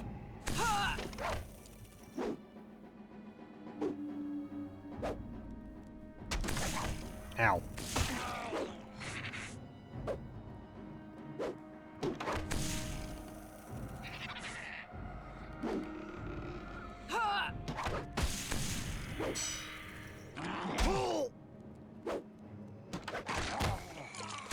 There we go.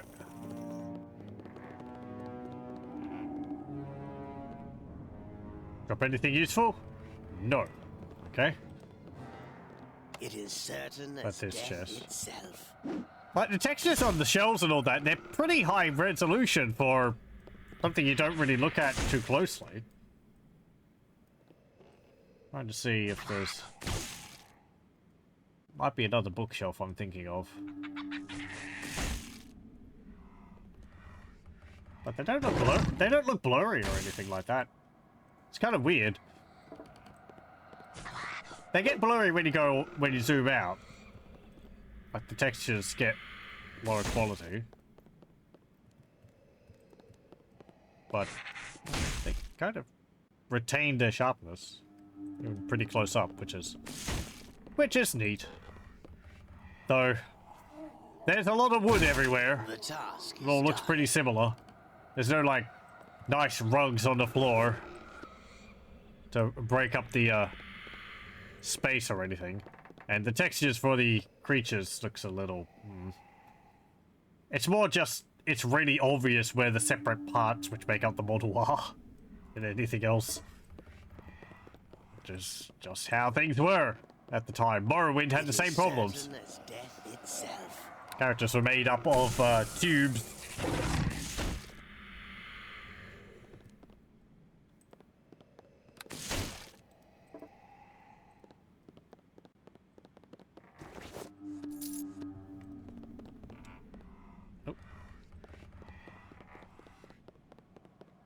It is certain as death itself.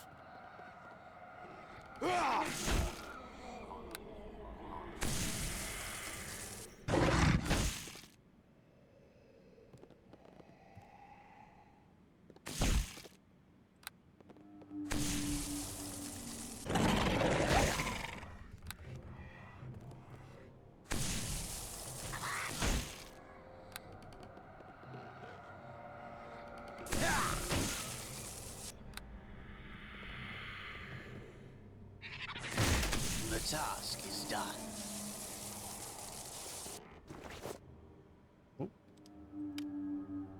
More gauntlets of animal handling. These ones are better than the last ones though. +6 instead of +3.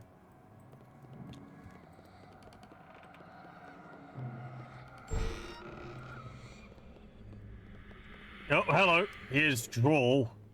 Yeah, this is what I remember. No! This undead creature looks formidable, but there's something in the way it acts that suggests inexperience and perhaps more talk than sense.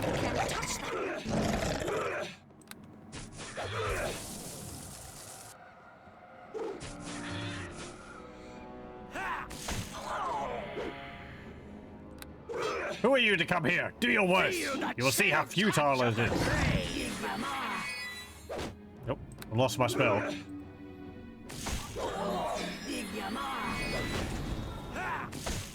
For you to come here. Do your worst. You will see how futile it is.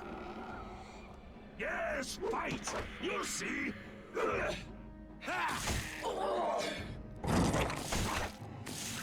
Can't touch them. I believe he's using the model for a lich.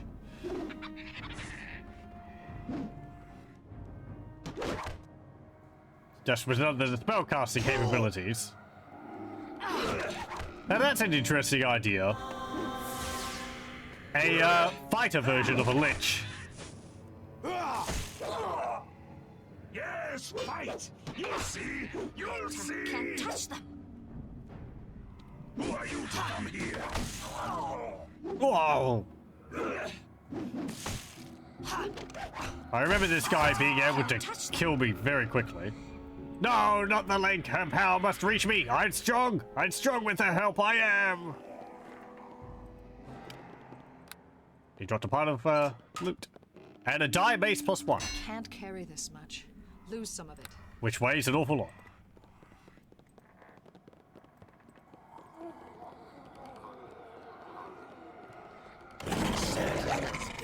itself. And another club +1.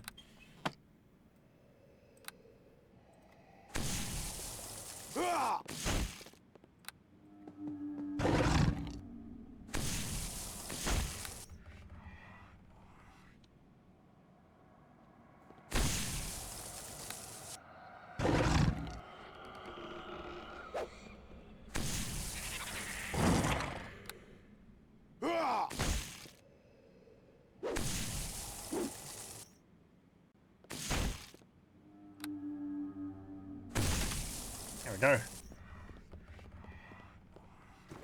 Okay. Hey, 30 gold. Ooh, riches. I believe there's someone in here. Yes. Walters. He's gone. I know it. Drawl is finally gone. Good riddance. He brought all my old friends down with him. The Sword Coast boys. All dead.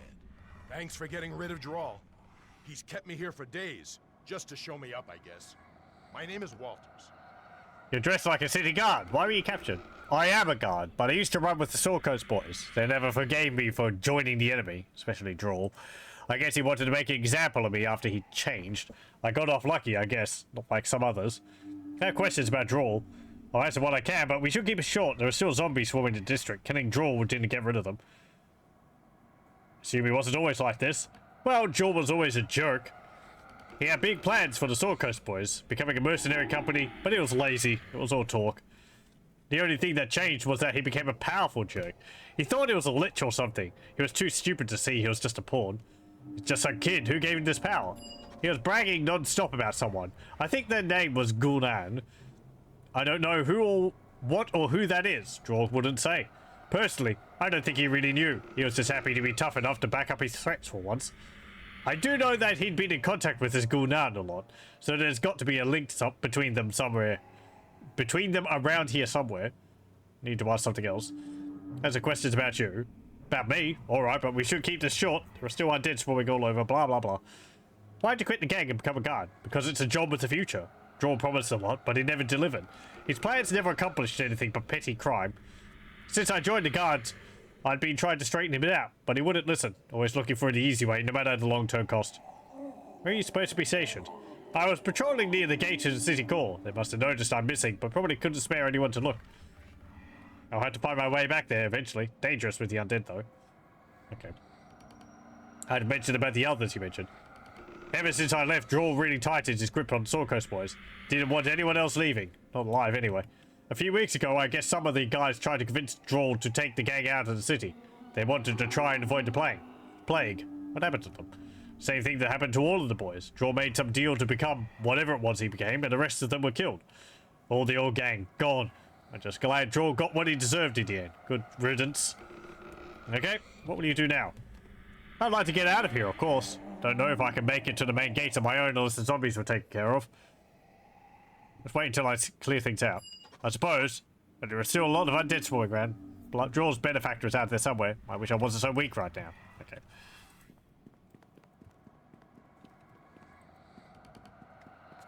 I guess he can just sit around there.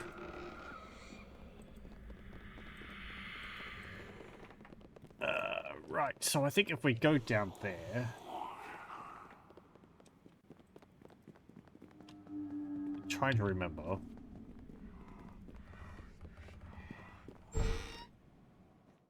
Right, this is the crypt.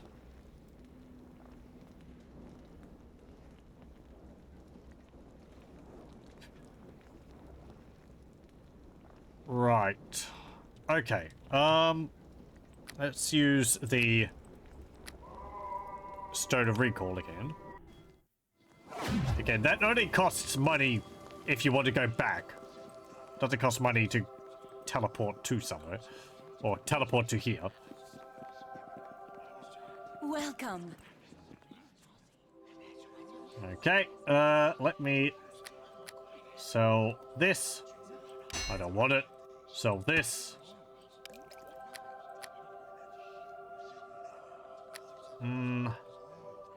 I'll sell these. I don't want them.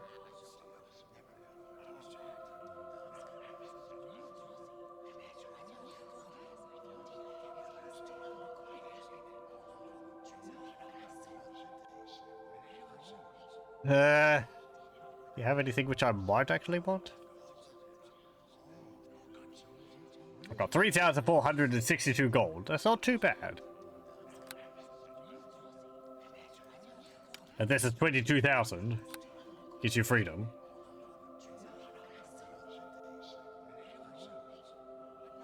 Yeah, so there's normal banded mail. There's banded mail +1. You can see it looks a bit different. They are different colors when you wear them, which is nice.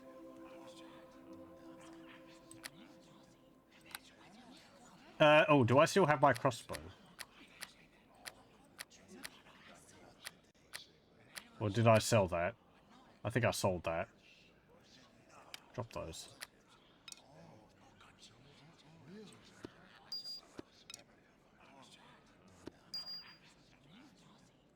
I don't need the torch.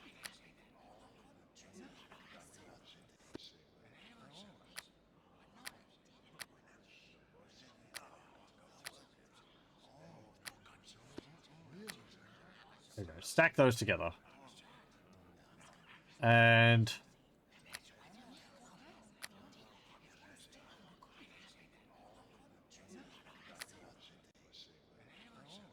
I think that's all fine.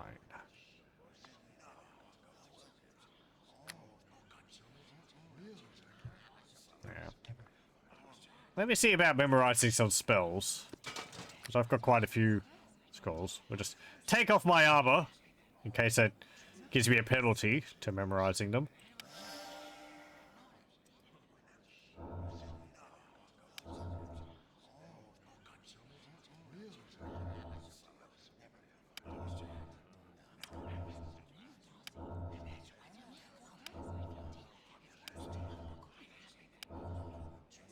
Okay. Plonk. There you go. I was able to learn one spell.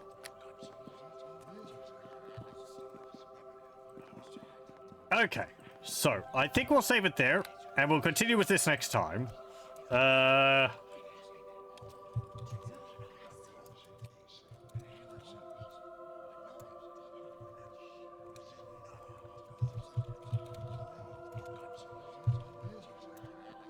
we'll continue going through the crypt next time and clearing out the undead from the beggars.